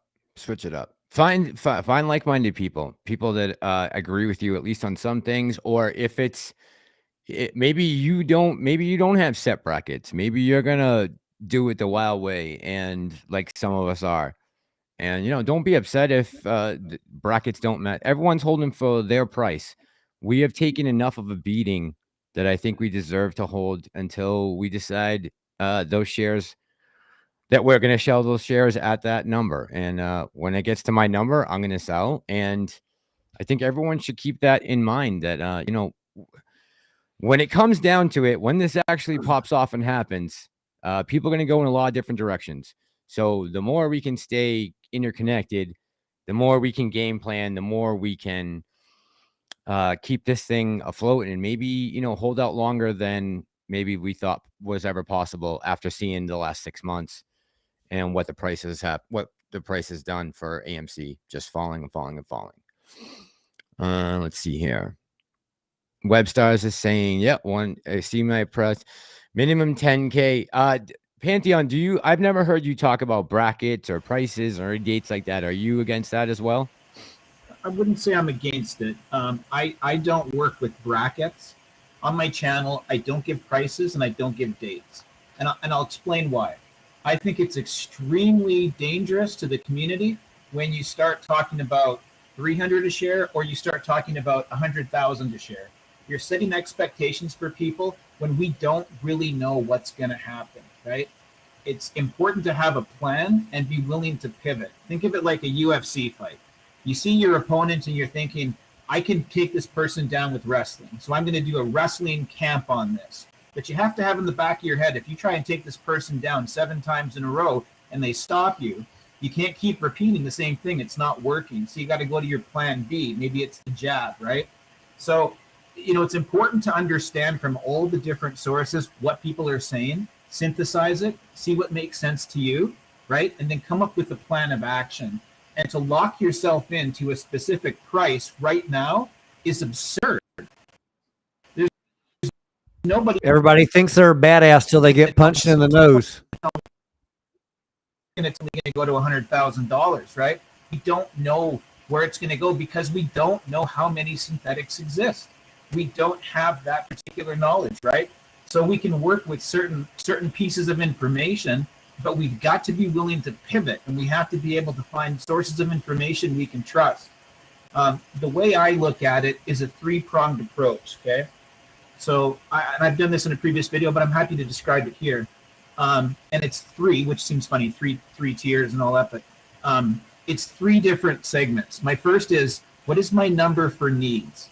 So I take the things that I figure, if it's a mortgage, if it's medical bills, if it's something that you need to pay for 100%, if you come out of the play with covering that cost, that will at least set you up for a better life, okay? The second part is your wants. I'll come back to these, but the second part is your wants, not your needs. What stuff do you want? I'm not talking about living like a lot, but the stuff that you want in life. I want a second car. I would like a rental property. I would like to go on vacation 3 times a year. Those are things that you put in the wants category. Then I would say you look at the FU money or the lottery win money, right? And that's, I think Frankie's done a video similar to this. So we're in the same mindset. That's if like you're a Wolf of Wall Street fun coupon type money. And what you got to do is figure out what that number is, double it for taxes, divide that by the number of shares you've got at each of those 3 levels, and then see what in that inflation. Yep, and see what that price comes to. Now, if that price for the needs comes to $1 million a share, you don't have enough shares to be realistic, okay? Because I'm sorry, I don't think it's going to go to $1 million a share, okay? What the hell do I know? But I just don't think it's going to go to $1 million a share. I think that's probably a safe thing to say. But the reason I say look at it from needs, wants, and then the FU money is because for me, once I cross the $1 per share that covers my needs, I'm going to be able to sleep better at night going into the next day, because I'm going to know as long as I stay above that number, I've at least got the mortgage and everything else that I need covered. That's good. And then when I pass the wants number, which are both not unrealistic because I got a lot of shares. So when it gets to that point, then I'm going to sleep even better at night because I'm going to know my wants and my needs are both covered. Taxes. when it goes up beyond that number, right? Now I'm talking about fun coupon money, and then it's a whole different perspective. And I think that to me is a way to approach. I'm sorry, I'm going on a bit long here, but to me, that's the way I like to approach it, because to just say it's going to go in brackets, like what you're saying with brackets is from 3 to 8, 1 to 5, and 5 to 10. You're saying there's only enough money to cover that, but you don't know how many synthetic shares there are, right? You don't know what the total count that we're dealing with is, and to suggest it's only got $1 trillion, where are you getting that from? So I just feel like there's so many moving parts, right? I've got a number. If it doesn't hit my number, I'm willing to pivot and take what I can get. I'm not going to be greedy, and I'm not going to be stupid, but I feel like my numbers are realistic, and I feel like I'm going to be able to get out of this play. One last thing. When you listen to people talk about prices and strategies and numbers, I think it's very important to take into account how many shares that person has. And not a lot of people want to release their shares, right? Or the number of shares they have. I'm not going to. But what I'm getting at is, if you are talking to if you've got 1,000 shares and you're talking to somebody with 20,000 shares, and they're telling you, I can get out at $400 and it's going to be great. Well, they got a lot of shares. Maybe that works for them, but that doesn't work for you. And why is that the number? It's the number that gets them X amount of dollars. But is that the number that makes sense in the squeeze?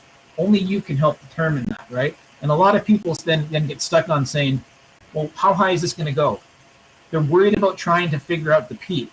Nobody is going to be able to tell you the peak. Nobody. And if they do, they're just lucky. And I've rambled on for a long time. I'll just stop there. No, that all makes sense. So as far as you're concerned, oh man, every time I get a thought going, for some reason I think about something else and I lose it. Damn it. Hey, Pantheon, while he's collecting his thoughts for a second, let me ask you, just out of curiosity, because I like to figure out where people are from, what state are you in? I'm in Vancouver, British Columbia, Canada. Okay, I never would have guessed that. I do remember now that you said that, someone, probably a Mastalorian, mentioning earlier that you were from Canada, but I could not place the accent. No, well, I grew up in Saskatchewan. My college was in Montana, Bozeman, Montana, and now I live in Vancouver. So I'm a mutt. I've been all over the place. All right, just curious. Thanks for letting me know.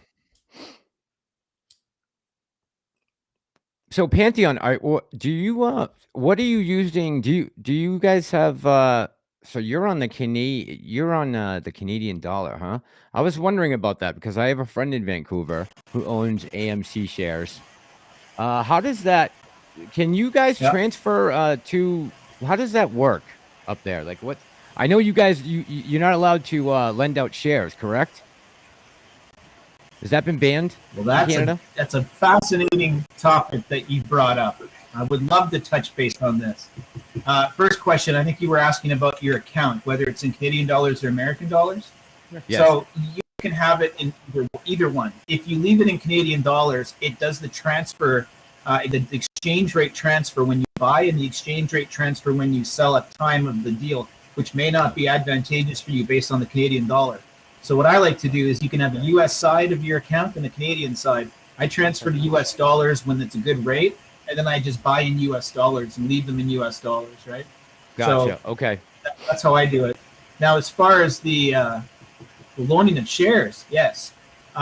If you have a cash account, you are not allowed to have your shares loaned out, right? And I have a cash account. I don't work with margin. But what's fascinating is that some of the banks, like RBC in Canada, have U.S. offices. And what they do, this is a little bit off the topic, but it's something you reminded me of, I want to bring up. What they do is they route all U.S. stock equity purchases from their Canadian branches to their U.S. New York or Chicago office and let them deal with it, which then allows them to use payment for order flow. So if you're working in Canada with RBC, here's what you're doing. You're paying $9.95 for the commission for your trade, and then their payment for order flow screwing you. They're double dipping on us. Get out. I'm serious. It blows my. I just had a conversation with someone from RBC just a few days ago, And this for me was a revelation. I'm like, that's banned in Canada? And she said, no, it was the senior trader. He said, no, we run it to the U.S. office, to the New York office. And I said, wait a minute, let me get this straight. I'm paying you $9.95, and you turn around and you came in for order flow and scalped me? Wow. And she went dead silent. And I said, let me explain to you how this works. And I walked her right through it. And at the end of it, she just sat there silent. And I said, explain to me how you're double dipping off me. Either I get zero commission trading and you pay for order flow me, or I'm paying for a commission and you can't do that. This is bull. Anyways, I don't want to swear on your channel. That's Sorry, crazy. I went off topic. No, that's okay. No, that's what I asked you. I ran the same situation today. The Super Bowl was almost a week ago, right? Still haven't been able to get my money from the Super Bowl. They want me to give them my crypto account to Coinbase to transfer in the funds, that the winnings, and transfer them into a crypto, into either Coinbase, or actually can't do it through BlockFi, Coinbase. But they want to charge you $100 to take it out, and they charge me 6% to deposit it. So they're getting you on the way in and way out. So I guess there's a lot of that going around. But that's surprising to know that, because I believe she has RBC too. That's Royal Bank of Canada, right? RBC? Yeah. And boy, I scared the pants off him. Then the next thing I said to the lady, she says, senior trader, I said, by the way, I'm really disappointed that you guys bought into so much of that Evergrande bond crap. When it hits junk status, how are you going to handle that? And she just sat there dead silent. I said, you still there? And she goes, yeah, I don't know what to say to that, sir. I said, I think you've said enough. I don't want to be rude to the person, but I was a little upset there.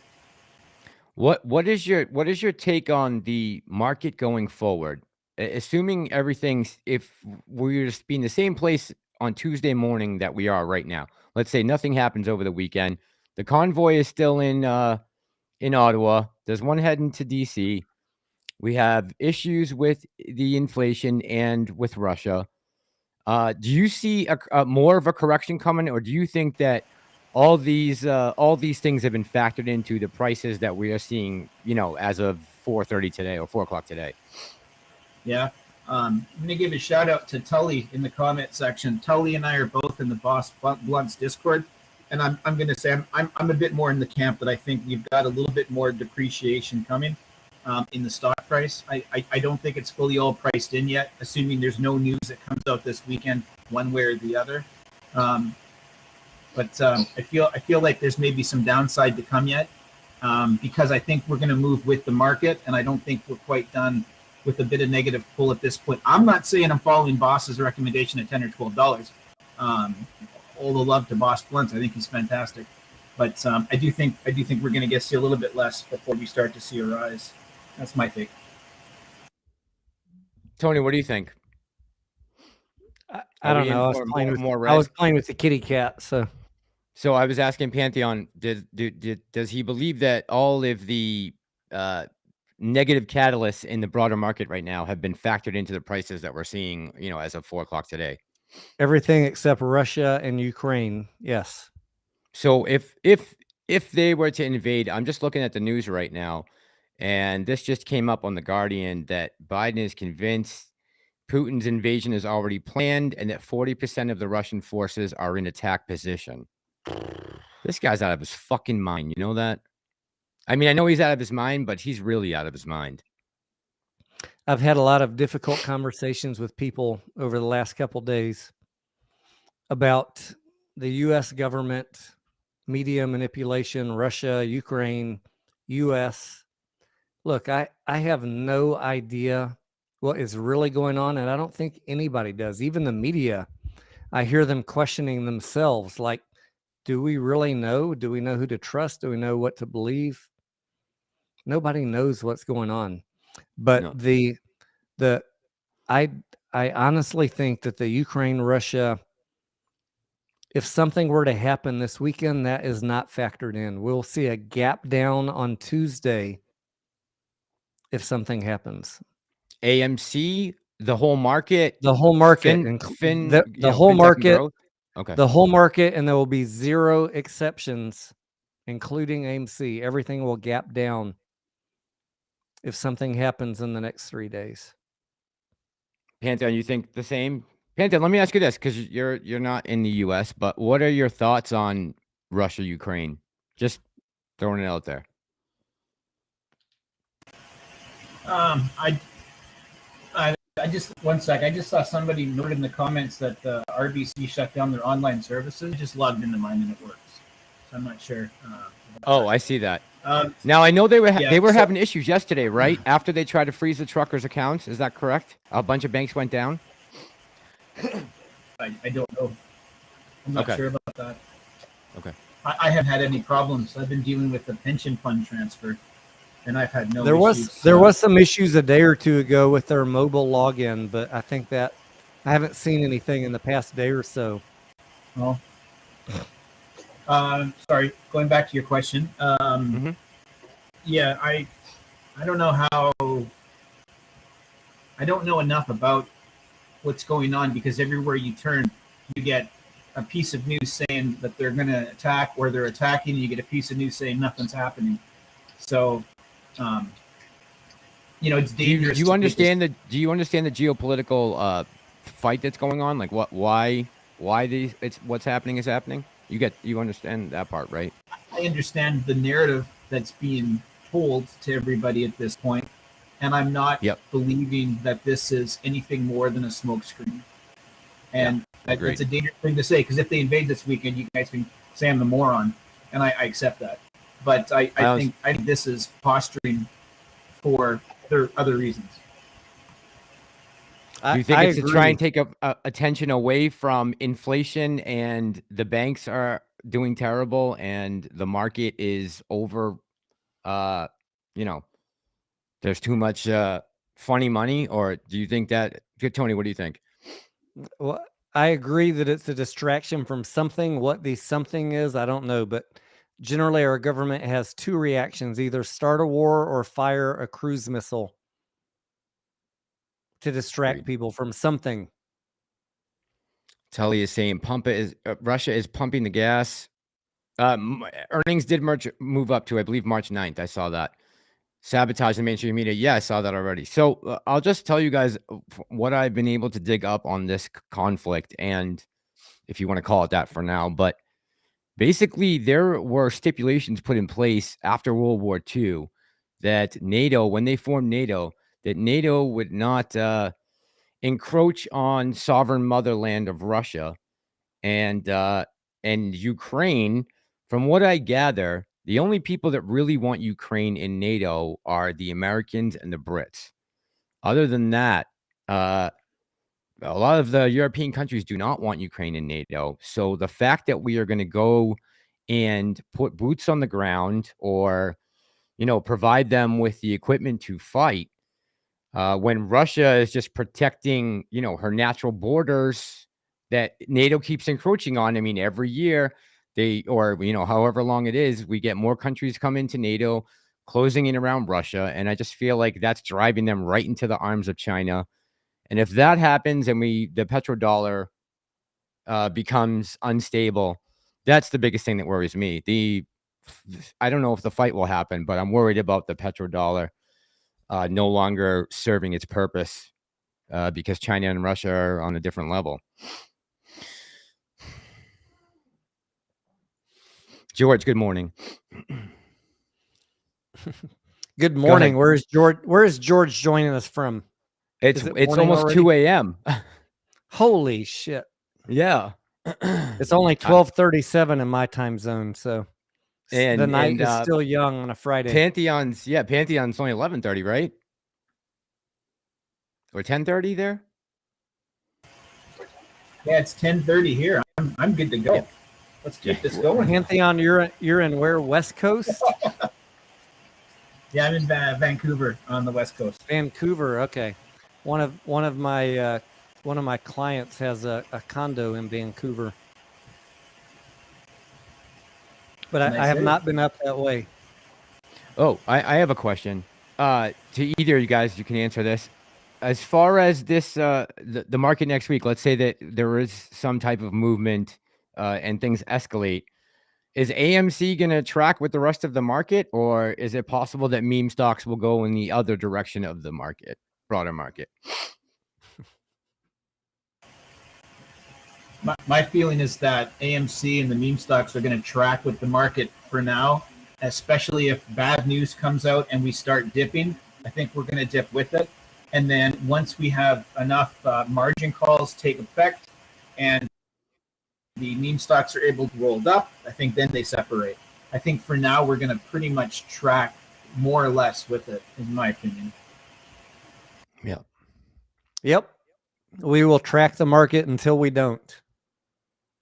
Jill says track until margin calls. God, those margin calls seem like they're a figment of my imagination. I've been listening to margin calls for so long now, and little D's getting vaporized. Yeah, the little D's took on all of Citadel's short position, and somehow they're still managing to stay alive. I don't know how. What do you think about that, Pantheon? That Citadel was able to transfer their short positions to the smaller hedge funds that they just had to bail out 12 months ago. Fucking ridiculous. Yeah, there was no evidence of that. I think that's the same time somebody said Citadel's out. So yeah, yeah, we'll move on. Let's see here. Let's see, 1,500. Let's see. I'm just trying to. JD says I take 40. That's an interesting question from John Wick Sniping. That is an interesting question, though. If the government were to step in and say, "Listen, everyone," I shouldn't even go down this road. It's an interesting thing to think about. If someone's going to take what I'm saying and say Pantheon said this has happened, I'm not saying that happens to everyone, Pantheon. No, you can't, Yeah. If somebody were to step in and say it's X amount of dollars and the number's 1,500, as John Wick Sniping's thrown out there as an idea, he's only thrown out an idea. Yep. Would you hit that button? It's a very interesting thing. I mean, I think that the easy answer is if you were 100% clear that the answer is you say yes or you get nothing, clearly everybody hits the button, right? But if there's hit the button or we'll talk some more, it's interesting to think about how many people would actually say, let's talk some more. That is a good question. I should put a poll out. Tony, what do you think? I don't know. It's a theoretical discussion that is not really relevant to this place. I don't want to go into it. All right. Okay. All right. Edward says 1,500 is okay with him. I mean, as far as I'm concerned, I was hoping for more than that. But if this is going to get dragged out for, another 12 to 18 months, hypothetically speaking, I might have to think about that. I think the question might be hinged on the common conception that is going on in the YouTube community right now that there's going to be some negotiation where they're going to offer they're going to offer us a price, and that is just, in my humble opinion, not a scenario that is ever going to play out. So why even entertain the debate about an offer price? If that came out, I don't see it working out that way. How do you think Saudi Arabia would react to the hundreds of billions of dollars they have invested in the U.S. market? And all of a sudden, they're coming out saying, "Hey, we're going to settle this share price with you because we can't operate the market properly anymore. We've lost all control. And so will you guys settle?" It's there's only two choices: either you sold before it fucked up, or you get SIPC insurance. In my opinion. I knew I screwed up taking the bait on that question. John Wick Sniping, you should do a video on that, John Wick Sniping. That'd be a good one. I've never said anything about this whole settlement stuff on any of my videos. I took the bait. Sorry, buddy. Sorry about that. I didn't mean to drag you into that conversation. What do you guys? No, that's all good. That's all good. John Wick. Okay. So Adam was saying here, do we think they will let it run and crash the market? Tony, I guess this is to you. This is again my guess, my opinion. At the point that they think it is going to crash the market, there will be a halt on this stock for however many days or weeks that takes. So I want to be out of this play before that happens. Because what's your alternative at that point? You either got to believe that they're going to negotiate with you, or you're going to get SIPC insurance. If you have enough shares, what's that? 500,000. Yeah. If you have enough shares to, let's say you had 1,000 shares and AMC was trading at $500, you're good. But if it was trading at $10,000, you're fucked. Because they're going to say SIPC. That was what we guaranteed you. Sorry. I hadn't even thought of that. Good I point. know everybody's thinking like they're going to bail you out. You're not a bank. You're not too big to fail. Right. We can fail and no one will lose a second of sleep over it. I'm sorry, but SIPC is there for a reason. If things fuck up, that's your bailout plan, $500,000. Or whatever the share price was times the number of shares that you had. If you've got 10 shares and it's $500, you're getting $5,000. That's 5 stacks. Yep. That's Tony, it. SIPC stands. What does the actual acronym stand for? Oh man, come on. I know. I'm sorry. I was gonna look it up. I know FIDC covers banking. FIDC covers bank deposits. SIPC covers equities. Beyond that, don't ask me too much more. I've already had. Look, it's midnight here. I know. I've had 3 drinks by now. Securities Investor Protection Corporation. Thank you. Thank you, sir. Yeah. But SIPC covers investments, and basically you're not covered when it comes to assets. When it comes to equities, you're not really covered. But if your broker goes bankrupt, you're covered by SIPC. That much I know. So if the market goes atomic, that is your fallback plan. There's not going to be any negotiation where they said, we know AMC was trading at 100,000 and we know you have 1,000 shares. So can we offer you 99,000 per share? No, they're not going to do that. Jim's asking. Go ahead, SIPC is the fallback. Right. Was Tesla ever halted on its run up from 85? I don't believe so. Was it? No. Tesla was never halted, was it? Besides like a volatility halt, maybe. I don't know. I didn't track Tesla. I wish I was in Tesla at 85 and I can answer the question. I would remember if I had bought it at 85. Pantheon, do you remember anything about that squeeze? That long squeeze with Tesla? No, I've never bought Tesla stock, but that's been a real long, slow burn run, right? So yeah. Yep. Yeah, and it's not we're not matching up with the Tesla so much as far as the squeeze goes. I mean, I don't see the same thing happening with AMC. And plus there's a lot of different things that Tesla that we're not incorporating with AMC. It's 2 totally different plays. I think the theory was people shorted Tesla for many years, right? That's the theory, did, like yeah. how we compare to Tesla. And eventually they were wrong, and maybe eventually they'll be wrong with AMC. We might be the Tesla. Who knows? But I don't know. I don't like drawing those comparisons to Tesla or Volkswagen. Yep. Or Herbalife. Volkswagen, definitely a different play. Yeah. Yeah, 100%. 100%. Yeah. You really can't compare the two. Unless you're talking about the amount of time it took to squeeze. That's about the only thing they have in common, right? Is that it's taken us over a year. BlackRock was the biggest shorter of Tesla. BlackRock. There was someone who was famous for shorting Tesla, and I can't think of his name now. I bet you one of you guys know in the chat. He would get on every week. They would bring him on, and he was dumping on Tesla for the longest time. And finally, I think they got crushed. Their fund got crushed because they had to close those out. And I can't remember who it is now. Citadel was long on Tesla, says Vindicator. Yeah, I wish I could remember and back you up on that. I just don't remember. Citadel, look, all of the funds and institutions that we're looking at have long positions and calls and puts on many, many stocks, including AMC. So Citadel's definitely long on AMC because they own shares and they own calls, but they also have puts. What we don't know is what is their short position, because no one reports that, and we don't know their leverage either. So unfortunately, we are handicapped in understanding the full impact of this play.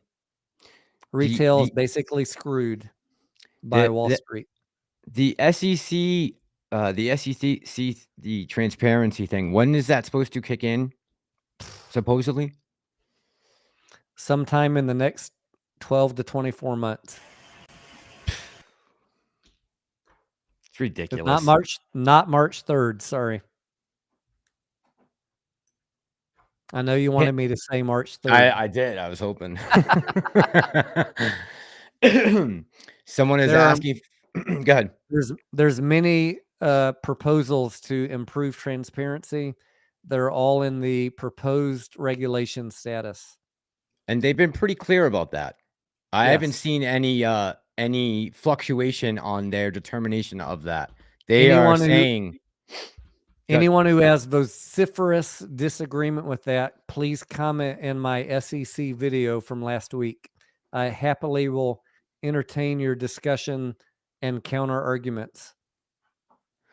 Pantheon, what's your take on this as a managed event? Yeah.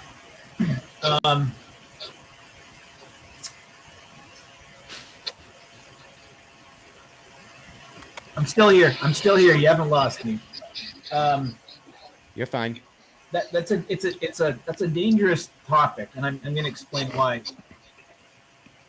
Because people don't understand what was intended when he first said managed event, and it's been taken multiple different ways. So some people think when you hear the term managed event, it means that Dr. Evil is actually controlling every single step of this whole play and knows the end game. Other people, and I'm being facetious when I say that, but other people think that it's just that when the time comes for this to actually pop, that it's not going to be allowed to just run wild like a typical stock play. I think that's more what was intended with the managed event phrasing. And I think that people misunderstand that. And at least from the comments I get, I try not to talk too much about the gentleman from New York. He gets enough press. But, you know, I'm just trying to be, how do I say this? I do believe that people with intentions shorted the stock with full intentions of knowing exactly what they were doing. That's fine. We all know that. It's continued beyond any reasonable time frame. And here we are now. And I believe that there will be, full SEC government intervention at some point. And that to me is how it will be managed at that stage. If this was truly a managed event, they wouldn't have let it get to this point. Good point. You know what I mean? Like in the event that every single part of this was conceived from day one, like they've been shorting since 2015, and they've always had this master plan to transfer these shares into the DTCC's pockets and all that. I don't buy that. But I do believe that this isn't going to be let run like what happened in January. Well, they didn't really let us run in January. They took away the buy button. So, but it started. No, I know. I don't believe that they knew that was starting. That they've reacted real poorly to it, right? So yeah, looking back on it now, they've said many times that Robinhood did not have to do that. Neither did the other brokers. That's been proven, I think, with beyond a reasonable doubt. Is that not correct? That was just a panic move by them, almost. It was a panic move by somebody. I like the way CSI looks at that, though, because he does say everyone talks about they removed the buy button, but nobody says they've removed the sell button. Think of it from the other side of it. I think that's an interesting way to think about it. I like just looking at it from all the different perspectives, right? So, like, how did that affect the people who were trying to sell the stock at that point? I mean, it saved them, obviously, right? But they could have just refused to fill orders. They didn't have to remove the buy button necessarily. Yeah, that's a good point. He mentioned that the other night, and I forgot about that. He mentioned that the other night, and that was a good point. That that was a good point to think about. Absolutely.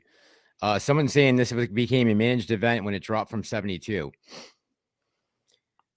So I know me and Tony have talked about this. Pantheon, I remember discussed this with you.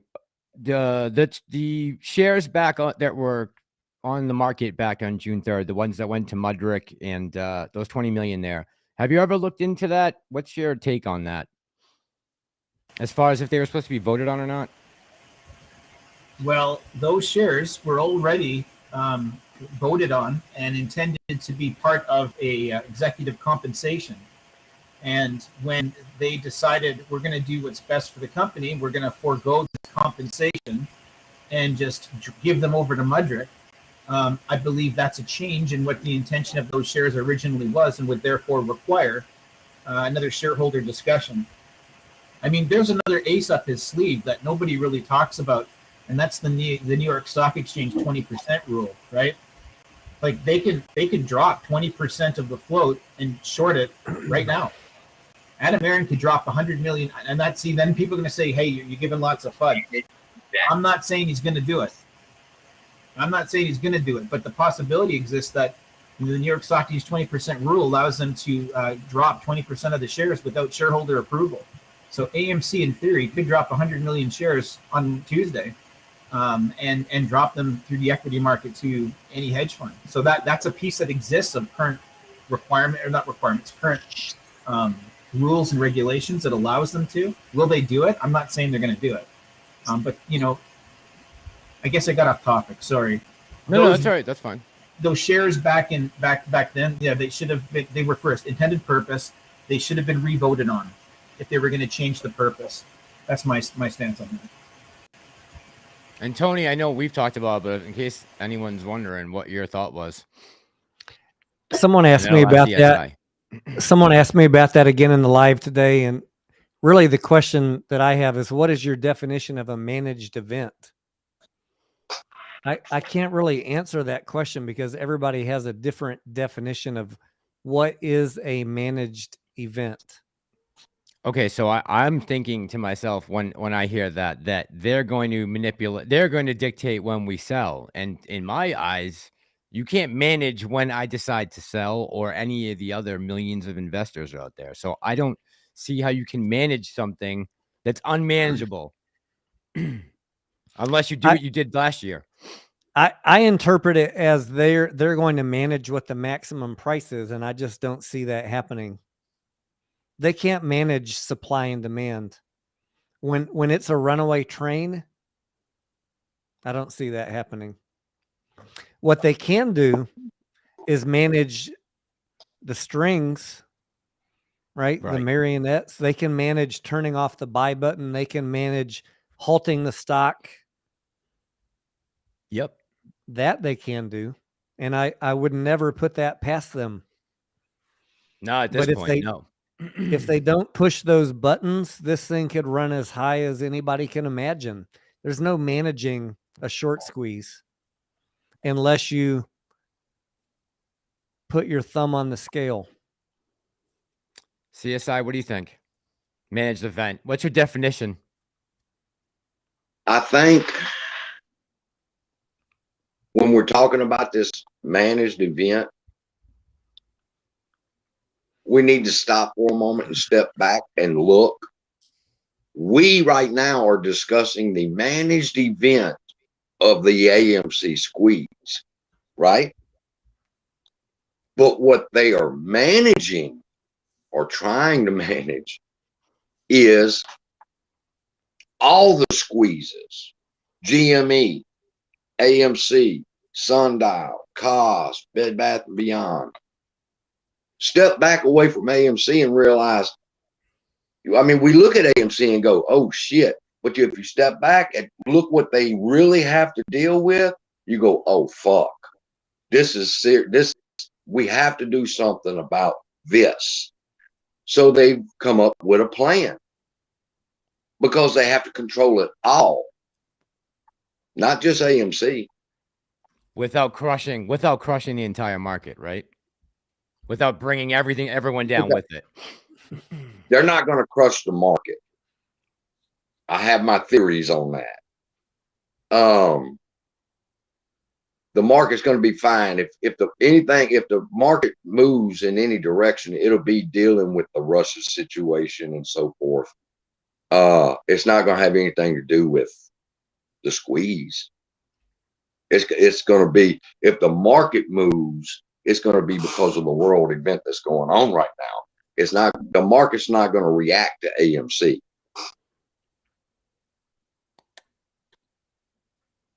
And is it a given that this is all the meme stocks are being managed right now?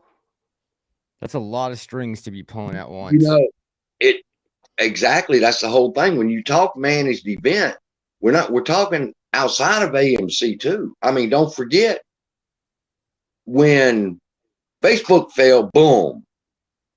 Said, well, wait a minute. I went and looked at the AMC chart. AMC fell. So I took the bars pattern from that day's trading in AMC, and it matched perfectly with Facebook. So that means Facebook is running on the same program too. Therefore, it goes outside of the meme stocks. Okay, so I got to bring this up real quick before I lose this comment. So someone mentioned this about the retirement and pension. So I saw something the other day that in the Build Back Better bill that Congress kicked back to Biden and them, there was $350 billion allocated for pension funds, which kind of set off alarm bells in my head as far as why is it that we need this influx of cash right now for these pension funds? Where has all their money gone? And I'm just, I don't know the answer to that, but I'm just curious. Why is it Biden's looking for $350 billion for pensions? Anyone have any thoughts? I'm throwing that out there. Don't know. I don't comment on something I haven't gave a lot of thought to, but I will think about that now. I just thought it was interesting that was in an infrastructure bill. It sounds interesting. Yeah, I couldn't figure out what is the need for this. I mean, if it's an infrastructure bill, why are we putting in $350 billion in bridges, not in to put back into people's pension funds? Let's see here. I'm going to pull up a comment. Adamson is saying, I keep pulling up the same comment. I work for the state government. I have a pension return. I don't see the SEC allowing this to crash. Yeah, I guess a lot of people have a lot of confidence in the market right now. That's good. I mean, we need that, right? I made a video once called "What Does It Mean to Be Vanquished?" because we heard that a lot from the guy from New York. They're going to be vanquished. Well, AMC people is going to get all the money. Shit's going to crash. Joe, who works at construction, is going to open his phone when he gets to work just to check his portfolio, and it's going to say, your ass has been vanquished. So everything, he wasn't holding AMC. He's got Home Depot and Apple. But, well, I mean, what the fuck happened to my... We vanquished. You lose everything. They lose too. They're going to have to count on what? The insurance that he was talking about earlier. Yeah, I don't think Fed bailouts in the cards, right? There is no Fed bailout. You can't. How much more money can you print? No, there's a bailout. They got a bailout coming. Yeah. Yeah. Jeez. I'm confident. I'm 100% confident. No, I'm not saying you're wrong. That would suck for us. Well, no, it's what works for us. This is the bad thing. Would you want me to explain the bailout that's coming? Sure. You heard it here first on the Master. The bailout, that's why I say there's two squeezes. There's going to be a short squeeze, which we're about to experience, and then there's going to be a mother of all short squeezes when they handle the synthetic shit. Now, they can't deal with all that synthetic stuff until NSCC 2021-10 goes into effect on the registry. They're arguing right now over the terminology of the policy. But what that does is that allows a hedge fund to park their shares over here in the new clearinghouse. When they turn over their shares of Apple, the government will give them 85 cents on the dollar. They will give them the cash to pay out all the synthetics across the board, not just AMC, but across the board. When the next fund is going to say, well, I got shares of Disney, and they're going to give them the shares of Disney, and they get 85 cents on the dollar, and they're going to pay the people for what they've done that's fucked everything up. That's how they're going to get the money to pay us. That's how. But now it sounds good. Watch this. It sounds good. The government is going to ensure they get their money back because they're supposed to pay interest.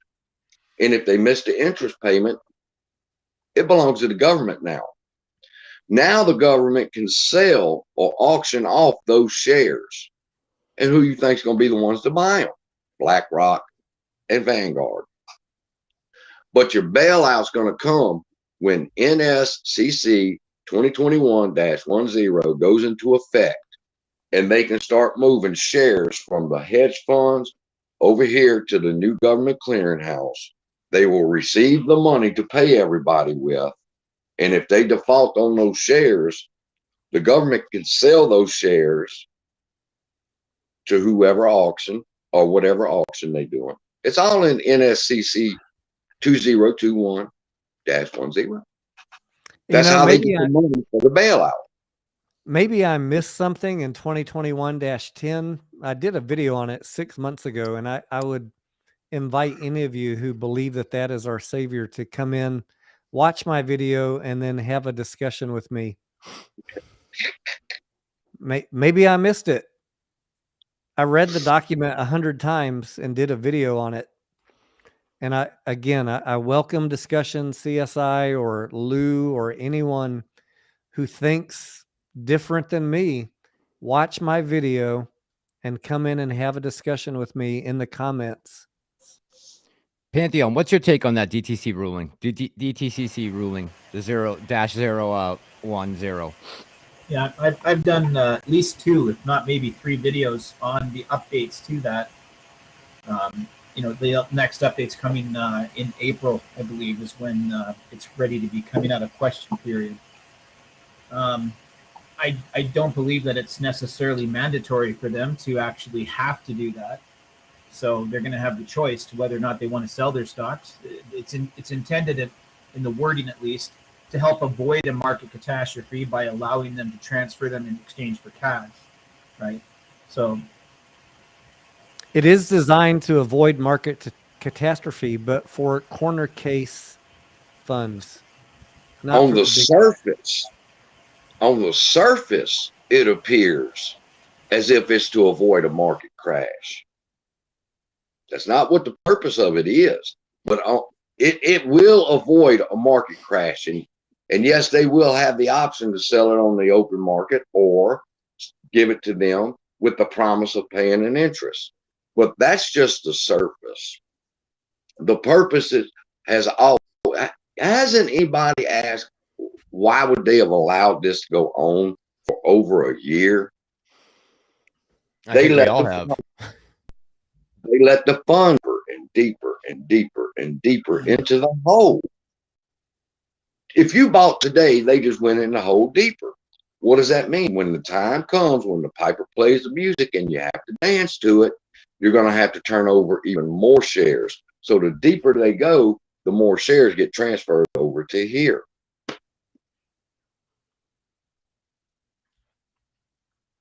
Okay.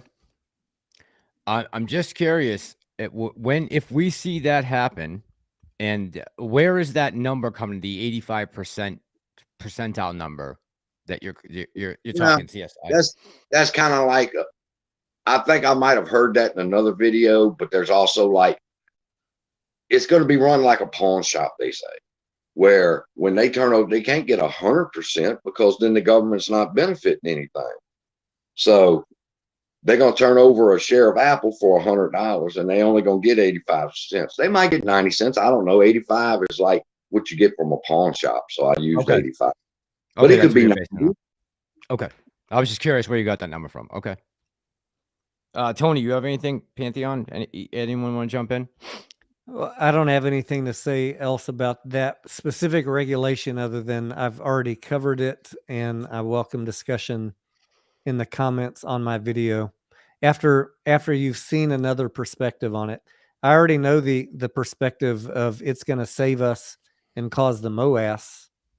I don't agree with that. I understand it. I understand what people are saying. I've heard it for a year. Take a look at my video and come in and have a discussion after you've listened to a different perspective. If you want to have a discussion on it, I'm happy to entertain it.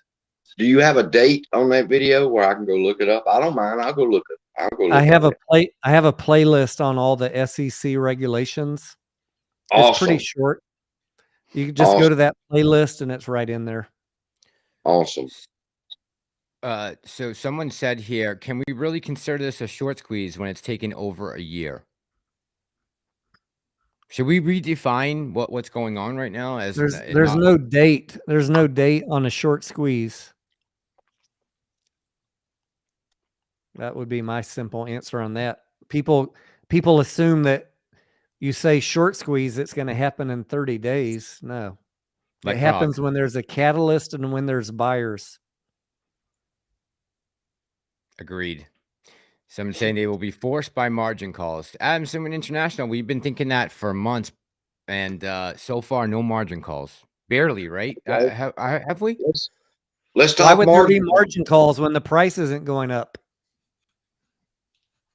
Let's talk margin calls. That's right. Why would there be margin calls when the price is falling? Go ahead, CSI. What were you gonna say? If you look at the January chart, you see a stair step up for about 4 days. All right, and then a boom. When it hit 20 on January 28th, they killed the buy button. So why'd they kill the buy button? Well, news sources say it was because Robinhood got the call, right? And they had to come up with $3 billion. But notice it stair-stepped up and it shot up to 20 before they got the call. So it's going to stair-step up before the margin calls. Like Tony said, the price has to increase in order for the margin calls to come in. I want to comment on a comment that just came up from Mr. Harry Parrott that said Tony only sees his perspective. I have my perspective, guys. That's my opinion, and I cannot be more plain and clear in saying that I could be wrong. And again, I invite you, please come in the comments of my video, and if you have a different perspective, share it. I actually, unlike 90% of YouTubers, answer comments on my videos, and I like to have discussions, and I like to hear different perspectives. 90% of YouTubers won't discuss shit because they're clickbait. I will have a discussion with you, and if I'm wrong, I'll do an update. Please come comment in my video and bring your due diligence and bring your facts. Please, I implore you. I'm happy to be proven wrong. San Diego. The whole point of my channel is to have an ongoing discussion and to learn together. And the only reason I make a video ever is because I think that someone who's pushing a narrative has not got it right.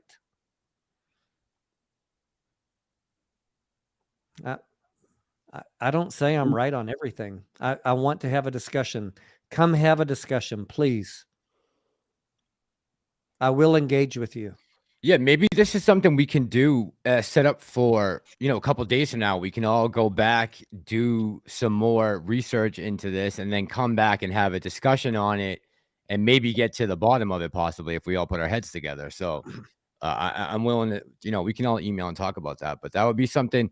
It would be nice if we had even just a topic to go into to talk about, before the night kicks off, and just something where we can all bring in our 2 cents and possibly come to some kind of conclusion that everyone can understand and have a little faith in that, you know, we've dug into it enough to be able to speak our piece. Pantheon, what's your take?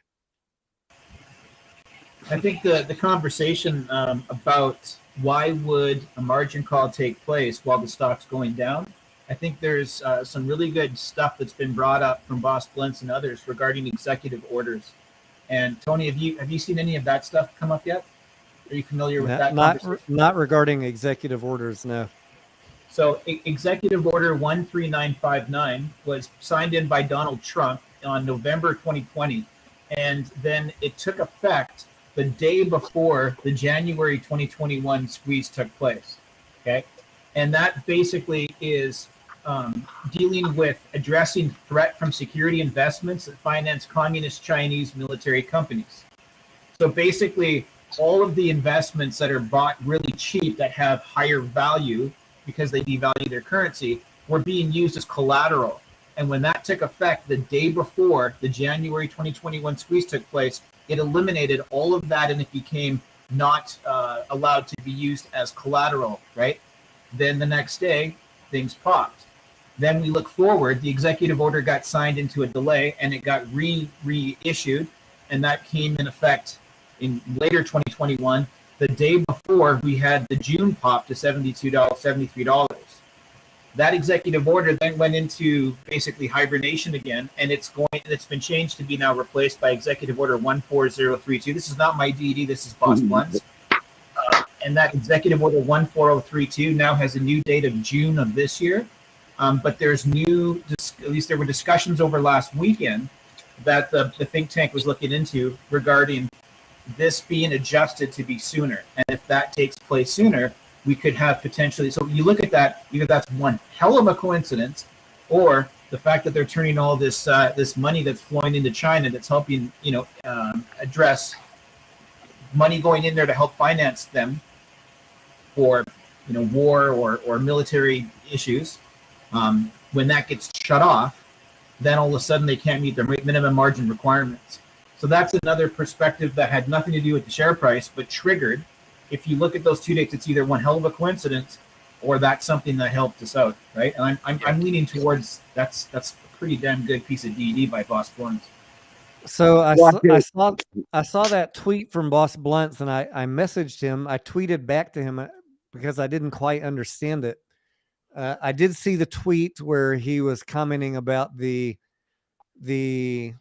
directive to disallow any investment in equities that supported Chinese military companies, to summarize what you were saying. Yeah. But I don't know that I fully grasped what he was saying, and he didn't answer me back. Okay. So now that you have provided some additional perspective, I need to go dig into that a little bit more. So thank you for that. Yeah, I don't think I did it quite enough justice, but it's Executive Order 14032. And Boss has live streams that he's talked about it quite a bit of detail. If you want, Tony, I can try and figure out which video, what time in the video. I can send you an email with it, and then you can just go right to it. Yeah, if you can save me some time and you are able to track it down, shoot me a DM on Twitter. Happy to. Because I didn't quite get where he was going with that tweet thread. And I did tweet him to ask, and he didn't answer. So, and usually he does. Can I make a statement? Yep. Massalorian, do you own any Shiba Inu? I think he stepped away. Oh, okay. I was looking at my computer and he's still sitting there. He's nodding his head. Okay. I got a special announcement I want to make, but I want to make it. He has to be the one to hear it and approve of what I'm about to say. So I got to wait for him to come back. Tell us about your fishing while we're waiting. Fishing. Y'all want to hear a story about fishing?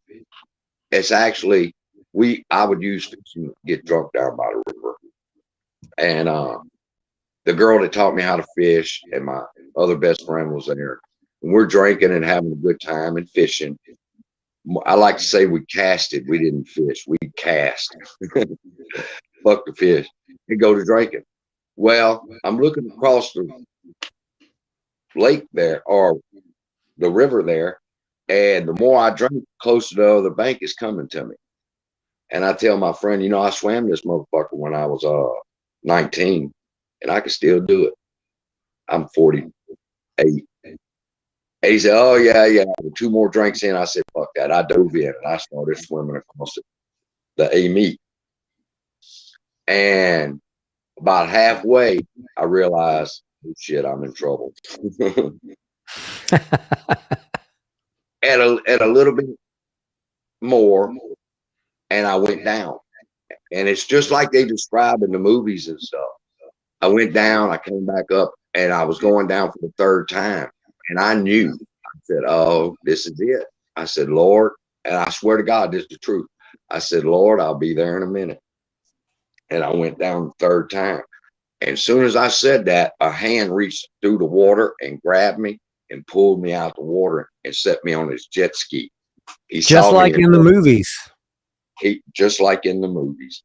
He saw me in trouble and he ran over there on his jet ski and he reached in that water at the last second, because that was it for Bubby, or for Common Sense Investor. I was Oh, have you ever run a trot line? That's what I want to know. Have you ever run a trot line? My dad didn't believe in none of that shit. They were go fishing. And you're from Louisiana? Yeah. My dad was a hard ass boy. I could tell y'all some story about my dad. He didn't believe in none of that shit. You go to Winn-Dixie and get your meat if you want it. You go to Winn-Dixie and get your fish. Sit out there all day trying to outsmart a fish. He done ate your bait and hauled ass. You sitting there holding AMC. I mean, holding your rod. The bait's gone. Did you want to know my real name? Was that you, Tony, that asked earlier what my name I was just asking so I could address you proper Southern style, My name is a story behind my name. My name is Bubby, Bubbie. If you YouTube me, I have another channel that I was doing network marketing, and that's called Set It and Forget It. Once it's done, it's done. So you'll find that on YouTube too. This ain't my first rodeo on YouTube. So that's my real name, Bubby. And it's kind of like the Johnny Cash song, Boy Named Sue. Growing up with a name like Bubby, man, that wasn't easy. I mean, I had to get in some shit. When I moved to Texas, that was the first time I ever met a guy legit called Bubba. Bubba. Bubba, that's nothing to me. That's welcome to the South, y'all. I asked my dad, I said, "Man, why did you name me Bubby?" And he was like, "Son, when you get older and the girls smile when you tell them what your name is, you'll understand." And he was right. And he was right.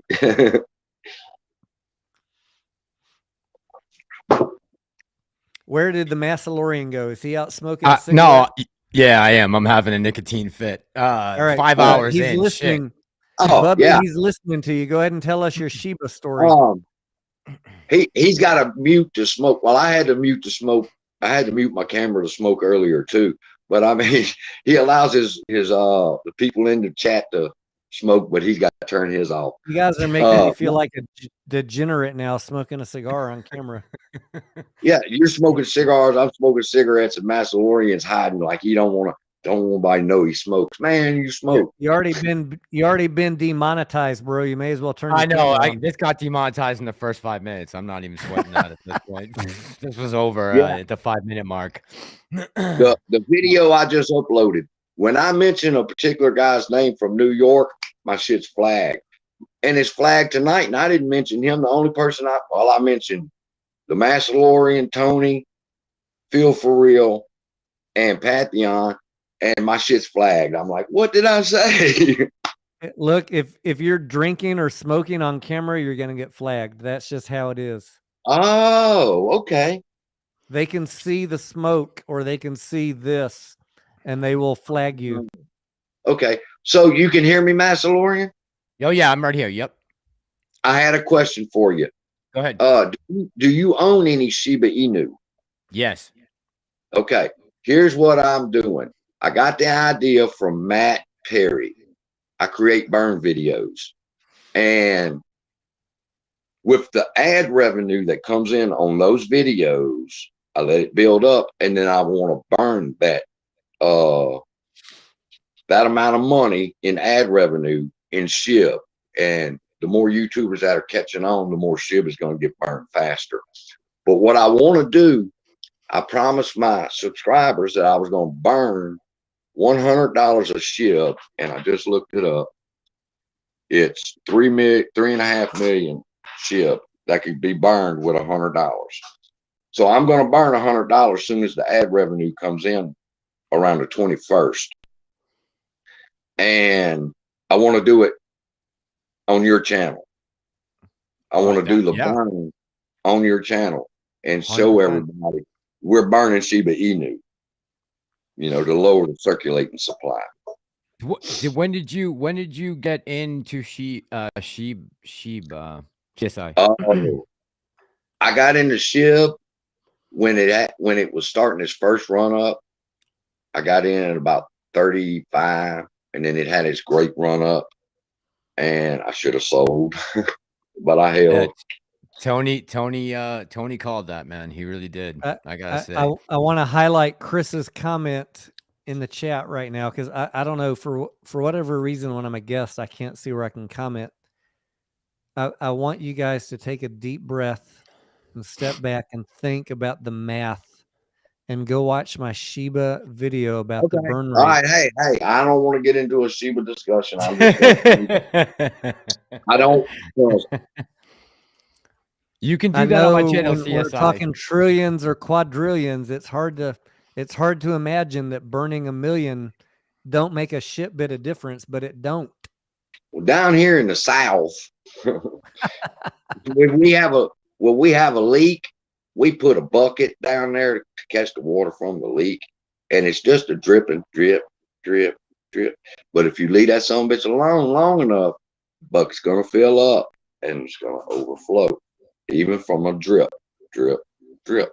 So every time we burn, that's like a drip, drip, drip, taking the circulating supply out. Sure, we're not gonna make a big difference, but if I'm burning now, which I'm not burning, YouTube burning it. That's the strategy. I'm not paying for shit. YouTube's gonna pay for it. Yeah, I get that. Yeah, yep. You feel that? Now, if everybody felt that way and just made one burn video and took the ad revenue, even if it's $8, and said we're gonna burn shit with it, that's a whole bunch of drips in the bucket, and eventually the bucket's gonna be filled and the pour over. If I'm buying something, I ain't burning shit of it. Well, you're not buying nothing. How do I burn it if I don't own it? Here's my view. I came on YouTube to tell people that the YouTubers were wrong and that they were interpreting the buy button wrong. And from that video, people wanted me to keep making more. So I did. And then the ad revenue started coming in, and you start looking at it and going, damn. I haven't had that reaction yet. I know what you're talking about. Damn. I got some that only have 14 you live cents. In Boston. These people that talk about how rich motherfuckers become being a YouTuber is crazy. I got a video that's only got 14 cents, but that's not the point. The point is, I didn't start this for ad revenue. Will I take some? Sure, but it's for the people. I came here for the people, and there are a lot of SHIB holders in my community. So the best way I could give back to them is to take that ad revenue from them watching my videos and burn SHIB with it.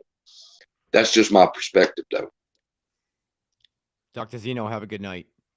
Gotta say bye, Dr. Zeno. Oh, and I gotta mention one person who was back here. Damn it, I had the comment up too. Someone who was subscribed to me was 75. That was a long time ago. And I forget if you're still in the comments, please put it up. Someone who was my 75th sub. That was a long time ago. Wait, who is your 75th sub? Who was it? He was just in the comments. I just saw him. He just said, I've been with Mass since he had under 100 subs. Yeah, number 75. Wait, let me find who it was. All right. It's time for me to go make the donuts. All right, CSI. Thanks for coming back. Explain to me how they've cut the stimulus money off, but motherfuckers still don't want to go to work. How are you paying your rent and your lights? My light bill was high this month, but how are people paying their bills if they're not wanting to work? My energy bill is through the roof right now because of all the lighting and all this shit. Holy crap. I couldn't believe my Eversource bill last month. Jeez. I'm like, what is going on? And I thought about it. I'm like, oh yeah. Hey, just a quick sanity check. What is the most expensive utility bill that any of you guys live on camera or in the chat have had? I just want to know, because like I feel ripped off when mine's $500 a month in the summer in Texas. Am I the only one that's getting $500 a month utility bills? For gas? Huh? That for gas? Electricity. Oh, electricity. Not that high. No, not that high. I think I got I think I have a shittily insulated house.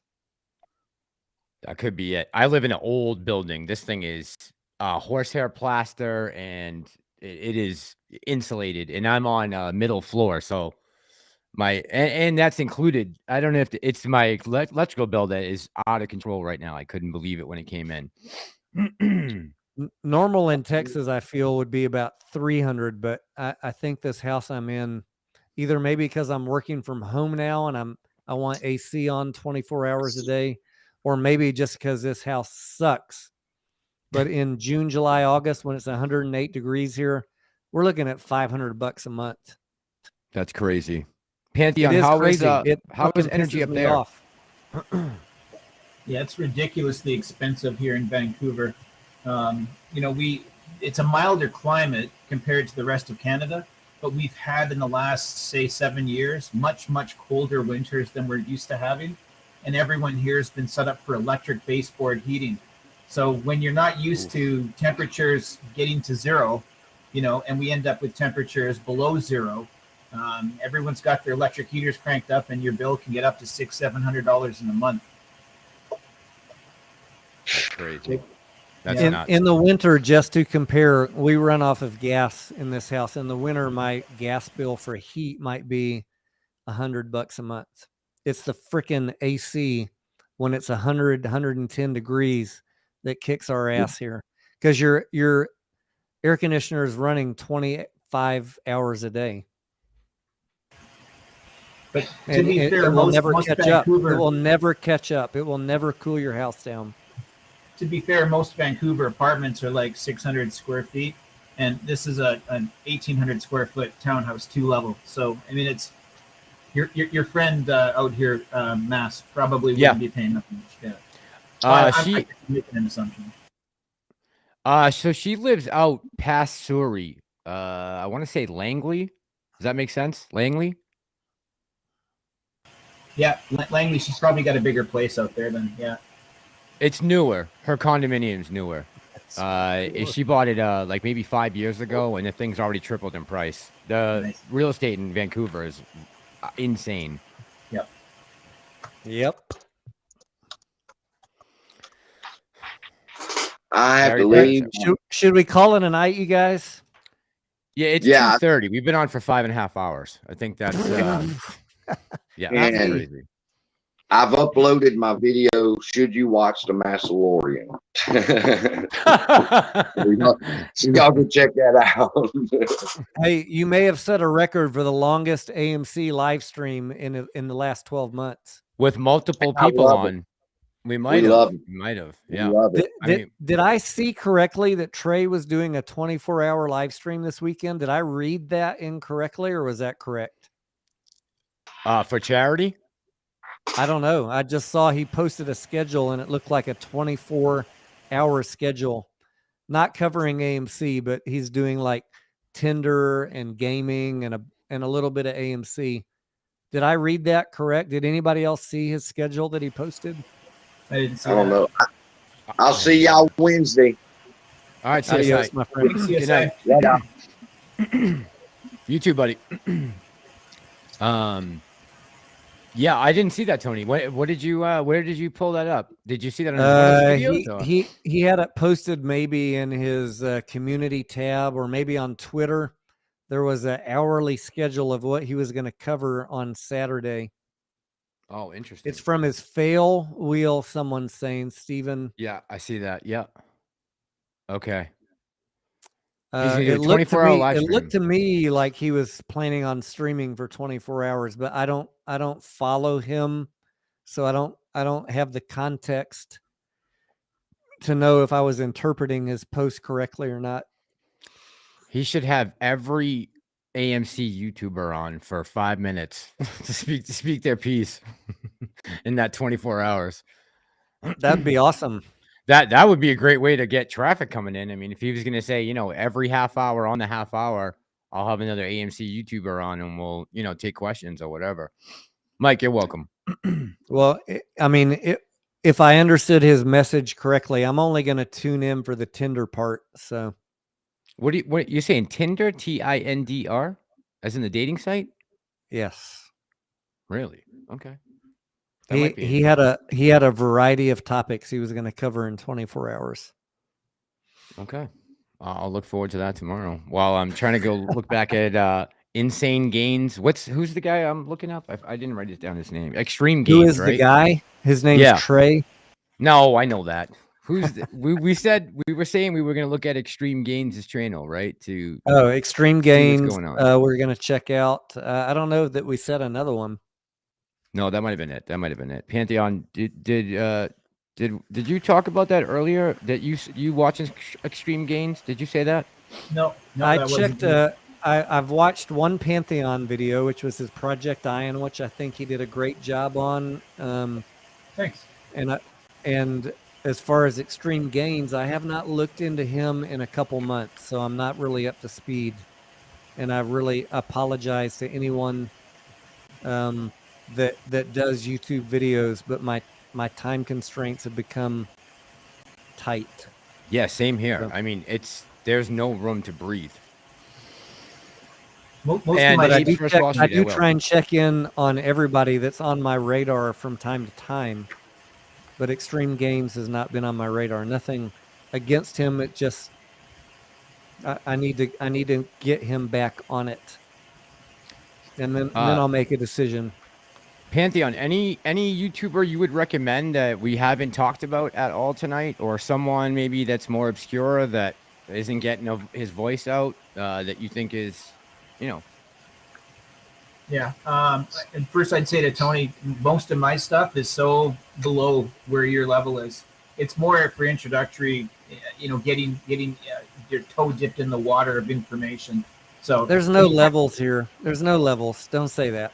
Oh, okay. You did a great job on covering what you did. The one that I saw was excellent. So don't say that. Yeah, thanks. I'm with you on that. I've been harping these guys for a long time, and I'll say, Boss Blunts. I know maybe he's not considered smaller, but I think he is. I think he doesn't get enough views. I think he needs more views. I think people need to give him more attention. And I can understand why sometimes maybe it pushes some people off, but trust me, this guy cares, and this guy's heart is in the right place. And the other one is Cameron Simpson of CS Trades 101. That's another guy that I can tell you absolutely knows what's going on, and he's a smart and sharp guy, and his heart's again in the right place. So those are two people that I would feel very comfortable saying, if you're looking for a recommendation from me for what it's worth, those are two gentlemen I would highly recommend. And I know someone, that was the other one I was thinking of, CS 101, CS Trades, Cam. That was the one I was forgetting. And someone said we need to check on him again. Totally. Someone said here, was talking about Short Squeeze channel, and I think they were confusing because Pantheon, didn't you do a video a while back about Matt Kors? Wasn't someone in the chat talking about that earlier tonight? They thought it was you that did that video? No, that was the Short Squeeze channel. That was not me. I've never mentioned Matt Kors in a single video I've ever done. Okay. That's what I thought. I thought people are confusing you guys, and I tried to clear that up in the chat. So just to make sure. Yeah, Short Squeeze channel. Yeah, I don't know who Short Squeeze channel is. I've seen some of his videos. I think, Pantheon, the first video I saw of yours was when you were discussing that both Lou and Al were right about the brokers. Is that what your video was about that? Remember you had both of them in the title, I think? Yeah. And you said they're both right on some accounts? Well, the attempt there was that, I don't want to give him any more press than he needs, but Lou speaks in tongues, and if you've watched a lot of Lou videos, you just take bits and pieces from a lot of videos, and you can put together what he's trying to say. And I'm just going to say I'm really good at taking a topic and breaking it down into very simple terms for people to understand. I've been teaching and managing teams of people my whole life, so I just felt that was something at that point in time that people were saying Lou's wrong and Al's wrong, and I'm like, I'm not saying either one's right or wrong, but let me clarify to you guys what they're both saying, so you can at least understand instead of watching 55 videos over 3 days. I can tell you what they're both saying, right? Which is what I did there, and it wasn't meant to be fun on either gentleman. I love the headman. It wasn't meant to be fun on either gentleman. It was just meant to explain. Here's what they're actually saying, because I understand what these guys are saying, right? So yeah, there was that one. I try not to focus on other YouTubers too much, but Tony's right. People say, well, people I know say to me, why do you even watch those guys? And I say, it's because some of them have such a big influence. I know I'm going to get questions in my comment section. Well, this guy said this. What are your thoughts on that? You have to understand what they're saying to be able to respond to it, right? Because 100%. Like Tony, I make an effort to respond in my comment section. And so I have to sort of be on top of what people are saying, right? Yeah, I live for the day where I don't have to watch 40 other YouTubers to be able to be semi knowledgeable about what's going on in the community. But that is the reality of what we have to deal with to live stream right now. Because even if we don't have the time, people are going to ask you about it. Yeah, guaranteed it's coming up. So if you don't know what you're talking about, then there is no conversation. So you almost have to dip your toes in so many different places. And I know for the creators, we're trying to get a feel for the sentiment of the rest of the community, right? So sometimes you have to dive into these other channels just to get an idea of where everyone's at mentally. Are people checked out? All those things have an influence on this play. And if you really want to have, or try to have an unbiased viewpoint on things, you have to look at it from different perspectives. I don't know. That's what I've always tried to consider before I come out and start making a video about talking about anything. Some of them saying here, Charlie's vids and Wrench. Do you guys? I still watch Wrench from time to time when his videos come up. Charlie's are some of those videos go over my head sometimes. Sometimes I totally get what he's saying. But I know he does some awesome DD, right, Charlie? I know I've heard a lot of people raving about his DD. Look, Charlie, there's no one better than him, in my humble opinion, on covering regulations. Does he get 100% of them right? No. But the time that he puts in, you cannot disrespect that. Nobody puts more time into digging into regulations than Charlie. So he's my go-to source for if I missed something, that's the first place I check. Wrench Capital, I have nothing bad to say about him. I hope to have him on a live one day with myself, or maybe you and me, Mass, or we can have a chat with him. I haven't actually reached out to him yet, but he does some good work. When I only had I want to say I definitely under 300 subscribers. I did a parody video where I voiced over with the editing software and pretending I was Wrench, and we were having a back and forth conversation, and I posted it. And within 5 minutes, a comment came back, and someone said, "What are you, crazy, Mass? That's what's the word when you impersonate someone that they could come after you?" He's like, he could come after you for that, because I was being totally sarcastic with my answers.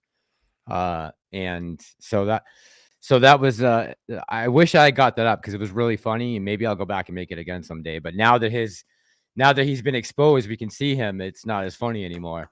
The only comment I've ever said about Wrench is, please shorten your videos. Yeah, they're long. That's the only thing I'd say. But his content and his presentation and his facts have all been, I've never had any problem with it. Mark is asking, have I ever considered having Lou on? Lou will not accept a discussion from anyone. We would all look. Yeah. Yes, we'd all love to have Lou on. All of us have an open invitation to Lou. Tell him to come, please. Anybody, Boss Blunts, me, Massalorian, any of us would love to have him on. All of us have extended him an invitation. It's not because we're not asking, guys. Yeah, don't look at that. Don't think that. Believe me, we've reached out. We have reached out more than you could probably possibly imagine. Pantheon. Ooh, whoop. Yes, sir. So this CS Trades, this Cam 101, am I correct? These are the guys called the Wolf Pack? Yep. Yeah, CS Trades 101, Cameron Simpson's the Wolf Pack. He's been putting videos out since June, I think. And I believe he even had a video up on the bracket system before Lou mentioned it. Don't quote me on that. But Cam's stuff goes way back, man. He's deep. Yeah. Okay. All right. I know me and Tony talked about him earlier today. I forget how he came up, but I was going to look into that, and then we got pressed for time getting this thing going. But I definitely got to do some. Metzler? No, when we were talking about CS Trades earlier. Oh. Yeah, someone asked me if you were deleting his comments, and you said you were not deleting his comments. Yeah, no, I just didn't. I wasn't aware that he had a channel or anything, and I guess I was ignoring his comments, but not on purpose. I mean, this is really random, guys, because it comes by so fast. Here's someone who's saying, okay, so he's in Wolfpack. Gil got a Glock. Gilly got a Glock. What is that? Gully got a Glock. Gully got a Glock. Let's see here. Liz Clayman's whistle says, get a woman on, bunny up stocks. I don't know. Is Bunny Up Stock still doing AMC videos? I know she was a couple months ago. I haven't. Bunny Stocks Up? Yeah, Bunny Stocks Up. Yeah, that's it. I'll have a female on. I just I'll reach out to her. I don't know. It's hard to find people's information. Like Pantheon. I don't even remember how we hooked up, Pantheon. How did we get in touch with each other? Oh, in the comments. You put a comment in one of my videos. And then I emailed you because you had spelled out your email address to the Common Sense Investor when you got him on that live stream not too long ago. That's right. Then I shot you an email from that just a few days ago, and that's how we started. Yeah. Hey, Pantheon, I thought it was funny because I've only watched one of your videos, which I've recommended to people on my channel, the one you did on Project Ion. Mm-hmm. I thought you did a great job on that. It was an exhaustive, well-documented coverage of Project Ion, Robot Godzilla, whatever you want to call it. But I did a video on all of the SEC stuff because of our friend in New York putting out this bogus date. I said, let me just spend a day and go through all of the SEC stuff. And someone came into my comments and said, you must be watching Pantheon because he covered all this, which I thought was humorous, but there's only so much content all of us can cover. And the one thing that I didn't go into on my video was Project Ion because you did such a good job on it. What more could I really say? Well, so hats off to you. Hats off to you on that. You did a great job on that. And I look forward to looking at a few more of your videos in the coming weeks. Thanks. I'll remind my viewers to be nice. I don't know. I mean, I'm used to all sorts of hateful comments, so it wasn't a big deal. But I just wanted to say I was not ripping you off. I always try and do original content unless I disagree with someone, in which case I will call them out. But please, guys, if you haven't watched Pantheon's video on Project Ion, go check it out. He's already done a great job. It wasn't even worth it for me to spend a day researching Project Ion because he already nailed it. Yeah, he knocked it out of the park. He knocked it out of the park. He did. Episode 69 in my playlist. You got to remember that. Any gentleman in the comments should be right on top of that. So Yeah, what do you guys think about this moving this date up? This just happened today, right? The what? This March 9th? Moving the date up for earnings. Why this month jump? I don't know that the date was set in stone until AMC announced it. There's always people that guess the date. Yep. Right. That's true. It was an estimated date that they would be the first week in April, last week in March. I have no comment. I have no comment because the date is not a date until AMC announces it. Everything else is just an estimate. Right. So this is the official date. I agree. And we've also gotten a preview of what it's going to look like, and it's positive. So, yeah. Hang on 1 second. I got to let the dog out. Go for it. I think Pantheon, what do you think about earnings for this? I know, I don't know if we're going to have it actually affect the squeeze, but what do you think about the revenue? Do you think we were able to pull in 2.5 billion just in the fourth quarter alone? That's what didn't Adam Aaron tweet something about that earlier, that we were in positive territory? Yes. Yeah. So that's a thumbs up. I'm glad he put that tweet out there. Did he tweet that and said we're going to be coming in that over that number estimates? I'm trying to rack my brain. I thought that was an Adam Aaron tweet that he put out there and gave us a preview of positive earnings. Okay. Right, I'm really curious what his end goal was with that early preview of the numbers. Yeah. Why? What does that accomplish? Well, hang on. Hey, Mastalorian, can you highlight the comment? Someone's trying to call me out there. Yes, I'm sorry. Someone's let's calling just you nip out. this in the bud. Got it. Here we go. Go ahead and read it out loud so we can it all. It says, Tony, wrong. You disagree. You banned me, then claim that Hedgie's pay me all for merely asking how apes may use options to trigger gamma squeeze.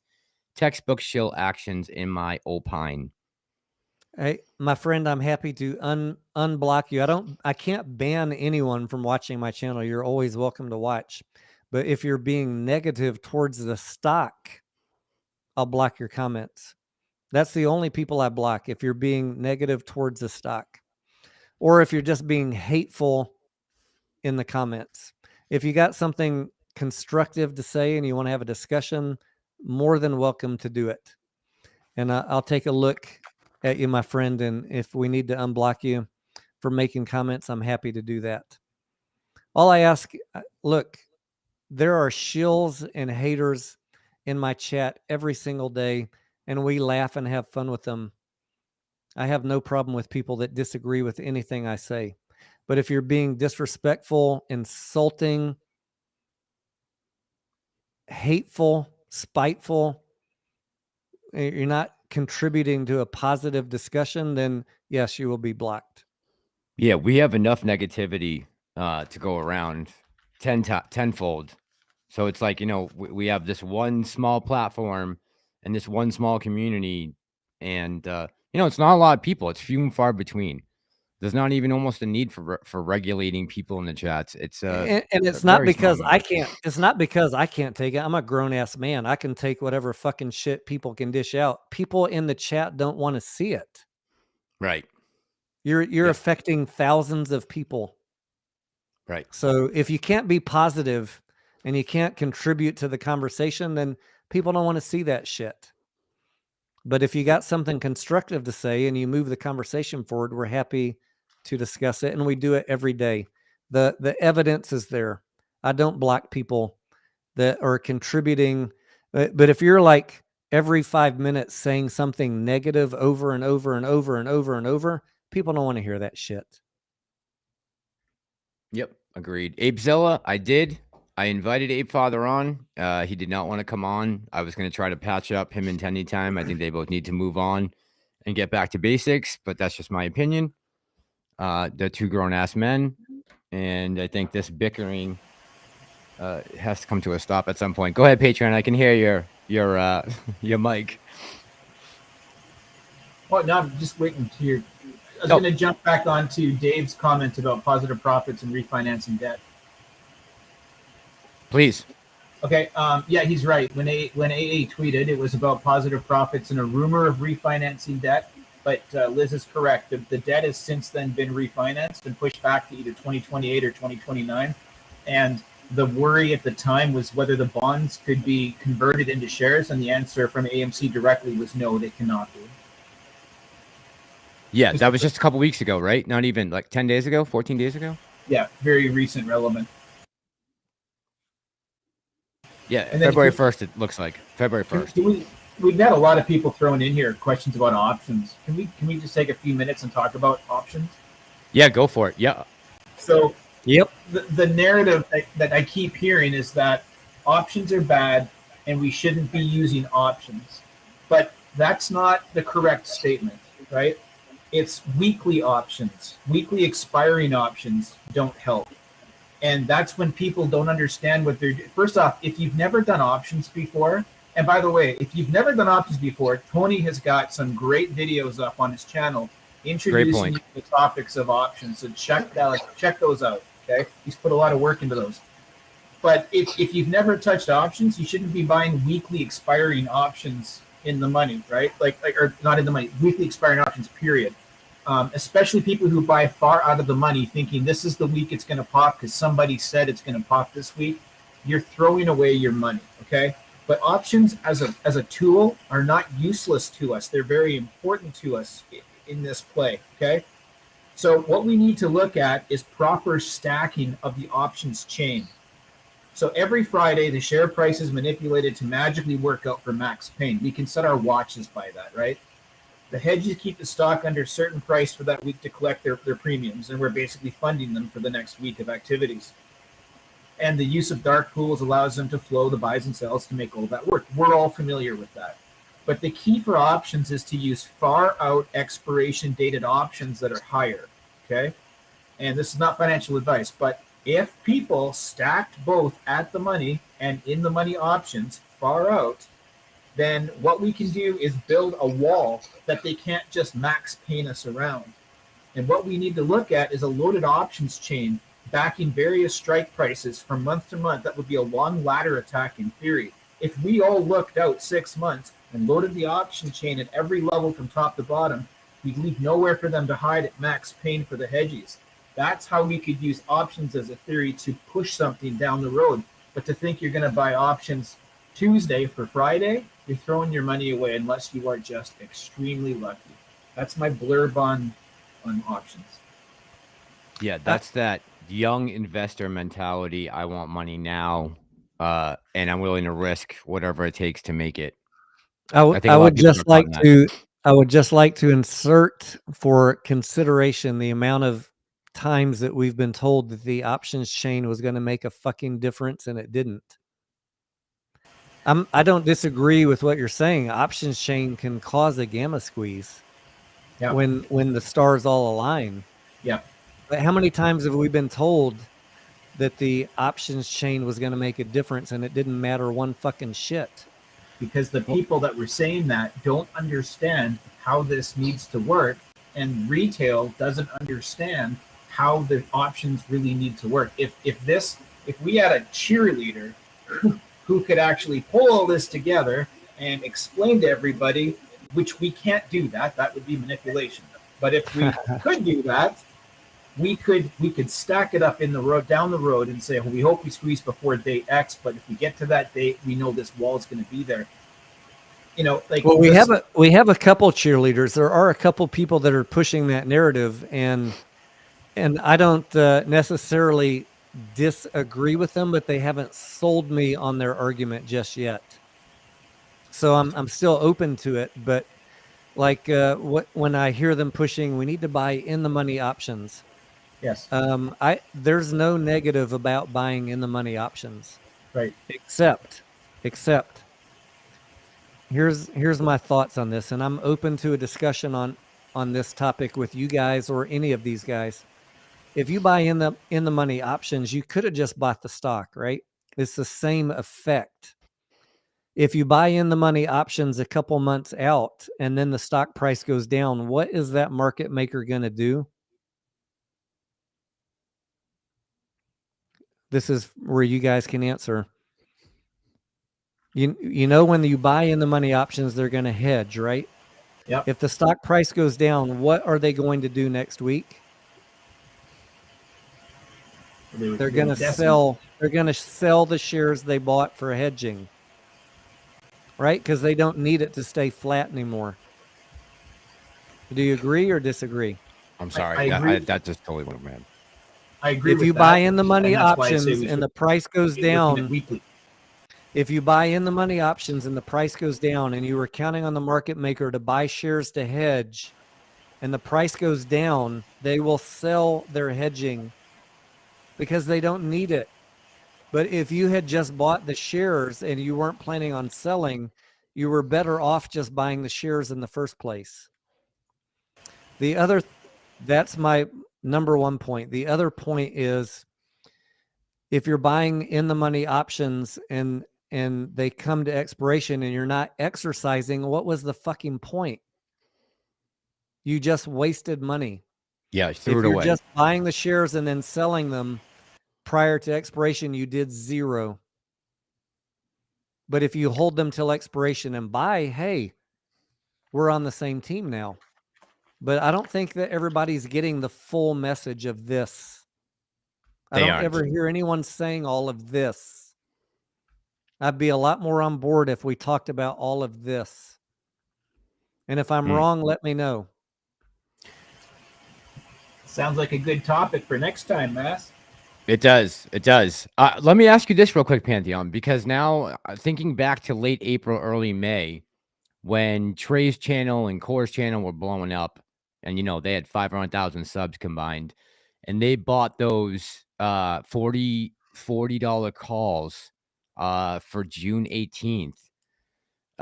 Do you feel like that was an uncoordinated, that a lot of people did that? Because I know it definitely crossed my mind. I didn't take advantage of it, but he was pushing that for a while, and I'm just wondering how much of that the price action in early June do you think was affected by possibly those two guys and 500,000 subs?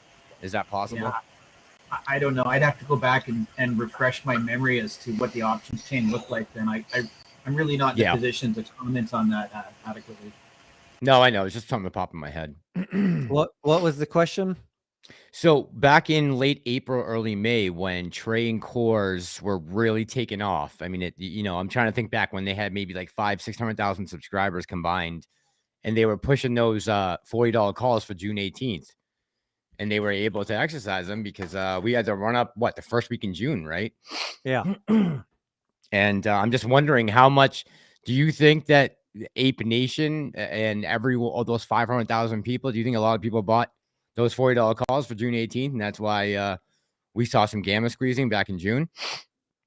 I mean, the gamma squeeze absolutely comes in play when the price moves up. But like I say on my live stream every week, I could buy $1 million worth of $40 February calls on AMC, and it will make shit difference if the price doesn't move. Yeah. If the price doesn't move, I just wasted $1 million. You could have umpteen million options sitting out there out of the money that will make shit difference to the price of the stock.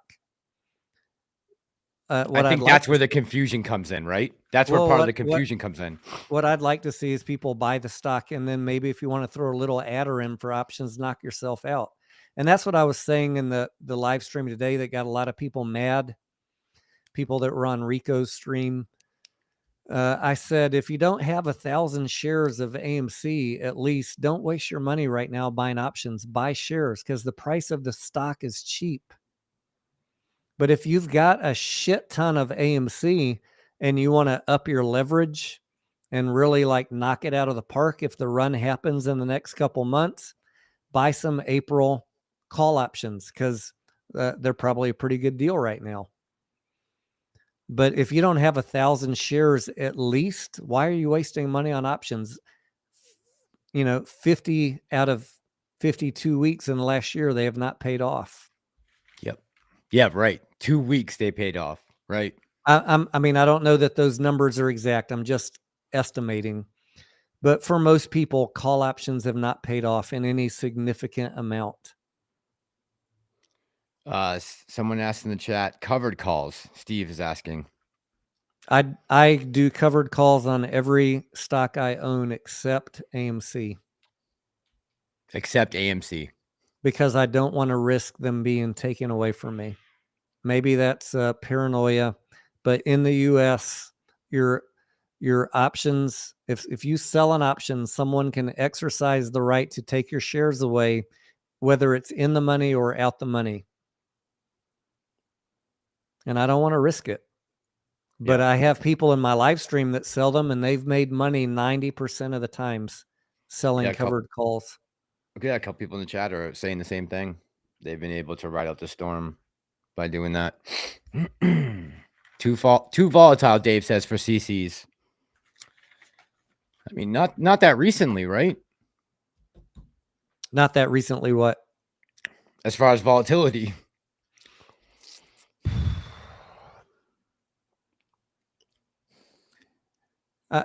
You know, covered calls are a great way to make money if you own 100 shares or more of a stock. And I highly recommend it. It's the next video that I'm putting out in the options training, buying and selling covered calls. But I just don't feel comfortable doing it on AMC because of the amount of fuckery going on with this stock. Yep. But, you know, that's just my own personal opinion. And like I said, there's been several people in my live stream, members of my channel, that do it and have done it on a regular basis for the last year. There's nothing wrong with it. You're not hurting the stock by selling covered calls. But I don't want to take a chance of somebody screwing me over on a run up and stealing my shares away because I wasn't paying attention for a couple minutes. Yep. Yeah. When Trey Lumet says on 6-2, $40 calls that were brought for $199 sold for $5K. Yep. That's what I remember. Yeah. I made a shit ton of money in late May, early June on calls. I had shares and calls. Do you have $40 calls? I'd have to go back and look. I'm happy to share it with you. I don't remember by memory, but I made 5 digits in those couple days when it ran up. I'm so disgusted with myself. Let's see here. I love selling cover, but I don't do it with AMC. Way too risky. Yeah, so I got to let the dog in. Yep. This is a question for Tony, so we'll have to wait. So Pantheon, I know you weren't suggesting manipulation by retail investors, but Nope. But you're saying like make sure you're going at least two weeks out, or you think even longer? Yeah, no. What I'm suggesting is that what Tony said about options, I agree with all that. But the problem is that people are applying that to weekly expiring options, and that's where the problem comes in. And so, you know, I'm not trying to organize any manipulation or anything to that effect. But if people were looking far enough out and working at a date, that would make a tremendous impact, right? Mm. That's what I'm saying. I'm not saying anything else. Get myself in trouble. I'm just wondering. I would be on board if we could all say, like, buy options 60 to 90 days out that are just in the money or slightly out of the money, slightly. But all these people wasting money on $60, $80, $120 calls, you're just pissing your money away. Agreed. 100%. Yeah, and you're funding the hedge funds to continue to battle us. Yeah. Who's selling you those options? Susquehanna and Citadel. You're fucking enriching the people we don't want to enrich. Yep. They're the market makers of options. Exactly. Someone asked me, did I see Astros had a force of gamma squeeze? Yes. I don't recall, but I'll go back and take a look. I don't recall. Common sense investor seems to think that group that met in the Midwest trade TMI, that they got a Fed visit for manipulation. First of all, why would they have flown them into Kansas City, the SEC? What did you say, the SEC? Oh, no, you didn't say who. Oh, well, Fed visit. Oh, that's got to be SEC if we're talking about manipulation. I don't know why they would have gone to Kansas City for that. I think they would have got a knock on their door, probably at home. I don't think they would have met up for a party. What he's sorry, Mass. What he's suggesting is that someday to come, they will get a visit. That group that met at that time will in the future at some point get a visit. That's what he suggested. If we only knew what was going on that weekend, besides that the earnings were that weekend and they were in the same city as the headquarters of AMC. I mean, what else can we positively identify about that meetup besides those two facts and who was there? I might be totally naive, but I think that they went there expecting some great news, and they were hoping to make it a big party and a big video session out of it. Again, I could be totally naive. And then they realized collectively that this is not going to be as quick of a play as we thought, and we better diversify what we're covering. Yeah. Yeah, because their tone, everyone's tone changed when they came back, pretty much. I could be totally wrong. I would love to have been a fly on the wall. I think about that all the time. Did they get some inside info? Did Adam pull them aside? Did someone pull them aside? I have no idea. I know. I'm wondering if we'll find out after this is over. If someone will. I'm sure someone will come out and say if there is anything to this. But a lot of people have asked me about that and said, do you know what happened? I have no idea, guys, and I would be lying if I did.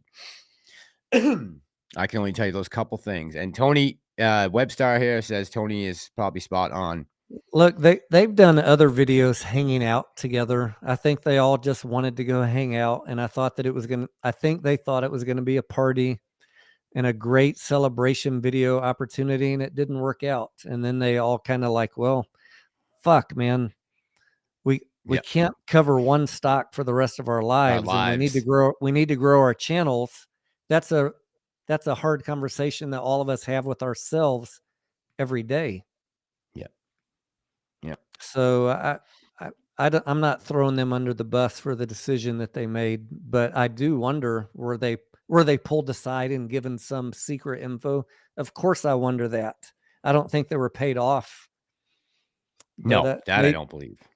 Maybe they were given some info. Maybe they weren't. I don't know. Maybe they just had a collective sit down. Like we need to diversify what we talk about if we're going to survive on YouTube, because our subs aren't growing and our monthly views are not growing. That you can look at the stats. We can all see it. Mm-hmm. They were flattening out. Yeah. We had peaked, right? Yeah. Yep. And June, believe it or not, June was my worst month for subscribers.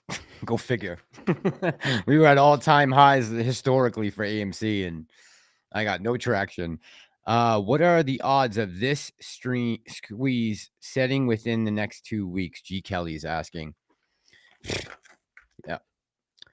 I don't know, G. Kelly. We try not to do dates too much here. Well, I know people are talking about it. My chair is arriving by March 4th, allegedly. So. Good point. The odds are high. I don't know, Pantheon. Do you know about that? That when Tony's chair gets delivered, supposedly we're gonna skyrocket. Yeah, we're gonna see if Ken Griffin's up to some kind of fuckery on that chair. Ken Griffin is delaying the delivery of my chair. Yes. The date keeps on getting pushed out. Anybody else looking at Matterport for after the MOA? So I know Matterport, but and they have a great tool to what is it, 3D diagram things. I don't know what it's called, 3D recording, when it does like a whole interior of an apartment. I believe that's what Matterport does, right? There's just so many applications for Matterport going forward in the future. But this is an AMC thing, so I don't want to get too heavy into Matterport. By the way, has anyone else checked in on Meet Kevin? Does he still have all his marbles? What is going on with him? Guys, it seems like he's losing it. I want to have him on for a live. He went on with Strongman Finance. Did you catch that? Get out. Did he? He did. With Strongman Finance? Yes, one of his biggest haters. And I give him total respect for having the balls to do that, because Strongman Finance is not a complimentary adversary. Right? He was making fun of Meet Kevin brutally. And Meet Kevin went in and did a 1 hour. I haven't even had the time to go watch it, and I want to go watch it because I want to hear the conversation. But I saw fear in Kevin's eyes after that. The Fed meeting minutes got released. He realized that markets don't go up forever, and you can't always invest in risky stocks. And he got a little bit of dose of maturity and reality. Yep. That's all I think. And he questioned himself. He doubted himself for a second, and that can be a fatal mistake for some people. And he pulled the plug instead of continuing along his path, which, I mean, maybe it'll end up being the best decision of his life, or maybe he's going to miss out on the biggest bull recovery. Only time will tell. But I saw fear, and I want to have a counseling session with him. Yeah, so he went on with Tom Nash a couple weeks ago, and Tom was asking him point blank, you go out and sell $1,000 course, and I'm actually going to make a video about this for tomorrow, but you go out and sell $1,000 course on the something of stocks. Meanwhile, you pulled out 99% of your portfolio from the market. How do those two things make sense? And he couldn't answer it on with Tom. I like Tom Nash. He's I know he does a lot of Palantir videos, but I think he's got a good he's got his finger on the pulse of the market. It seems like. I don't know, Pantheon, what do you think? Do you watch Tom? Not a lot on Tom, but I think the first time I started to see some real fear in Kevin was that interview he did with Trey. Did you guys catch that one? Yeah. Yeah. And in that one, Trey saw some earlier videos from Jim Cramer. And Jim Cramer made a comment that, it's everything booming like the 1920s. And that got Trey thinking, well, what the hell happened after the 1920s? It was the dirty 30s, right? The big recession. So Trey in that video with Kevin was saying, this is where we're at, and I'm putting together. I don't know if he's ever done it, but he was putting together a video about comparing all the things that happened leading up to the 1930s for what's happening right now, and apparently they were mirroring each other. And when I saw that video, I saw Kevin's eyes get a little bit bigger and bigger back then. That wasn't too long ago either. There's definitely things that anyone invested in the stock market should be concerned and worried about, right? I'm not saying Kevin made the wrong decision, but I don't think you should pull 100% out. He didn't. He only pulled out 99. 99. Thank you. Yeah. But I think we can all agree he was heavily invested in some pretty risky plays, right? He was smoking the Kathy Woods, pipe for a while. Yeah. So that is the problem. That was his main issue. And that served him well in 2021. Who could not make money in 2021? Yep. Kevin O'Leary told him to his face. He said, never be that heavily invested in one stock, talking about Tesla. Because he's like, 70% of my portfolio is Tesla. And Kevin, Mr. Wonderful said, that's not very smart. And, Kevin shook him off, but I guess he dumped it. He must have dumped all his Tesla, right? Yep. I love Kevin O'Leary. What a brilliant dude, man. He's very smart. He's from Boston. What do you expect? Come on. Is he? Yeah. Kevin O'Leary. Yeah, of course. Yeah. Wow. Yeah. So we got several smart people from Boston then. Al, Kevin O'Leary. Yeah, there's a couple. We got Al, we got Massalorian, and Kevin O'Leary. I mean, Kevin O'Leary. Yeah. Amazing. You guys turn it out up there. Yeah. Well, Boston has a lot of. I mean, it's not New York, obviously, but there is a lot of finance downtown. There's a lot. And to think I passed up an opportunity to go to Boston University to stay in Texas. I could have been up there with the elite. I mean, I could have been your neighbor. Yeah, you could have been with Howard Stern was going to be you back then. I was accepted. I registered for my first semester. I got my bill, and I was like, "Fuck this." Whoa, really? Yeah, it was like $15,000 for the first semester. That was 20 years ago. 50 now. It's probably I could go to Texas for free. I was like, yeah, no thanks. If you went to visit Boston in the summer. Yeah, you can come here. UT is a state school, right? So if you live in state, do you get a in-state discount on that on any of the UT schools? Yes, you do, you get right? you get an in-state discount. There's in-state price and out-of-state Out-of-state price, yeah. Harry Parrott says, if you want to see fear in his eyes, just look at the J Powell. Yeah, that's what we were just saying. Dude was lying through his teeth. I've watched Kevin for years, and I love him, and I love Graham Stephan, and I've never seen the look in Kevin's eyes that I've seen in the past few weeks.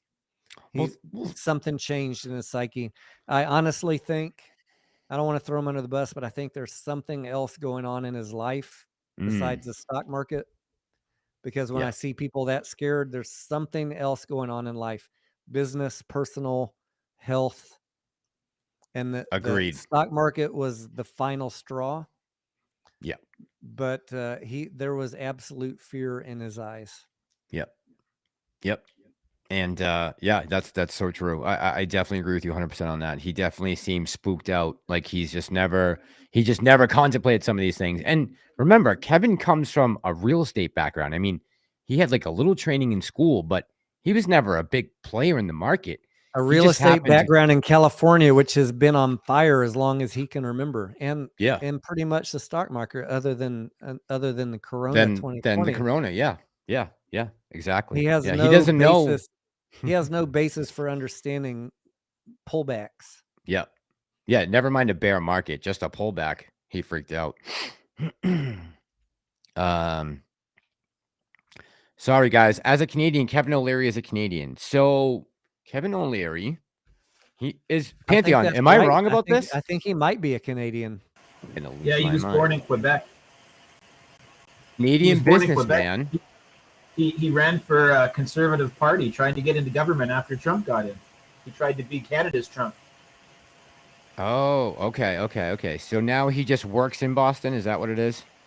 Yeah, he's got investments and businesses all over the place. Yeah, but he was born in Quebec. So Quebec, I mean Canada. Now you got what? Michael J. Fox, Kevin O'Leary, and Pantheon. Like, what's the trifecta out of Canada now? I think I'm a level below Nickelback, but I'm working on it. I didn't know he owned 3 passports. That's crazy. He's a member of the UAE, Ireland, and Canada. Interesting. Take a Dan Pena course. Yeah, I don't do. I don't pump any gurus here. CoffeeZilla has exposed all of them. If you go to his channel, he's got about 150 videos of. I think he's nailed every guru to the cross possible. I don't think anyone's escaped his wrath. If you guys don't know, have you guys, Pantheon or Tony, you know CoffeeZilla, right? I love CoffeeZilla. I hope awesome. I never cross. I hope I never cross streams with him. Me neither. Pantheon, do you know who that is? CoffeeZilla? Sorry, I was on a delay. No, I don't. I'm looking it up right now. He's like he exposes a lot of fake gurus. He'll just completely demolish them, and crypto scams and pump and dumps and you name it, he's on it. And he's got covered Lou yet? No. I can't. Believe me, if I could get in touch with the kid, I'd have him on it. But I don't even know how to reach out. Liz is saying Kevin's waiting for the real estate crash. Yeah, I mean, there's got to be a correction with real estate at some point, right? This can't the price. I mean, how many more houses can BlackRock buy? This end game. Yeah, Marissa. So a lot of people are talking about this RICO charge, thinking that it's really going to be a huge deal. And we talked about it a lot earlier. I'm sorry you missed it. But you know, we're in the very beginning stages of this indictment, with this RICO case. So I don't know how much information they've gathered so far, but I'm sure they got a lot of work to do ahead of them until they finally make their decision about what they're going to do, arrest, whatever it's going to be. The other thing about the RICO charges, let's just be perfectly blunt and honest, as we always are on these channels. If you read the actual article on Reuters, it says anonymous sources have said they're considering RICO charges, but no decision has been made. So it's way early in the game. It's good to be optimistic. It's good to think that, hey, they're looking at that, but this is not a definite thing at this point, despite what the headlines and the tweets and the YouTube videos are saying. It's way early to be saying RICO charges are being filed. They haven't even really started the investigation. They're in early days of starting the investigation.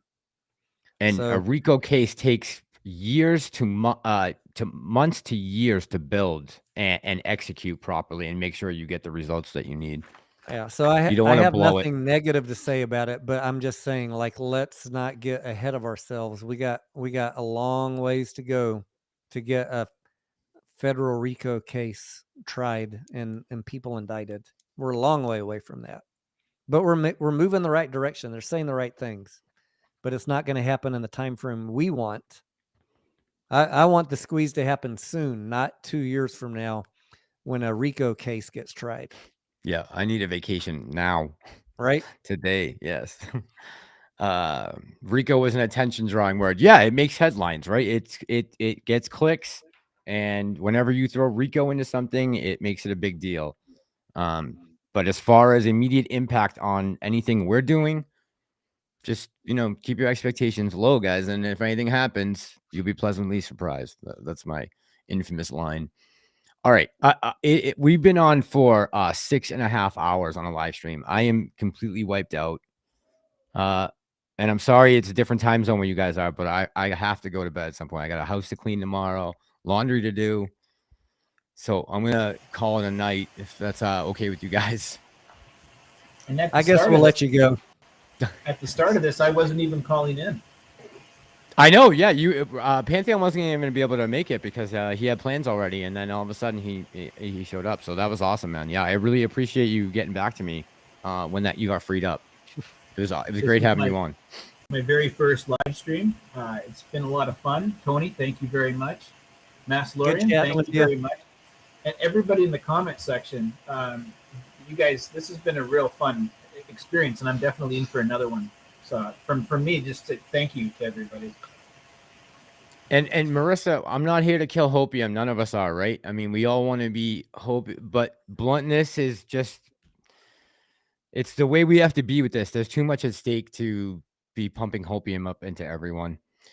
I want to give Marissa a shout out too. We are not hopium killers. We want you guys to have the legs to stay in this play for as long as it takes.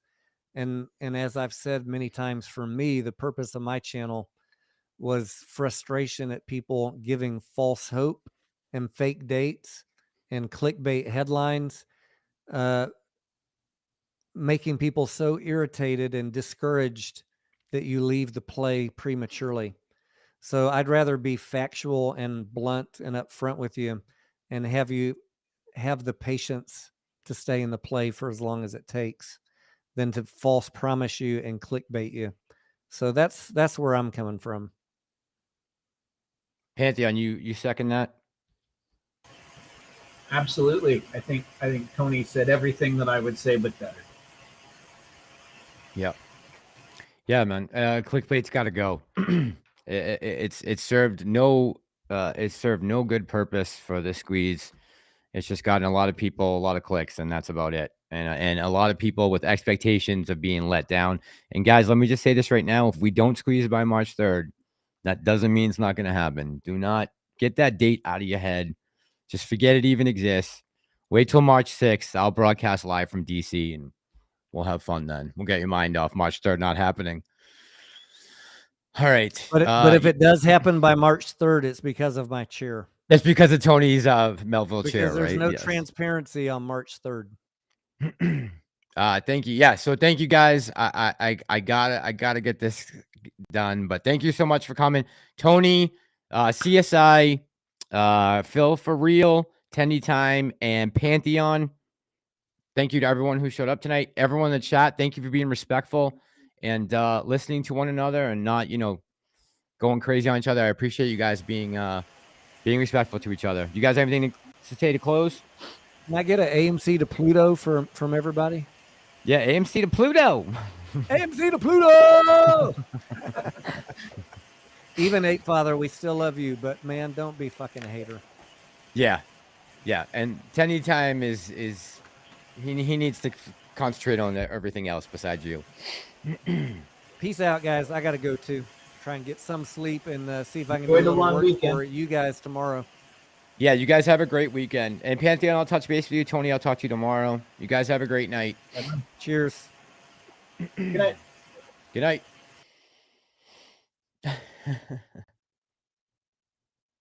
Sorry, Craig. He just got in late. Lay off the mushrooms, the Rayman of Wall Street says. Oh, man. Is Dogecoin dead, Aaron? You would have to go talk to Final Stand about that. I don't know. He seems to think not. But he's got a new price target every day. Mike, thank you, buddy. Not yet. Yeah, Craig, we're going to try to plan on doing this every Wednesday and Saturday, and I'll try to bring some of the old people on, new people on. We'll try to get this roundtable going, and that way you guys can come in, you can ask questions, and then we can kind of discuss things and try to get to a consensus instead of everyone being so scatterbrained about everything. So I'm hoping that this is going to work out going forward, and if I go to DC for the convoy protest, then we just won't have a live stream that weekend, or it won't be, at least be here in the studio. Yeah, thank you guys. Thank you guys.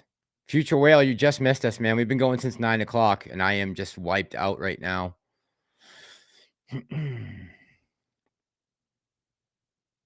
Yeah, guys, I'm going to head to bed. So thank you guys so much for coming by. Everyone that commented tonight, I appreciate all of you guys doing this and supporting each other. It's I couldn't be more proud of the community that we've, been able to assemble here. And all the guys that came on tonight are pretty much down to earth. They all own AMC. I'll rock with those guys any day of the week. Harry Parrott, thanks. Yeah, I'm gonna try to get down there the day before.